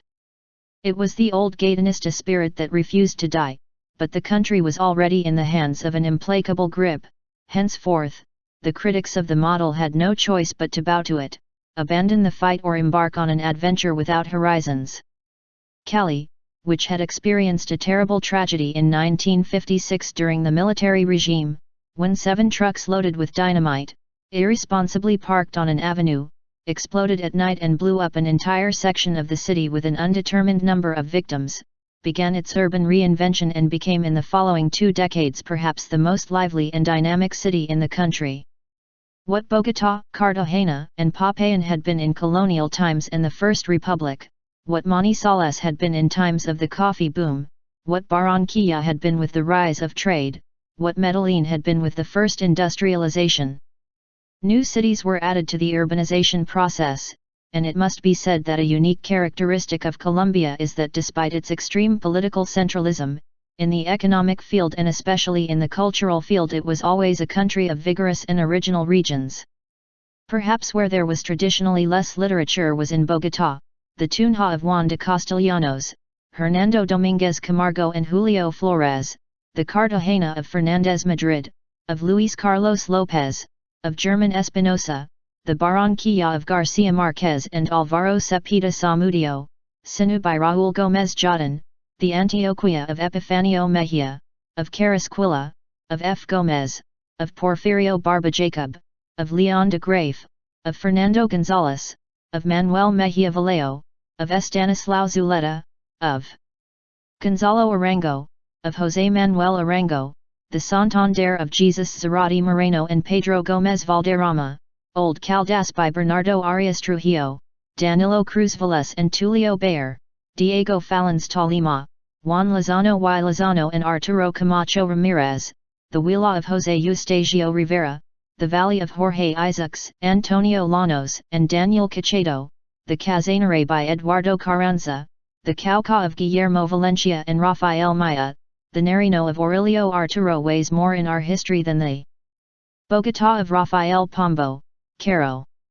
Silva, Jorge Zalamia, Nicolas Gómez Davila and Osorio Lizarazo. There was a people everywhere trying to believe in the future and to dream of a possible country, and in the field of culture and the arts there was an admirable effervescence in those times. Colombia is a paradoxical country, in which it is always possible to find a kind of desperate joy. Since peasant times it was possible to see joy combined with ferocity, here it is easy for the celebration of a sporting triumph to end up leaving wounded and dead, because something in the religious preaching of sacrifice made us perhaps feel guilty for being happy and that there was in our people a mysterious propensity to sacrifice. But if fatalism rises like an inevitable shadow before happiness, so before horror tends to rise the festive spirit of a people that tries not to sink into fatality. Barba Jacob exclaimed, against death, choruses of joy, and possibly without that reactive spirit, which invents reasons to continue living, the country would not have been able to survive its many disasters. The first impression that travelers have of Colombia is that of a sweet, hospitable, and happy people, so welcoming that sometimes they cannot believe it, and they have a hard time accepting the truth of that plot of accumulated tragedies and misfortunes that can only be described by those who see it. Known. The country always shows a deceitful surface, not necessarily because of hypocrisy but because of a stubborn need to convince itself that things are not bad. A great student of languages, who has lived in Colombia for 35 years, once told me that what had surprised him most from the beginning had been the conceptual clarity of politicians and leaders. Their speech revealed not only great modernity of thought but a remarkable sharpness of analysis, coupled with a pertinent understanding of solutions. However, in all that time the country did not change. It took many years to understand that the discourse of the leaders never had a practical application, it was more of an alibi than a philosophy. One thing was what they said and another what they did in their practical lives.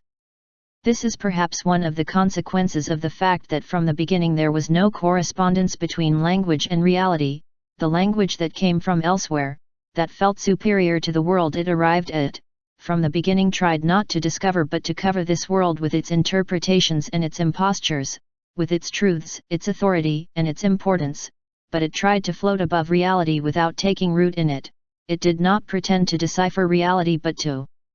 accommodate it to its logic, and it ended up being less of an instrument to understand the world than an instrument of power to disguise it or to disregard it. This had to happen in all the countries of the continent, but the entry into modernity meant everywhere the effort to build a critical conscience that would moderate the mystifying pretensions of language. It was the alliance of the language with a suffocating and tyrannical religion, with the medieval spirit, which refused to make concessions to reality and tried to impose itself through fear and authority, not through argumentation and persuasion, that eternalized us. In a model denied to research, dialogue and logic. It is enough to see those officials who never respond to what is asked of them, but who always have a tangle of arguments from authority that entangle the matter and divert attention. It is enough to see the power that such astute and cynical language achieves in that typically contemporary context of a media that has a measured time, and where every message goes in a single direction, to understand how, when the narrative of the nation ceased to be exclusively in the hands of the church and in the hands of politicians, the juggling of communication took charge of building a version of the country no longer based on tradition, thought or knowledge, but on the urgencies of today, in the impact of novelty, in the alarms of an emphatic, momentary, and discontinuous version of events, which easily becomes a spectacle. Something different happened in its beginnings with the English language in the north of the continent. There the weight of the Protestant ethic was fundamental in the construction of a responsible legality, their respect for the citizen was founded on a true enlightened tradition, their real efforts were made to incorporate minorities into the inclusive discourse of the nation, the social pact was respected, the immigrants cyclically integrated into the spirit of legality, the pride of the territory marked the thrust of the businessmen, the American myth shaped a national legend, and the priorities of domestic consumption, of citizen opinion, of greatness of the country, promoted all the economic, political, and cultural initiatives. It is enough to hear the tone with which in a poem by Edgar Lee Masters, a woman who was in legend the bride and inspiration of Abraham Lincoln speaks from the grave of the greatness of her country. Dark, unworthy, but they spring from me. The vibrations of an eternal music. Without rancor for anyone, with compassion for everyone. In me the forgiveness of millions of men for millions, and the blessed face of a nation resplendent with justice and truth. I am Anne Rutledge, who lies under this grass, adored in life by Abraham Lincoln, betrothed to him, not by union but by parting. Bloom forever, O Republic, from the dust of my breast. It is impossible to exaggerate the importance of these invisible things, of loyalty, of love for the territory, of pride in fellow citizens, of solidarity, of trust, of responsibility, of the awareness of feeling accepted and dignified, in the construction of a true society. That is why affection, pride, dignity, respect, compassion, shared memory, love that becomes generosity, trust, and coexistence are also fundamental political facts. For this reason, it is essential to transform a language that has been used for centuries to subdue and dispossess, to deny collective values, into an expressive instrument of emotion and affection, into a power that truly helps to decipher reality and also help transform it. For something the language was among us from the beginning, the cohesive of a discordant reality. But perhaps that passion for the grammar of the Colombian rulers was the symbol of a secret alliance of political power with the imperative power of language. Here we still have to ask ourselves why we constantly need so many laws and why, nevertheless, the profusion of norms does not make us more capable of living together. Legal philosophers know that any excess of rules only betrays the absolute lack of customs and traditions, and above all promotes the culture of transgression. An excessive emphasis on the normative nature of language ends up subjecting speech and thought to mental schemes, to formats that are not shown as such but instead feign unappealable laws, forms of good, civility and good taste. Having the language completely codified serves above all to detect what is out of the established mold, and in Colombia language has become a very subtle instrument of social control, because we live in a country where the stratification system reaches overwhelming levels. When it was no longer easy to detect from their physical features who belonged to the old lineage of criollos and mestizos that made up the republic and who belonged to the excluded species of Indians, blacks, Zambos, and mulattoes, the language, the manners, became a telltale element. It is already known that precisely to maintain that spirit of aristocracy denying others, so that cultural homogeneity would not occur, the idea of universal, compulsory, and free education, which could turn us into equivalent citizens, was always rejected. Education was rather the main instrument perpetuating inequality. That is why it is painful to know that of 100 children who enter the school system, only 17 finish the second cycle, and that the vast majority of dropouts do so because the system expels them. Many, upon entering school, are surely denied to be subjects of knowledge, they have already been denied the right to be interlocutors, to ask questions, to disagree. And it is that before entering the order of knowledge it is necessary to have entered the orders of affection and dignity, and for many, society has been responsible from the beginning of closing the doors to the construction of a true citizenship. That is why the rulers strive in vain to undertake educational reforms that do not take into account social inclusion, the dignity of citizens, the possibility of occupying a place in the economy, incorporation into a story of shared memory and national pride, a possible dialogue between generations, between friends, between economy and health, between recreation and culture, between school and life.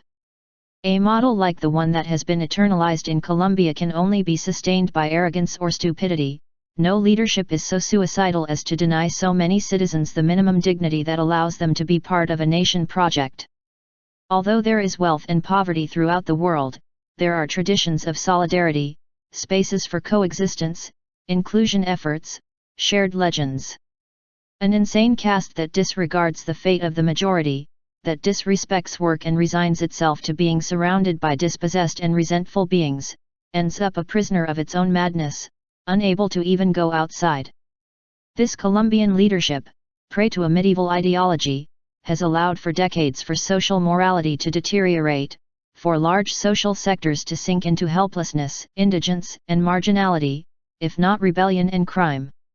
But she has never taken responsibility for what happened. She refuses to admit that she was the one who caused these exclusions, and ends up feeling that her fellow citizens are aliens. Seeing everywhere the results of an evil way of using power to ensure privileges and deny justice, he ends up feeling, however, that all protest is absurd, that all refusal is perverse, and that the inevitable rebellion that the model produces is a manifestation of evil and must be exterminated. Nothing is preached to us more in recent times than the extermination of monsters, but no one wonders what causes so many enemies of public order to arise in a society, why decade after decade we have to go out to pacify the country in new extermination crusades that always leave us amazed at the magnitude of the evil and numb us at the atrocity of the results. The Colombian leadership asks itself more and more frequently what is the cause of the evils, and almost always points the finger towards some side of our complex reality. He blamed the bandits of the 50s, but after exterminating them the evil continued to grow. He attributed the blame to the first guerrillas, who were then not recognized internal causes. The responsibility lay with international communism. But once the Soviet Union fell and the communist project was closed, Colombia's ills continued. At the end of the 1980s, the blame for all our disorder lay with the big drug lords, but once Gonzalo Rodriguez Gacha had been shot down on the Caribbean coast, Pablo Escobar shot on the rooftops of Medellin, and the brothers extradited to the United States Rodriguez Orihuela and exterminated among themselves the men of the North Valley Cartel, Colombia's problems persisted. The guerrillas were the cause of everything. It was common crime, it was winter. All those efforts to find someone to blame for our plagues avoided the central problem, wondering who threw the guerrillas into the insurgency, the criminals into crime, the poor into poverty, the mafiosi into drug trafficking, the paramilitaries into combat, hitmen to their mercenary trade, but a way of governing the country that closes the doors to everything that does not belong to the order of the chosen. That leadership that has all the privileges, makes all the decisions and manages all the budgets, never assumes the responsibilities, but is always above suspicion. And deciphering reality is enigmatic when there are things that should not be said, sectors that cannot be suspected.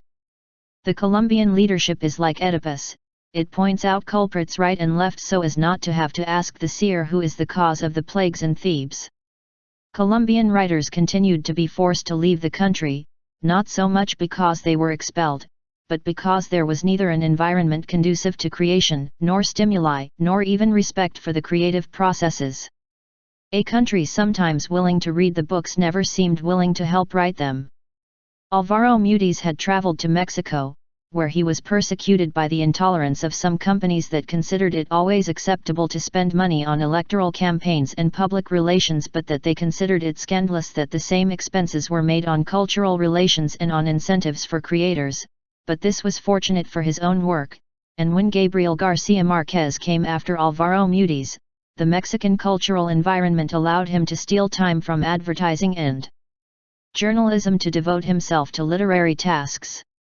In 1967, 100 Years of Solitude appeared in Buenos Aires.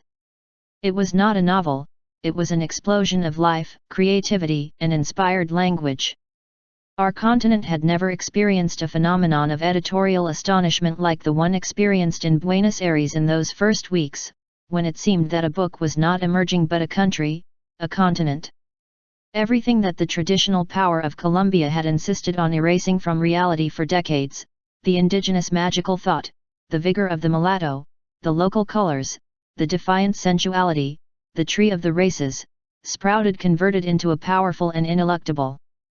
Garcia Marquez did not tell the story of Colombia, but the story of a fabulous village lost between the swamps and the mountains, near an invisible sea, abandoned by the central powers, far from the male roots, far from universal history.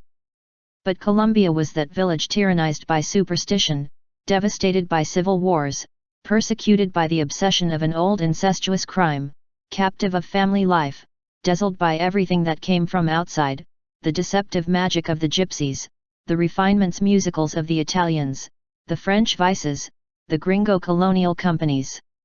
An exuberant nature, whose vegetation could be seen growing before the eyes, an overflowing vitality, all the resources of ingenuity and the sprains of malice in an astonishingly clear prose, hypnotic in its fluidity and its meticulousness, and a gallery of characters whose way of living was always halfway between clairvoyance and madness. Colombia had been slow in giving the world news about itself, but when it appeared it knew how to disconcert scholars and laymen alike. Garcia Marquez's novel seemed like the treasure trove of the 1001 Nights. The old obsession of guilt for an ancient crime, the exodus from the origin, the curse of discord between neighbors, the plague of oblivion, destructive fertility, isolation, and deluge, the routine of civil wars, the stubborn life sprouting always again between the deaths and the ruins, they left in the conscience a sensation of miracle. To explain the magic of that powerful and captivating prose would be, as John Keats said of poetry, to unravel the rainbow. But the first of Garcia Marquez's biographers, Dasso Saldivar, has tried to show us how the many episodes of the fable are facts of history transfigured by the power of language and by the symbols of the imagination. I remember that once, when Gaba was already a legend that made girls cry in surprise in the streets, someone told him, "Gaba, they already read you more than the Holy Spirit, and that is a sin. Tell me what your secret is." And Gaba replied, "The truth is that I do have a secret, and I'm going to reveal it to you. It's all about preventing the reader from waking up." In other books by Garcia Marquez one feels the work of a great architect, a rigorous investigator, an inspired creator. But in 100 Years of Solitude one does not feel any work, one has the impression that the author, like the ancient poets, is writing to the rhythm of an unknown breath, is a fountain in a state of pure inspiration, and at the same time is aware of each word and its weight in the story.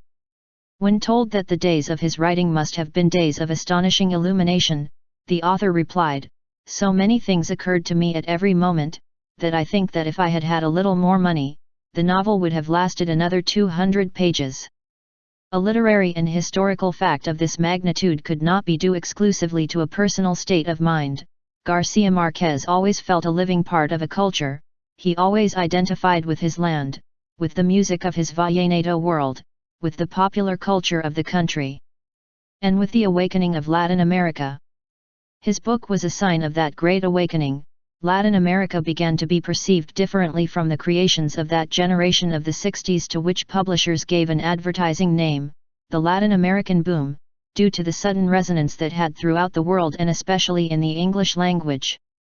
The 60s filled the world with facts and symbols. They were the age of the Beatles and the Cuban Revolution, the death of Kennedy and Marilyn Monroe, Che Guevara and the Chinese Cultural Revolution, the riots of May 68 in Paris and the invasion of Czechoslovakia by the Russians, the Vietnam War and the landing of man on the moon, the Vatican Council and the Algerian War, the Six-Day War and Martin Luther King, of the massacre of the students in Mexico and of the Woodstock Festival. Garcia Marquez contributed to this heterogeneous and memorable mosaic one of the happiest events in our history, the novel that put Colombia in the world. We had grown up as a marginal country, colonized, made invisible by an inauthentic, petty, and pretend discourse. The history was elsewhere, the beauty was elsewhere, the culture was elsewhere, but something was brewing in our reality. The reductive discourse of the elite could no longer contain a vigorous and contradictory society that was beginning to find itself and recognize the complexity that was in its entrails. Garcia Marquez's book was definitive for Colombia to begin to look at itself in a different way, to begin to admire itself in another way, and to begin to have eyes to see its nuances and complexity. Language continued to fulfill the mysterious mission of being the central element of the story, the articulator of our social order.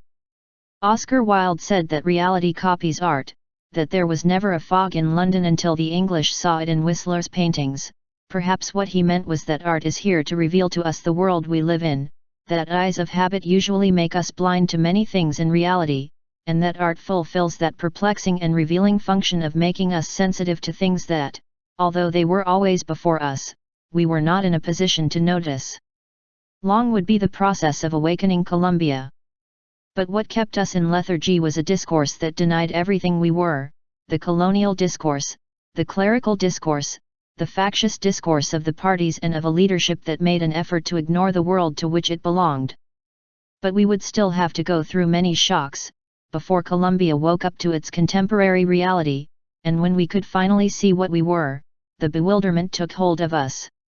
It was also necessary for the Colombian leadership to lose its ability to drown the country in its fierce denial and in its discourse. And I would say that it was from the 50s when the old leadership lost its hegemonic power over society. Until the 1950s, the power of the Colombian elite was unquestionable. Gaytonismo had already been a first sign that in Colombia something did not fit in the simplifying and arrogant model of the Republican caste. To stop this radical change of course that Gayton proposed, the elite had to resort to violence and the fanaticization of society. With Rojas Pinilla he understood that not even the army could be trusted as the guardian of the old power of the castes, and by quickly taking back the reins of the country, he chose to build the exclusive and aristocratic model of the National Front. But the country no longer fit into his model. Each government of the National Front left the leadership and the country with some serious unresolved problem, a long-term conflict.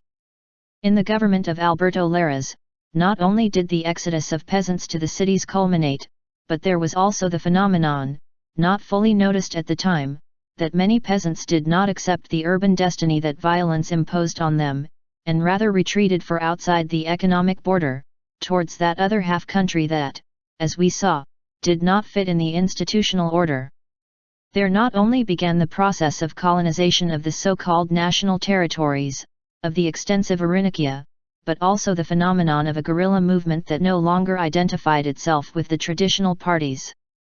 The first communist guerrillas were actually betrayed liberals, peasants who said no to the order to emigrate to the city, people from the countryside who decided to stay in the countryside and understood that they could only do so by resisting. The peasants of El Pato, Riaquicito, and Guayaburo who in 1964 demanded of the government public works, highways, bridges, the institutional presence of the state and health posts, perhaps would not have become anything else if their demands had been met in time, but the proud and contemptuous old country sent the troops and bombed them. It was a son of Laureano Gómez, Alvaro Gómez Hurtado, who, to magnify his threat, inaugurated the custom of calling all groups of demanding peasants independent republics, and managed to get the government to respond with annihilating fury to those demands.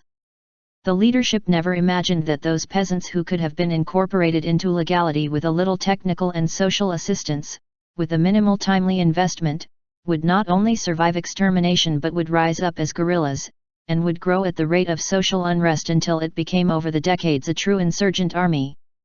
A peasant who had been part of the liberal guerrillas, Manuel Marulanda, was the founder of the Revolutionary Armed Forces of Colombia, FARC, which would wage a 50-year war against the state. Today, even the presidents of the republic tell us that the guerrillas are no longer what they used to be, those peasants fed up with injustice who fought for their rights, romantic warriors who believed in the need for a different country, that over time those righteous guerrillas became criminals, who from a certain moment benefited from drug trafficking to finance their war, and ended up becoming terrorists. But the truth is that in the early days they were not treated precisely as romantic warriors who had to be respected and cared for, with whom peace could have been made before they became a violent phenomenon spread throughout the territory. And no one recognizes that it was this purely military handling of a problem that had its roots in the dramatic history of the country, in that painful and savage history that I have tried to trace in these pages, that made those humble combatants from the beginning become the relentless warriors of today. Manuel Marulanda, however, will go down in history as the peasant who did not allow himself to be thrown into the cities, the one who said no by force to that red and blind wind that expelled millions of beings to urban poverty, marginality, and poverty. Nostalgia. He believed that another country was possible, or at least that the peasant country could not allow itself to be trampled by history, and if his movement ultimately sank many times into barbarism and inhumanity, because history is bitter and wars are cruel, at least it showed that in these peasants there was an irreducible dignity, an unexpected firmness and an amazing character. One day, while reading the tremendous novel Michael Kohlhaas by Heinrich von Kleist, which tells the story of a man, victim of injustice, who waged a savage war against power in 16th century Germany, I felt that I had found a literary character who resembled him, and I believe that Belisario Betancur was right when, upon returning from an interview with the old guerrilla in the jungles of Colombia, in one of his attempts to make peace, he said, to the astonishment of the journalists, that I had met a legend. Perhaps Marulanda would have been something else if he had belonged to a different country, perhaps Colombia would have given him what Mexico gave to Pancho Villa and Emiliano Zapata, and perhaps he deserves these verses by Jorge Luis Borges, a man who perhaps I would have never admired him. You knew that win or be defeated. They are faces of indifferent chance.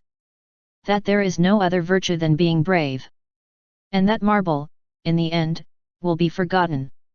One could attribute the appearance of the FARC exclusively to the influence of the Russian Revolution and the Communist parties, but it remains to be explained why when in 1989 the Soviet Union and all the regimes that were subject to its influence collapsed, and the guerrillas disappeared throughout the rest of Latin America, this Colombian guerrilla not only has not died out under the weight of the official war, like many guerrillas on the continent, but has experienced a significant boom in recent times. The government of Guillermo Leon Valencia came, and under his command new guerrillas grew in Colombia. The repression of the student movement and the dissatisfaction of sensitive sectors, particularly the church, in the face of growing poverty and inequality, gave rise to the National Liberation Army, ELN, and saw it strengthen with the departure of some student leaders to the mountains. It is known that the main influence on this guerrilla group was the Cuban Revolution and the theories of the guerrilla focus that Fidel Castro and his men had developed in light of the experience of the Sierra Maestra. A young law student at the National University during the days that Gabriel Garcia Marquez was studying there, a vigilante and sensitive young man named Camilo Torres Restrepo, embodied in those times all the dissatisfaction that the new regime aroused in the citizens. He had lived through the end of the Liberal Republic, the death of Gaydon, the violence. He did not know how to dedicate his life to the service of his people, and he soon felt that the law would not be the instrument of that transformation he was looking for, because the law in Colombia was the enemy of justice. He became a priest. The church was no longer just the old fanatical clergy, now there were also young people influenced by liberation theology and moved by a long national history of poverty and marginality. But Camilo would also soon notice that there was a marriage between political power and the church, and the Archbishop of Bogotá himself began to block the path to his social struggles. He then founded the United Front movement as a response to the National Front. He denounced how the anti-democratic spirit of the bipartisan alliance was closing the horizons of Colombian society. He was a sociologist, he had studied in Leuven, he had looked at Colombia in the light of the experience of other countries and understood that, compared to most democratic countries, Colombian democracy was a scam, how the workers, the small businessmen, peasants, students, here everything was demanded of them but nothing was given in return. He also understood how the Colombian legal system did not offer citizens the minimum guarantees to live or the minimum conditions to respect the law, but it did know how to fall with all its weight on the infractions of the poor and on the crimes of the humble, while the entire state was actually a crime. Harassed, he began to suffer persecution. He saw what the old politicians called the barbed wire of hostile guarantees that the official world in Colombia had become, the system of compadrazgos that only allowed life if infamy was acolyte, that even allowed prosperity and success if one renounced to identify with the people and their sufferings. Perhaps he also saw, in the distance, the horizon of crimes, violence, and horror in which that town would fall over the cliff without state protection, without justice and without hope, and desperation threw it into the hands of the ELN guerrillas. But Camilo Torres was not a guerrilla, he was an idealist lost in the violent party of the world. His fate was the same as that of José Martí, the Cuban poet, a martyr in the struggle for the independence of his country, who died on his first day of combat. The Colombian system had thrown the rebel priest into the war. It is said that the warriors who greeted him did not even give him a weapon, but made it a condition of combat that he get his own weapon on the battlefield. The brave but inexperienced fighter paid for that tragic adventure with his life, and Walter Joe Broderick's book, Camilo, the Guerrilla Priest, is his memory and monument. In the third government of the National Front, that of Carlos Lleras Restrepo, the opposition of the Popular National Alianza, ANAPO, was strengthened, and new guerrilla groups nested in the fields. Now the Maoist guerrilla of the Popular Liberation Army, EPL, was also there.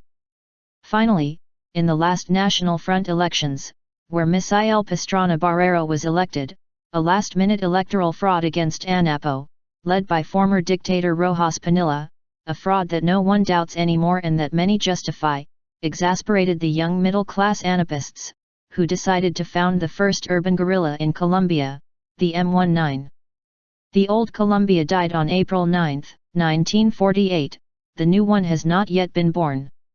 We all know that the clock of history stopped on that fateful day and that since then we have done nothing but spin in the whirlwind of violence that we no longer even dare to call wars, because apparently they no longer deserve that name. It is already known that the Thousand Days War was the last war that the owners of Colombia agreed to call that, a war with two armies that considered themselves equal in rights, legitimate in their aspirations, worthy of respect, some defeated with whom they were ready to embrace the winners. And this means that the Thousand Days War was the last war in which the aristocracy was on both sides, the last war in which the aristocracy fought, because after that the two parties assumed practically the same ideology, with nuances that the opportunity dictated only, and from that moment the war was not of elites. We have already seen that the violencia of the 50s, one of the most chilling national wars, only had as executors the poor of both parties who had nothing to gain from it. From then on, the war was between factions of the people fanaticized by the leadership, or between the state and some insurgents whose status as interlocutors was almost never recognized, who had to be exterminated because they did not represent any of the values that the elite was willing to respect. The old generals of the Thousand Days War, Benjamin Herrera or Rafael Uribe, entered the national legend, but after that the warriors of our history have never again figured in any legend. Because what happened in the Colombian 20th century is very difficult to explain in terms of conventional warfare. National armies were instituted everywhere to defend the borders, to protect all the citizens of a nation against external enemies, while the police exist to hunt down delinquents and criminals within. From what moment did the National Army, whose last foreign war was in 1934 against Peru, become an army to fight nationals? From what moment was it accepted in such a way that there were wars that the Ministry of the Branch was called the Ministry of War for a long time, and yet it was denied that those wars were so as not to have to accept the contenders as interlocutors? Was it that remnant of legitimacy, that refusal to accept that there was any validity to the claims of the contenders, that did not allow our historians to call that tremendous civil war that shook the country in the 50s a war, that they resort to the euphemism to call it generically the violence, so as not to have to recognize political protagonists in it, to turn it into a kind of biblical curse without causes or explanations, or without any other explanation than the evil of some human beings, the depravity, the madness, and infamy?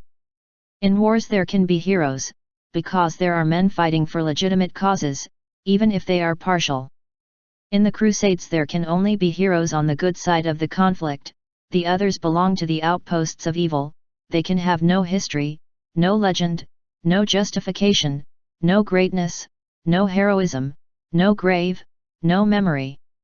Here, again, as in the times of the conquest, we once again had an army of paladins that represented humanity, good, morality, civilization, and wild hordes that did not even deserve the dignity of a burial. Some killed, others killed. Some were good even if they killed, others were bad even if they didn't. Camilo Torres, who never killed anyone, belonged to the evil side, and those who killed him were the good guys. That can happen for short periods and humanity can be willing to accept it. But when things drag on to become habits of history and of the mind, isn't it worth pausing a bit and wondering when a crusade against evil ceases to be a crusade and becomes a policy of extermination? How many do the enemies have to be considered an opposing army, to stop being considered a horde of bandits? How many were the combatants of each side in the Thousand Days' War? The violence of the 50s produced 300,000 deaths in Colombia. Were they all victims of evil? Were they all bandits and criminals? When will they tell us who represented humanity, dignity, culture, civilization? When will we be able to bring to the pantheon of the country those who represented the high values of society, the defense of life and the dignity of a territory? And if we decide that the violencia of the 50s was really a civil war, when will we honor the heroes of those two sides who sacrificed themselves for ideas, even if they were wrong, who faced danger and gave their lives for represent one or another of the projects that were proposed for our story? In the war against the guerrillas, many soldiers of the National Army have died for their country, and they should not be anonymous heroes. But you should also ask, how many guerrillas have died in the 50 years that this war has been going on? Someone must have even a tenuous balance. How many were captured and how many demobilized? In sum, how many were those who took up arms in that half-century? Because if those insurgents are 1,000, or 2,000, or 5,000, perhaps we can accept that they were a gang of criminals, but if it turns out to be, as some official statistics seem to indicate, even the triumphant reports of our army, which could well be 50,000, or 100,000, or more, the warriors who faced this state in recent decades, it is already hard work not look at them as an insurgent army in a civil war, and if we don't want to drown in unreality and lies, we will have to accept that there was a war here, that in that war, just as there had to be atrocities and errors on all sides, there also had to be positions, principles, values, some heroes following a cause, and that the reducing and simplifying discourse will never allow us to reconcile and look at each other again as fellow citizens. While in the half-forgotten country illicit crops spread and the power of traffickers grew, the M19 guerrillas became strong in the cities. This, which was more like the guerrillas of the south, the Argentine Montoneros, the Uruguayan Tupamaros, for 20 years filled the headlines of the newspapers with alarm, and their leaders, Jamie Bateman, Carlos Pizarro, Antonio Navarro Wolf, Alvaro Fayad, had a certain romantic aura for the young people of the cities. The old peasant guerrillas did not disturb the life of the cities where the majority of Colombians were now. The M19 symbolically seized the sword of Simon Bolívar, stole weapons in the army's own magazine, held hostage the diplomatic corps that attended a party at the embassy of the Dominican Republic and, finally, the Palace of Justice was stormed in a suicidal action that caused not only the death of all the hostages among whom was a good part of the Supreme Court of Justice, but also the death of the assailants. But there was much more that had been gestated in those 2 decades of illusory reconciliation that were called the National Front. The 1970s began with 4 guerrilla movements acting in Colombian territory, with a deterioration in urban security and a growing tendency to resort to repression to silence citizen demands. The custom of suspending constitutional guarantees through decrees of a state of siege was aggravated by the issuance, during the government of Julio César Tabay, of a security statute that precipitated the armed forces into practices of violation of rights, torture and other forms of inhumanity.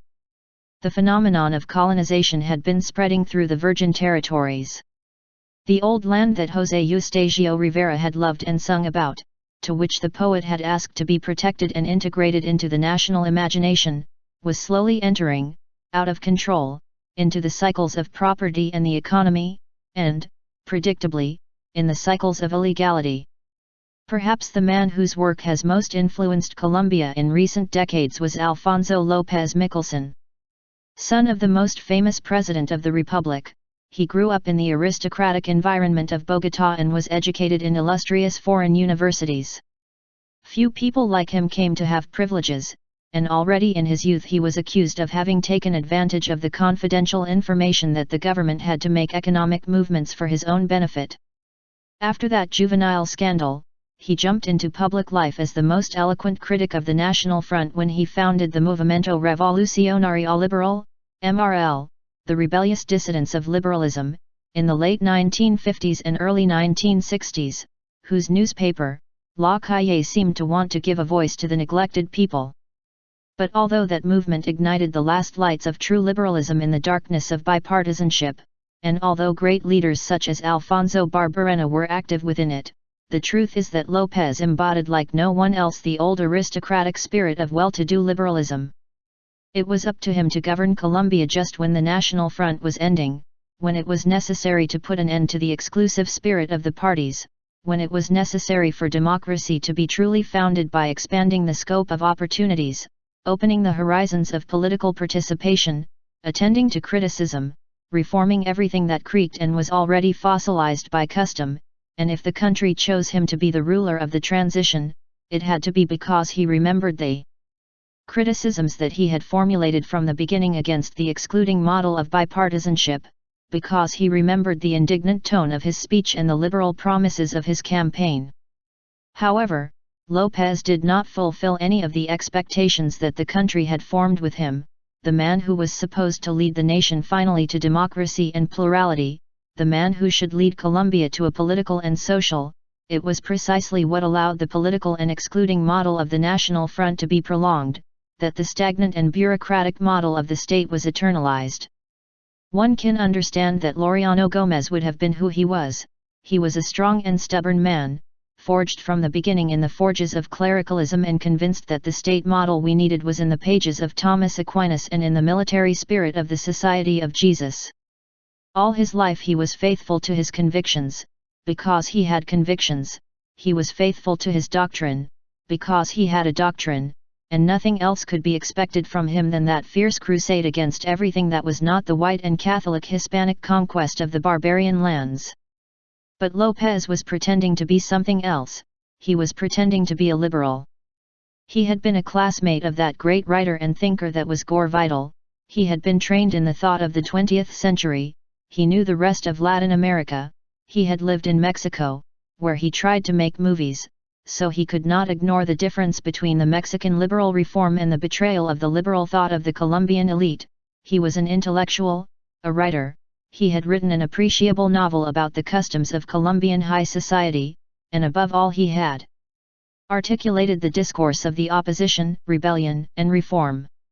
In addition, López had power, he belonged to the ruling elite, he was privileged and could take initiatives. He also had the intellectual capacity to argue for changes, the talent to persuade, and he was the son of the most famous ex-president of the Republic, son precisely of the man who had owed a democratic revolution to Colombia.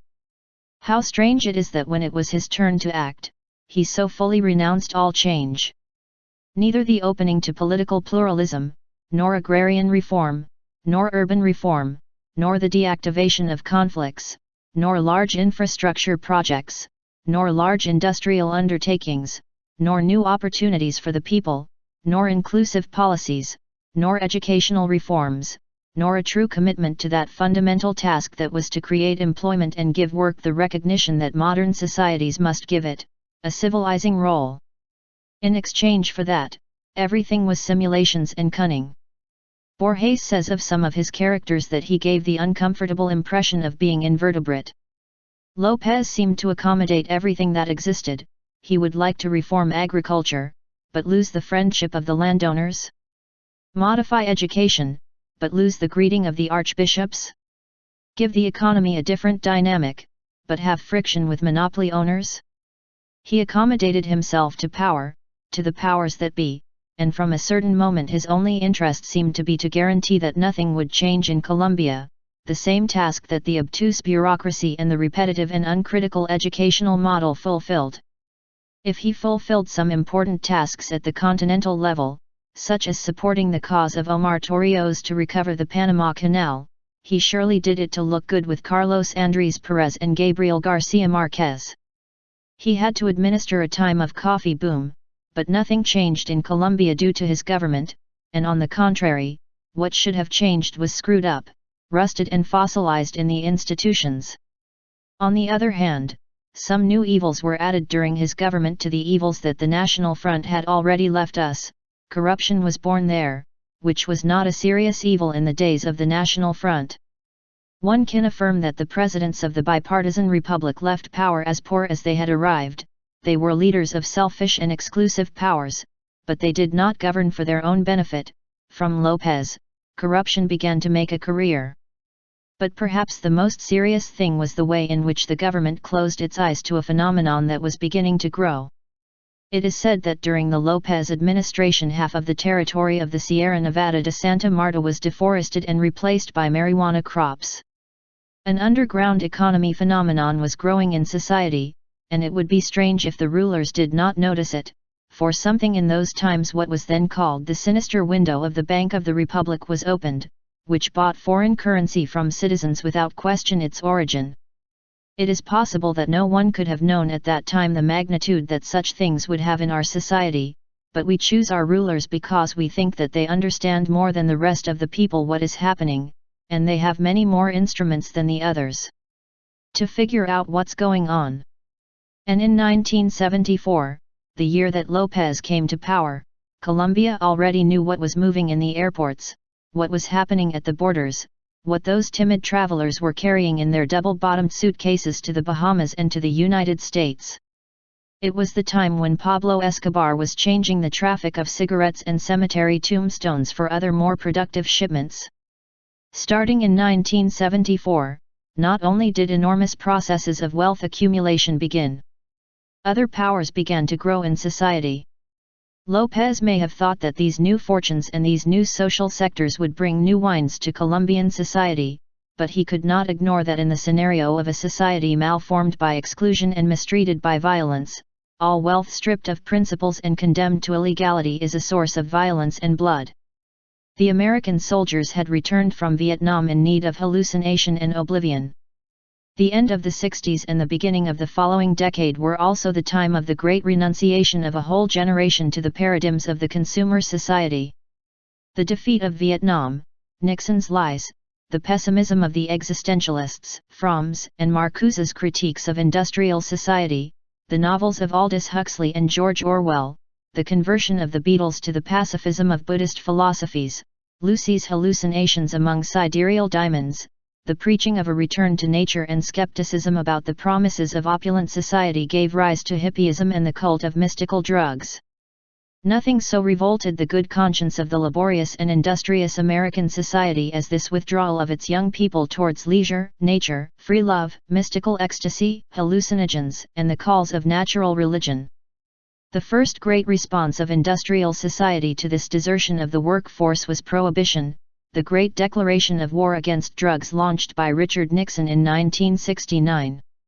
And that prohibition strengthened the market, exactly as it had happened half a century before, when the interdiction of alcohol increased its consumption in the United States but also left that industry, which the state could not assume, in the hands of traffickers. It did not take a decade for the first large Latin American multinational to appear, the cocaine multinational, and although all the Andean countries are good potential producers of coca leaves, the sacred plant of the native peoples with whose paste the alkaloid is made, no like Colombia, the country had a potential for industrial pioneers blocked by an infamous model of exclusion and privileges. Because with the end of the war, American soldiers returning from hell brought with them an enormous need to escape the nightmares of history, and one of the possible windows was drug use. Marijuana was an old custom of gourmets and bohemians on the continent. Rubén Darío smoked marijuana in his lyrical ecstasies and Barba Jacob smoked marijuana in his poetic delusions. What is more, in his delusions he had forged his dream of a continental culture nurtured by the old Greco-Roman culture but also affirmed in the American world, and a singular poem, daring like all of his, but full of Dionysian passion, of Roman hedonism, Latin sensualism, and love of nature. My full glass the Anahuac wine. My vain effort sterile my passion. I'm a loser, I'm a marijuana user. To drink, to dance to the sound of my song. The poet seeks to affirm himself in a deep cultural tradition, but also in a look at his own American origins. The odorous thyrsus girds, the playful cymbal strikes. A mad bacchante and an outrageous satyr. They combine their loving frenzy in my blood. If we were children of affluent civilizations, our own world had given us nothing but deprivation. Athens shines, thinks, and sculpts Praxiteles. And Grace chains passion with roses. Oh dear life that does not give us its honey but with a certain rhythm and in a certain proportion. One of the constants in the history of Colombia is the fact that wherever there was an economic boom, a source of wealth, a war arose. We know of the gold wars that bloodied the territory in the 16th century, we know about the War of the Pearls of Cumana and Cabo de la Vila, which made the fame of Nueva Cádiz in Cubagua, of Margarita in Venezuela, of Manor in La Guajira in Colombia. Also since then there was a territory of wars and conflicts in Muzo, in the region of the Emeralds of Magdalena Medio, there were wars for the cities of gold never found in the Amazonian world, for the non-existent cinnamon of the Napo River and for the golden tombs of the Sinu. We have already seen that there was a war against the peasants in the Coffee Mountains. But in more recent times, the marijuana and cocaine wars in the country have become as fierce and astounding as wars of old. The national industry, which had grown in Colombia until 1970, since then, due to the spirit of bipartisanship, not only closed the roads to the enterprising middle classes, but also caused the large industries to begin to devour the small ones in an obscene and suicidal business concentration process. So that things never happen by chance but because all the conditions are given, the water of the floods always finds the slope where it overflows, and in Colombia it was the middle and lower classes, without the capacity to influence the thousand windows of the state but with initiative capacity, and in a context of high-risk capacity, of proclivity to transgression, those that took advantage of the tunnels of history and flooded the North American market with marijuana and cocaine, which began to consume them avidly. The Colombian pioneers quickly became some of the richest entrepreneurs in the world. It wasn't just any business, it had the curious advantage of not needing any publicity other than what the newscasts gave it day and night, turning drugs into the topic of the moment, into the most famous villain of the time, but it also had another amazing feature: it didn't need to bring the product to the final consumers, it was the consumers who were willing to look for it anywhere. The rest of this story would seem like a fictional novel, the extraordinary resourcefulness of traffickers, the idea that many had that it was not a sin, and that it could not even be a crime, to distribute a substance that years ago was practically freely available for consumption. It had not only been used by the European aristocracy and by tycoons from all over the world, since at one time consuming cocaine was something as elegant as consuming snuff, powdered tobacco, in the same way that consuming coca-based liquors was the most popular in the France of the Impressionists, but it was a substance frequented by artists and intellectuals, to the point that the great father of the revolution in 20th century psychology, Sigmund Freud, often consumed the alkaloid in the course of his studies. Research. However, the real danger of prohibiting substances such as cocaine and alcohol is that leaving the state out of their production and control not only does not solve the problem of addiction, but also leaves the business in the worst hands, those of traffickers, whose contempt for danger is rewarded with gigantic fortunes, and those of state agencies determined to turn a public health problem into a high-budget police or military issue.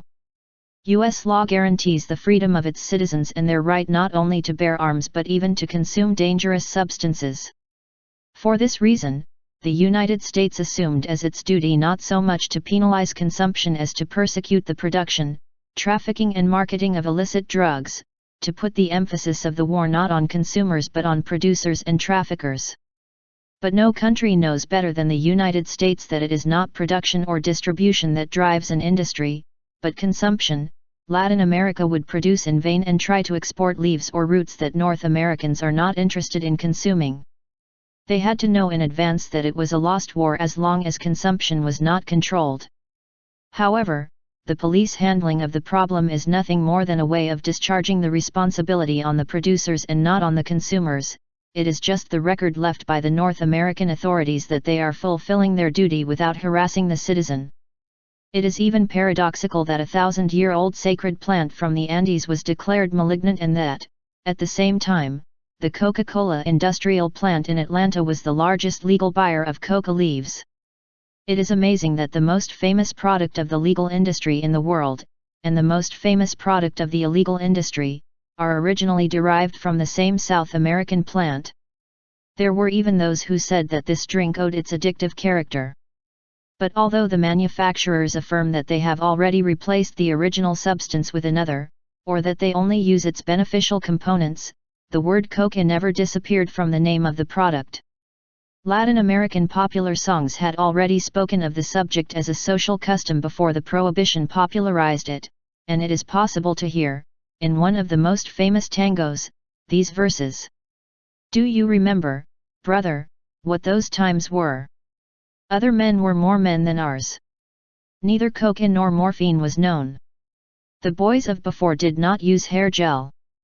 I remember that when Belisario Betancur was elected President of the Republic in 1982, the teacher Estanislao Zuleta told me, what a great person Belisario is, but I'm afraid he won't be able to do anything. Why do you think that? I asked him. Because it only has the affection of the people, he replied, and affection is not a political force. Belisarius was one of those old conservatives who were more liberal than the liberals. Intellectual himself, friend of poets and painters, who celebrated the birthdays of writers such as Alvaro Mutis and Manuel Mejia Vallejo in the government palace, in sober poetic evenings.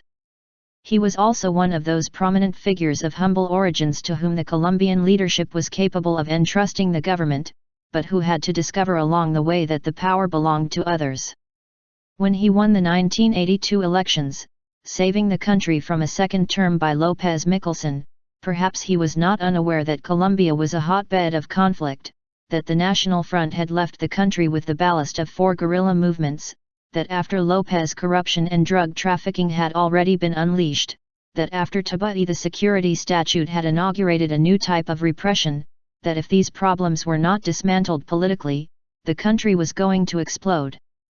Belisarius did try.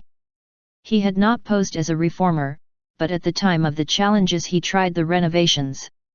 He managed to sit down at the table with the FARC guerrillas and achieved a ceasefire with them for the first time in history. Its commissioners John Agudelo Rios and Otto Morales Benitez managed to advance the talks, as well as agree on the creation of a political movement, the Patriotic Union, which would legally receive the guerrillas who demobilized with the agreements. He also managed to start a dialogue with the M19 guerrillas. As president, Belisario tried to arouse nationalist fervor, stimulate pride in the country and its regions, but the evils were unleashed, and although his democratizing attempt was sincere, all the eggs of the basilisk were lukewarm in the nest and about to burst.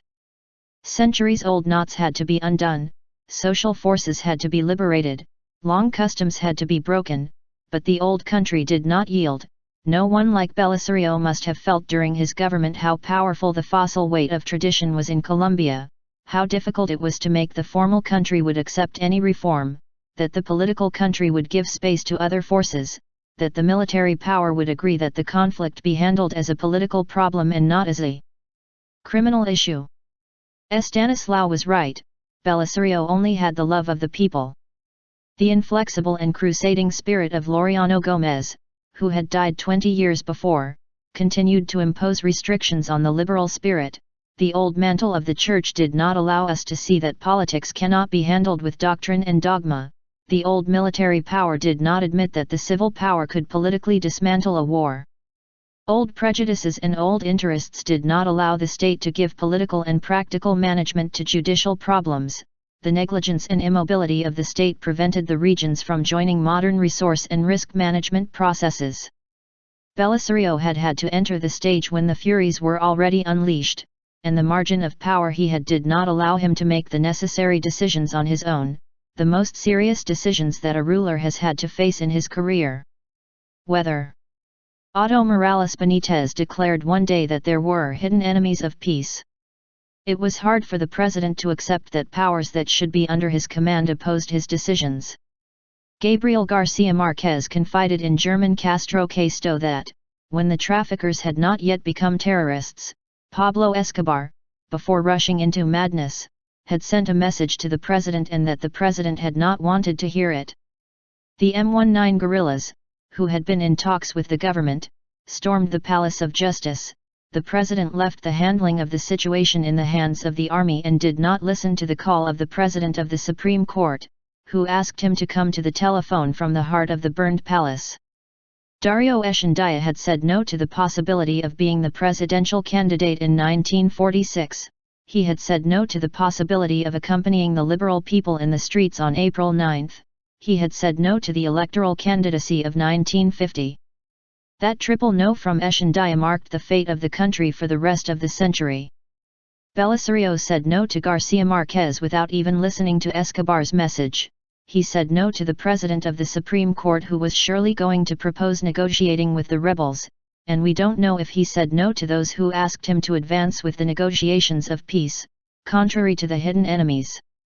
But that reiterated no from Echeandía and Betancur does not mean that these two men had been enemies of dialogue and civilized solutions, it means that at the decisive moments of their lives they understood, surely with pain and without alternatives, that true power was not there in your hands. They were men of the people discovering very late that the people had no power in Colombia. Time later, other presidents dared to enter into agreements with traffickers, as the United States does relentlessly. Other rulers have tried, and at times succeeded, in reaching peace agreements with the guerrillas. Other rulers have shown that customs could be modified, the Gordian knots of legalism broken, and spaces opened for new social forces. But the story is like this: what to one generation is an insurmountable wall, to the next is a wall that a trumpet blast can bring down. What for one time has the hardness of myth, for another it may well be no more than a superstition. And sometimes what has most prevented the transformation of Colombia are superstitions treated as indestructible myths, fossil dogmas made by ghosts so that the living cannot live. The traffickers had changed. At first they felt like just some kind of lucky smugglers, but they were seeing unsuspected wealth coming into their hands. It was as if the sesame from the Arabian Nights had opened their rocks and suddenly shown them things that no poor man had ever coveted in our patched-up, anemic republic. Thus began an extravagant era, where more than ever in Colombia the most pitiful poverty coexisted with the most ostentatious wealth, where biblical helplessness and indescribable opulence intersected in the streets. But it also began one of the most dramatic eras in our history. Because if in every business there are conflicts, there are disagreements, people who do not pay their debts, goods that break down or go missing, the legal industry and its trade can always resolve disagreements and settle accounts in court.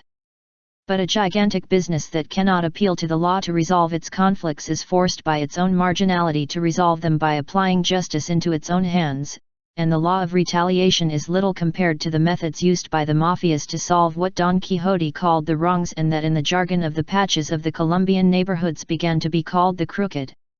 In one of his stories, Borges tries to establish a contrast between the humble ritual of courage of the malevolent South Americans, the deadly dance of some men who faced each other on equal terms, what he called the sect of the knife and of courage, and the confusion and cruelty of New York gang warfare, with outlaws prowling in the sewers, precocious murderers of 10 and 11 years, fine copper apparatus for emptying the eyes of the adversary, men capable of beheading a live rat with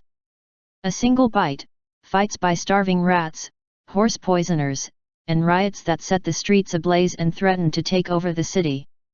The history of the Colombian mafias showed us that there are no differences in the barbarity of our worlds. We also saw in another time the primitive ferocity of those duels with daggers and machetes, men always ready to die just to show that they were brave. As a child I knew the story of two men in northern Tolima, who clashed with long sticks like spears until they were reduced to two tiny wooden stumps. When they no longer had anything to beat themselves with, one of the men suggested to the other that they go buy a couple of machetes to continue the party, and the two left, almost embracing each other on the same horse, to look for weapons to continue fighting until they died. Summarizing in one page the atrocities that have been experienced not only in Colombia but throughout the continent with the drug war is to risk building a hell more gloomy and insane than Dante's. From the dagger to the bullet, from suffocation to slitting, from torture to detailed depravity, the revenge of the mafias not only includes the common forms of murder, machine gun bursts, beheadings and dismemberment, but also the proliferation of ostentatious massacres and full of warnings, to educate opponents and societies alike. And in addition to the bloody saga, there is the insane novel of wealth, the man who builds himself a building identical to that of the rich club where he was not received, the floors with gold pipes and taps, the most expensive Paso Fino horses than paintings by Basquiat or Picasso, the bins full of $100 bills hidden again in the fields like a revival of Indian burials, the haciendas of the capos whose memorable symbol is that portal where the plane in which they crowned is the first shipment, the way in which not only the most luxurious haciendas anyone had seen in Colombia grew, the most opulent flats, but also the way in 20 years new cities grew out of old ones. The modest automobile fleet of the 1960s and 1970s became the same as the streets of Miami, and an unusual cult of wealth and luxury took over not only the drug dealers who could support it, but also the dreams of a new generation of drug dealers. Poor who were no longer resigned to continue being so. The country that was despised because it thought it knew itself suddenly became unknown. A boy on the streets of London or Rome is usually no more than a student, an artist, a journalist, or any other teenager, but one could not know in Medellin if that young man with a shaved head and tattoos who passed by smiling and flaunting his diamond in the lobe was the owner of a fleet of planes in the Caribbean or the assassin who had just shot a minister. Everything began to be redesigned for the taste of the new rich, popular music, the architecture of the neighborhoods, the bodies of adolescents, the deadlines in the application of laws. The arrogant leadership that had despised and abandoned its people, that left entire generations deprived of opportunities, horizons, education, and dignity, began to see that suddenly another country was born in the country that they previously dominated without allowing any opposition. There were, of course, sectors that tried to oppose this avalanche of new customs, of unknown behaviors, of money ready to pave all roads, of fashions, of styles, of insults, to the new red wind that now turned any place in the cities into a stage of crimes, which turned the previously invisible boys of the slums into desperate executioners. But the phenomenon had exploded in an uncontrollable way, and the old Colombian leadership that had taken advantage of power, parasitized at the expense of privileges and practiced all the abuses, did not seem to have the moral authority to disqualify the new rich and their new morality founded in what they call easy money. The country understood that for the first time in a long time something different was happening. It was around then, in the mid-80s, when Colombians began to change the cult of resigned pain, of the Sacred Heart of Jesus, for the cult of hope, in the image of the Divine Child. The wind that was coming was not only that of drug trafficking, it was conduct that the state had tolerated, that the old elite had allowed, but that had never been preached or exhibited in such a defiant and ostentatious manner. The first generation of traffickers had many debts to collect from that exclusive Colombia that had spawned them. They wanted to be received in social circles, but the old caste rejected them. She wanted to be accepted in the circles of power, but the political leadership closed ranks against her. The country had been so closed to all social promotion, that the good people detected by their faces if a person had the right to have the car they had, to live in the apartment they lived in, even to wear the clothes they wore, or if those things that in any modern country are usually rights of all citizens betrayed a dark origin. Perhaps it was because the Colombian elite was so closed and so united by ties of kinship and compadrazgo, because it was so easy to see who had money for reasons other than tradition and privilege, so that the new social class suddenly felt so much hatred towards the old power, that it closed all opportunities for wealth but could detect immediately who had gone off the script. Perhaps that was what aroused the resentment of the traffickers towards the formal country and its institutions. Many old owners of the land sold their properties to them, and the power of money was opening the way for them, as usually happens in all countries where smugglers and mafias accumulate wealth. But the traffickers in Colombia did not find it easy to go unnoticed. Here the old elite, with its exclusionary customs, had an infallible detector of matches. And when they tried to enter politics, where they were not rejected because they were rich or criminals but because they did not belong to the old circles of power and their troops, they understood that even if they had all the money they still belonged to the order of losers. Perhaps that was what precipitated them into terrorism and the attempt to refound the country. It is possible that they were even willing to pay their sentences in Colombia, as they said, to pay the external debt, as they once even proposed, to legalize their fortunes, but they did not fail to see that the elite, nurtured above all by the aristocratic spirit of the capital, was willing to do business with them but not to consider them her equals, and that drove some crazy. Many people wonder why a man like Pablo Escobar, owner of a fortune that made him appear at times in Forbes magazine as one of the richest men on the planet, did not take advantage of that wealth to dedicate himself to living in peace, with all his relatives and his compadres, and rather he launched into a savage war against the whole world, beyond what his devious business and the private justice of his industry imposed on him. The truth is that suddenly the slums of the cities were filled with brave young people, dispossessed, risky and lawless, willing to do anything to bring their mothers a refrigerator for the first time in those destitute houses on the hills where the wind gets tired. How to blame those who had illusions if it was the first time in their history that many poor people saw a light in the blind wall of their doomed destinies?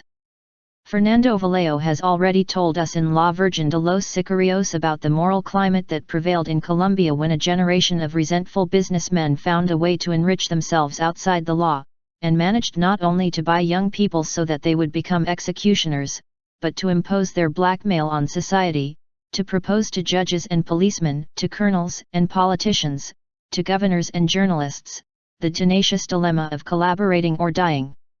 The old powers tried to cry out in heaven when they saw that the mafias turned the youth of the slums, the children of violence and contempt, into hitmen, seeing that they began to expel the peasants again. However, it was the same old aristocracy that had taught them their methods, how a social sector can appropriate the land, expel the peasants, eternalize itself in politics, and continue dictating the law as if nothing had happened, demanding respect for the rest of society. The Thousand Days' War was the dark memory that fueled the violencia of the 1950s, and the violence of the 1950s was the furnace where the violence of the 1990s was hatched. The National Front of the 60s was the furrow where the tragedy of recent decades germinated. The displacement of peasants in the middle of the century was the model of the displacement of the 1990s, in a country that spins on the treadmill of its old horrors without ever opposing them with a civilizing project. It was not only the time when bombs were placed in shopping malls, when a passenger plane was blown up in the air, when 4 presidential candidates were assassinated in a single electoral campaign, when everything could be killed a political party in the streets. Once again, at the end of the 20th century and the beginning of the 21st century, hundreds of thousands of people were murdered, millions of hectares seized and millions of people thrown into the cities, so that the new century would also see how in Colombia, agrarian reforms are only carried out to aggravate injustice, to continue closing the fence of exclusion and dispossession. And it must be said that it was enough for them to become as rich as the old owners of the country, for them to become as cruel and as insensitive as them. The only thing they did not abandon was their old suburban and peasant tastes, although they no longer had the sincerity and sensitivity of simple people and were distorted by ostentation. In this way we can understand much of the music that has since filled Colombia. After Belisarius, the country fell into the hands of oblivion. During his government, the mafias launched into terrorism, and the guerrillas, hardened by 30 years of war, once again sank into mistrust. The enemy forces of peace had chosen, not to exterminate the demobilized warriors, but to anticipate, exterminating the political party that had been created for these demobilizations to take place. It is possible that they did so not so much, as they said, to punish civilians who had some sympathy for the guerrillas, but to convince them that there was no place for them in the legal system, that they should persist in the war. The truth is that in the government of Virgilio Barco, a government that well represented how unaware of history the national leadership was already, and how the country was in the power of the Furies, a new phenomenon of loss of power of the institutionality took hold of Colombia, paramilitarism. 50 years is not usually the time it takes to make a revolution, it is more often the time it takes to undo. Fidel Castro had won his war in 5 years, Mao Zedong in China had won it in 20, half a century is a long time, and turns all armies, however romantic in origin, into habits of ferocity and callousness. And in a society that refuses to see combatants as equals, where war is denied, where some are killed and some are discharged, where poor soldiers are slaughtered as patriots and poor rebels are slaughtered as monsters, there is no way to require enemies to behave like Homeric heroes. And in the harshness of the Colombian countryside, only humble people from all sides manage to fight. To finance a war against an entire state, the guerrillas resorted to kidnapping and extortion, and they could not fail to get close to the big business of the time. The protection of illicit crops, the collection of taxes on the weight of coca leaf, the drug business itself. But it is clear that trafficking is one specialty, waging war against the state is another, and there will be very few who can afford to practice both. Perhaps nothing suits the mafias as much as the state being engaged in an anti-insurgency war. It is difficult to conceive a greater profit for fishermen than the troubled river of these aimless wars, wars of attrition and exasperation, infinitely mortifying for the peasants who suffer them, infinitely painful for the people who live them, exhausting for the society that finances them, and that decade after decade confirm the confrontation without horizons of a divided society, the paralysis to which they condemn a country. The money from the mafias is there to try to finance all the armies, and one of the things that is most threatened in these wars is the legitimacy of the institutions. The old Colombian ruling class had already advanced a long way down the path of distorting democracy with its privileges and exclusions, with its corruption and blindness, but the new wealth, which already surpassed that of the old plutocracy, had yet to decide to seize what that remained of the old peasant property, seize the vacant land, embark on the purchase of the law, take over the administration, put the state at their service and seize loot greater than that of drug shipments, the loot from the public treasury. In 1989, the Soviet Union and the socialist camp collapsed. In 1989, the Berlin Wall fell. In 1990, the M19 handed over its weapons and returned to legality. In 1990, a National Constituent Assembly was convened in Colombia. In 1991, a new constitution was proclaimed. It seemed that the country had conjured up its evils and its wars, that a new legality was making its way, that another country was emerging from the ashes of the Palace of Justice, from the massacre of the Patriotic Union, from the bombs in the supermarkets, from the reinsertion of urban guerrillas. But, once again, many things had been left out of the National Pact. Cesar Gaviria launched the appropriate phrase, according to the country's old tradition of illustrious words, "Welcome to the future," and bombarded the guerrillas with whom he had been in dialogue until the day before. In 1992, Pablo Escobar agreed to surrender to justice and was confined in a prison specially built by himself. Shortly after, he escaped. In 1993 he was shot on the rooftops of Medellin, as the painting, from the lineage of the popular plates, painted by Fernando Botero, narrates. In 1989 the Coffee Pact had been broken. The coffee economy, which had been the basis of our stability for a century, was the latest casualty of the Vietnam War. The United States, committed to rebuilding a country that had been devastated by them, decided to favor Vietnamese coffee, unhesitatingly sacrificing its oldest continental friend. If just beginning the 20th century the North Star had been taken to Panama, before the end of the century the coffee business was taken elsewhere. He just kept buying cocaine.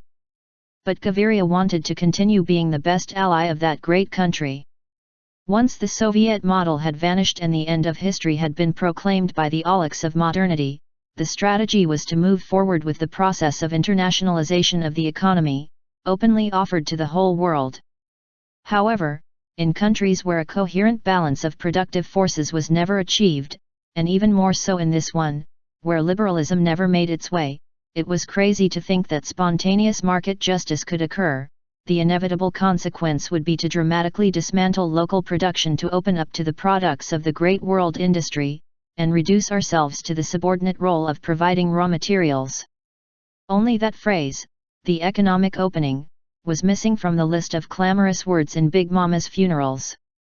The amnesia or the bad faith of our politicians concealed the fact that this process had already been experienced in Colombia other times, and that at other times it had ruined the industry, destroyed work, raised values and symbols.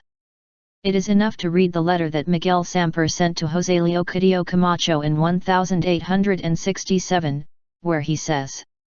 "If industry had been encouraged and protected in our country, stimulated those who work in it, the monster of employment mania would not have been fed, which is the one that slowly devours us. The peoples where the arts have been protected have reached such an eminent degree of prosperity, that they have won the respect and admiration of the nations, not only for their wealth and preponderance, but for their material strength. The glass, paper, and cloth factories have declined in Bogotá because the spirit of foreignness has made people feel disgusted by these productions. If France had had that same antipathy for its own, today it would be a political country, like ours, but a slave to England or the United States.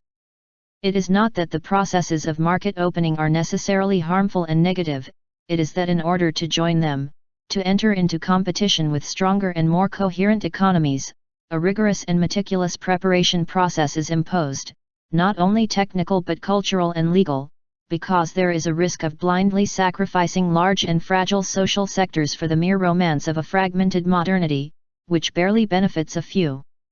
One must be essentially frivolous to sacrifice the few collective fruits of an effort of many decades, the long accumulations of social work, to happily join the club of fine business. Even more serious is assuming that one can profitably enter an international order of competition and reciprocity without having faced the tremendous pitfalls of exclusion, a model of privileges where only a few can benefit from the economic order because they already have the resources, know the cheating mechanisms of the bureaucracy and know how to manipulate the laws at will.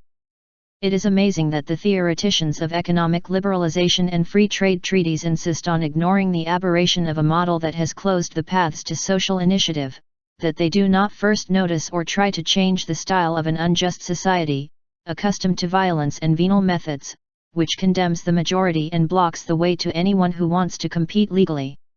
It is the problem of managing the economy by examining theories in the abstract and refusing to see the reality in which they must be applied. The doctrines, which can be admirable in their abstract scheme, must be applied in real societies, and here the persistent denial of the country that we are, of its nature, its people, and its history, made us strive century after century to apply recipes sent to us by the great powers of the world, infallible because they had already been tested in France and the United States, but deadly if we did not first try to comply with the premises of true democracy. The recipe for economic openness was not new, it was a formula that was proposed to us cyclically and that many governments tried to apply over time. It was already the preaching of the economy in the 19th century and it had already prostrated other generations. Only the lack of memory of the leaders made it new in their eyes. If he knew better the national history, Gaviria could have said in his speech, "Welcome to the past." When Spain was preparing to join the European Union, it had to discuss exchanges line by line and tonnage by tonnage, so that this historic opportunity would not mean a collapse. But we were not entering into such an alliance, which would provide Spain for decades with that European income that allowed it to rebuild its road network, rebuild its infrastructure, modernize its equipment, and even so it ended up passing a large bill for the joyous expenses of the new neighborhood. Here, agriculture began to be dismantled, since there was no way to compete with North American agricultural products, they continued, for the same reason, dismantling a good part of the traditional industry. Not only did cotton cultivation end, but also the textile industry. The Colombian economy began to be handed over without protection, without any adaptation, to the free competition of the world market. The great business community did not hesitate to dispose of some of the most emblematic companies in our history. And as is known, the first thing that was sacrificed, and happily, was work. It wouldn't be the only thing. 15 years later there were no longer the Caja de Crédito Agrario, nor the Banco Central Hipotecario, nor the Instituto de Fomento Industrial, nor the Instituto de Marketing Agropecuario, entities that had been an essential part of the country's economy, and that seemed to be part of the effective and family environment of Colombians. The few valuable institutions of the two-party republic. It would be hoped that after 20 years we would be able to appreciate the advantages of the model that has since been installed among us. We should be seeing productivity, employment, infrastructure, roads, bridges, ports, the progress of the regions, everything that was going to flourish with the arrival of the world, everything that was going to unfold from our own being, in the celebration of that new alliance with the planetary powers. Nothing is heard. Silence and mist, breaths of the arcane. The light is a lie, the song is a lie. It is already known that the job of our governments is to one day impose great solutions on us, and spend the rest of their lives trying to explain to us why they did not work, looking for someone to blame for their faulty application. Ernesto Samper came to power in 1994 with the intention of putting a heart into openness. We never knew if he really intended to do it or if he would have been able to achieve that goal, because since he became president he had to spend every day defending himself against accusations of having received illicit money for his presidential campaign. It was something that had undoubtedly happened to all presidents, but that it had happened to this one is something that worried the United States a lot, to the point that, as president, they cancelled his visa to enter North American territory. And this is already a story that new generations have lived. At the end of the 20th century, Colombia experienced a new war. The guerrillas had grown and spread throughout the territory. Their practice of kidnapping brought them into conflict with drug traffickers, but they responded by arming self-defense groups that also began to act as counter-guerrillas, and soon allied themselves in certain places with members of the armed forces to carry out what they called peasant self-defense groups. It seemed like a war between the state and the paramilitaries against the guerrillas, and it was strengthened when Andrés Pastrana militarily cleared several municipalities to try to advance a new peace process. Even the rise of paramilitarism seemed to stem from opposition to that demilitarized zone. But rather it was configured as a new war against the peasants, with atrocities on all sides. Suddenly there was no longer just the army and the guerrillas on the battlefield. From the late 1980s and throughout the following decade, paramilitarism grew throughout the country, and with it a particularly vicious phase of the conflict. There was no town where people were not charged for the new security. Private justice became a huge business, and death once again toured the territory. In the recent report of the Historical Memory Center it is affirmed that in 20 years in Colombia there were again 200,000 deaths. The most shocking thing is knowing that the vast majority of these victims were civilians, that once again in this war there were no battles but executions, that it was the people, and especially the peasant people, who once again suffered from the cyclical plague. Then came the cyclical demobilization, and the best proof that the paramilitaries were an army under the orders of a sector of the leadership is that it was very easy for Álvaro Uribe Vélez to talk with them, and for them to demobilize without returning a single hectare. What the world fails to see is that the drama of Colombia, at the beginning of the 21st century, is still the same as it was at the beginning of the 20th century, the absence of the people in the narrative of the nation. In vain will a traveler look for the great monuments to José María Melo and Manuel Murillo Toro, to the geographical exploits and political dreams of Jorge Isaacs, to the relentless cry of José María Vargas Vila, to no clamorous of Porfirio Barba Jacob, to the struggles of Maria Cano and Manuel Quintin Lame, to the selfless and lucid journey of José Eustacio Rivera, to the loyalty with which Guadalupe Salcedo and the Patriotic Union fulfilled their commitments and gave their lives for them, to Alfonso Barberanas' struggles for the town's housing. Moreover, there is not a single tribute to Aurelio Arturo in Bogotá, and there are more monuments to the García Márquez saga in Mexico, France, or Russia than in Colombia.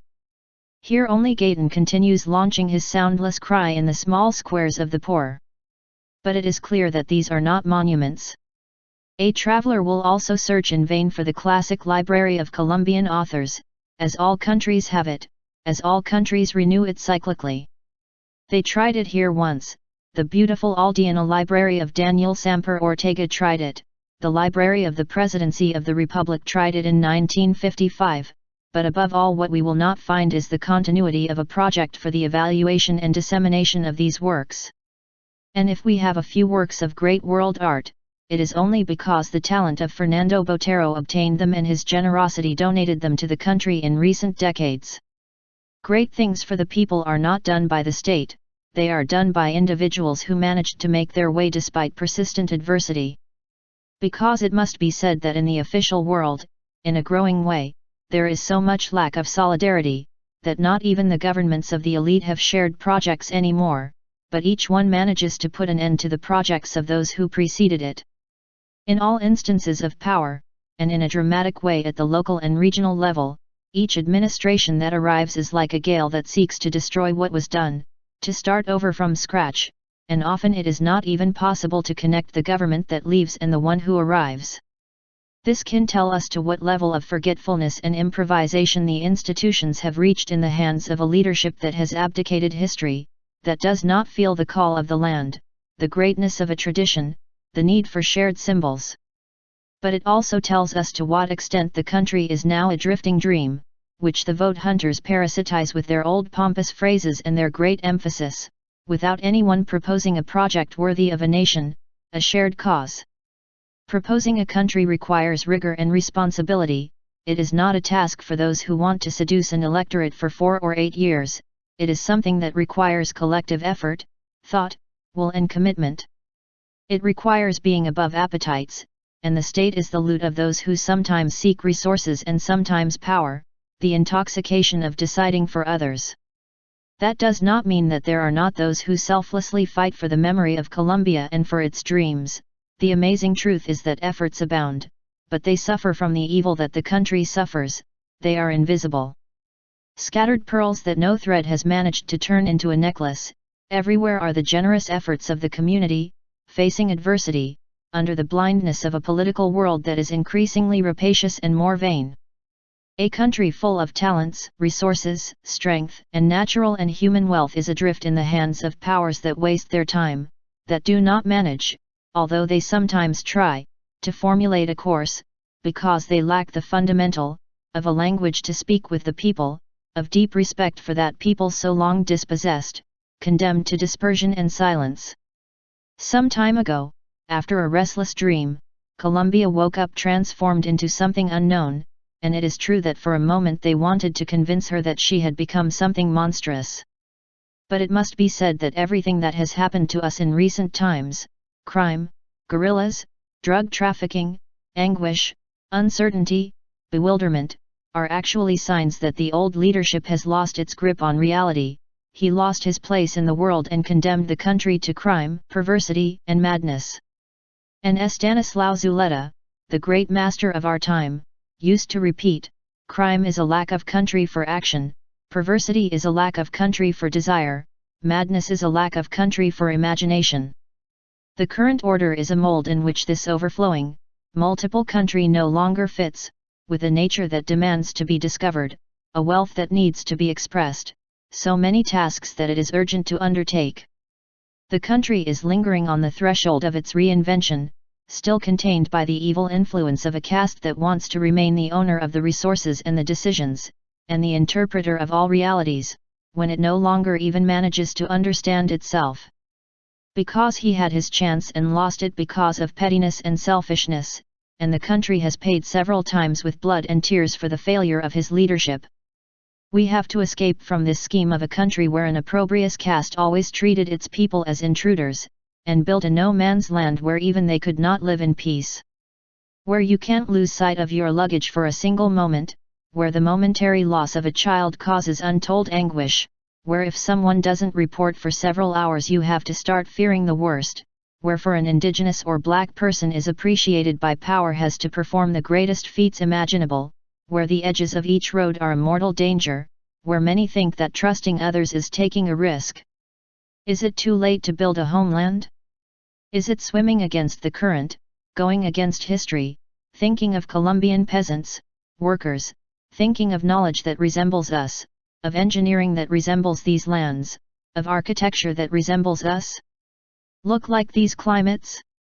Is a way of inhabiting the territory possible that does not allow the terrifying catastrophe of Armero to be repeated, where 25,000 people died in a single night because they were unaware, as Gustavo Wilches says, that the rivers that are born from the melting waters of the mountains are not only the Rhine and the Danube but also the small river Lagunilla, which passed calm and cold by the town of the plain, but suddenly in November 1985 it came down through the canyons, turned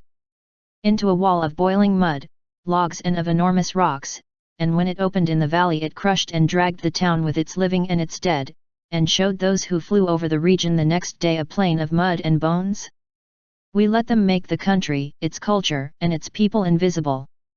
Afterwards, it was easy for them to manage the territory as if we weren't there, as if only a few gentlemen from industry, landowners, politicians, and the media inhabited this land, the Colombia that appears in the social pages of magazines.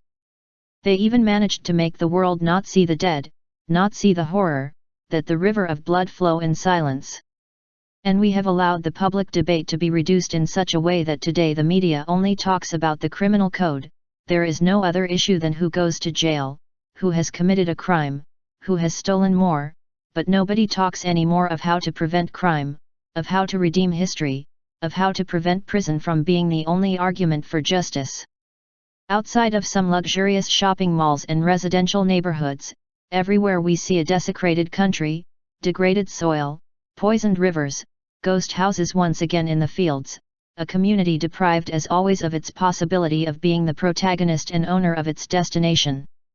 And the country has sunk in such a way in illegality, that we are already beginning to feel that what is illegal is the law itself. What about the most recent figures, according to which in less than a year they have already captured more than 25,000 minor delinquents, and of them 400 accused of homicide?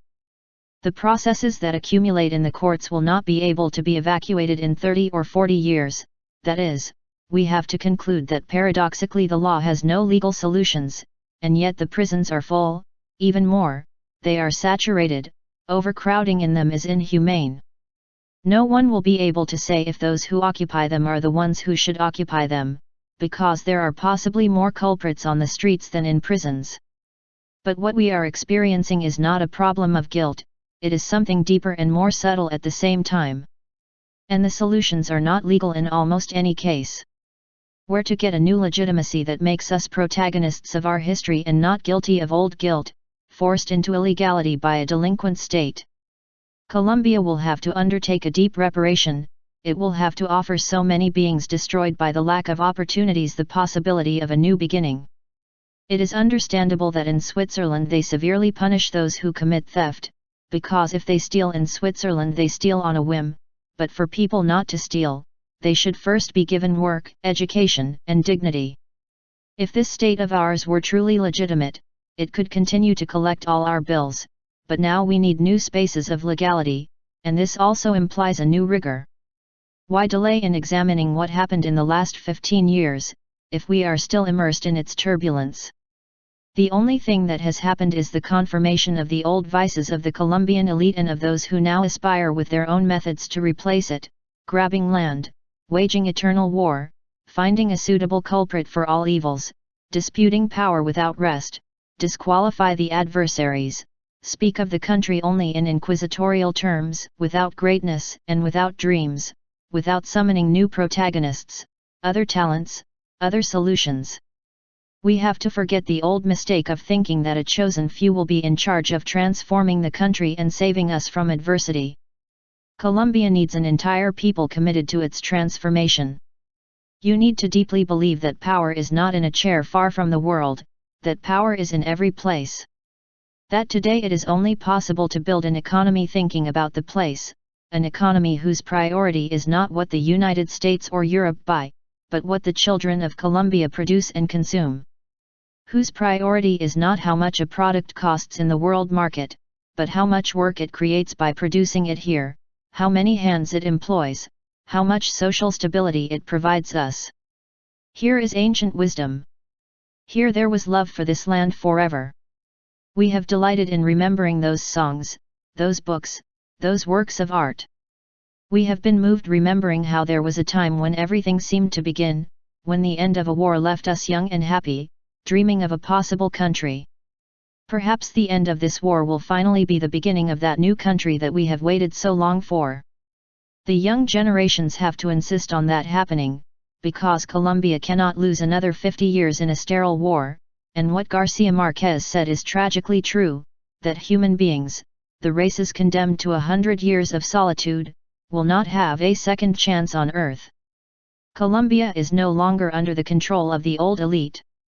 She pretends to still have it and dominate it, but she can only sell it to the highest bidder, and we won't let ourselves be sold. And the new powers that compete for the state have not been able to articulate a discourse with which they can build a great country, a true country. Building the country that Colombia is capable of being, inventing, and displaying the generous life that every Colombian deserves, those are the duties of the Yellow Belt. More than half a century ago, Guillermo Buitrago sang, "I want to scream and they won't let me. I want a vagrant scream."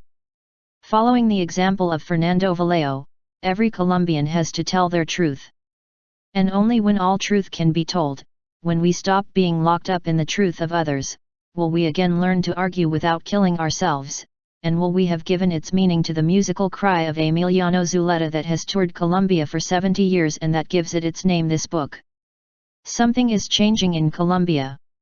After centuries of repetitions, where a culture, a people, and a territory were persistently erased and ignored by arrogant powers, an enormous reality is emerging, an unknown people is discovering its own existence, a territory is springing to light. Sooner or later what was war will learn to be dialogue, what was violence will learn to be demand and claim, what was silence may become a story. And when every Colombian has a worthy place in a country that until now has been shared by a few businessmen, a few conquerors, when it is able to severely curb greed and barbarism, to take advantage of its treasure of waters and trees, climates, and memories, we will be able to build, as Aurelio Arturo wanted, a dwelling, a space for life and for friendship. Big house, white wall, stone, and rich wood, on the shore of this green tomb, this powerful wave. Still the old leadership and the new powers that have grown in recent decades would like to divide up Colombia, and even dream of once again fanaticizing the country in favor of one or the other. But the country that they tried for years to contain in the bed of Procrustes will have grown too large to fit in the cash register of the old aristocracy, in the pine box of the new. And then we will see if they are alone, deciding as in the last 200 years the fate of the country, or if there is someone else who is capable of opening it, when history knocks on the door. Finish. For the pod to end. William Ospina.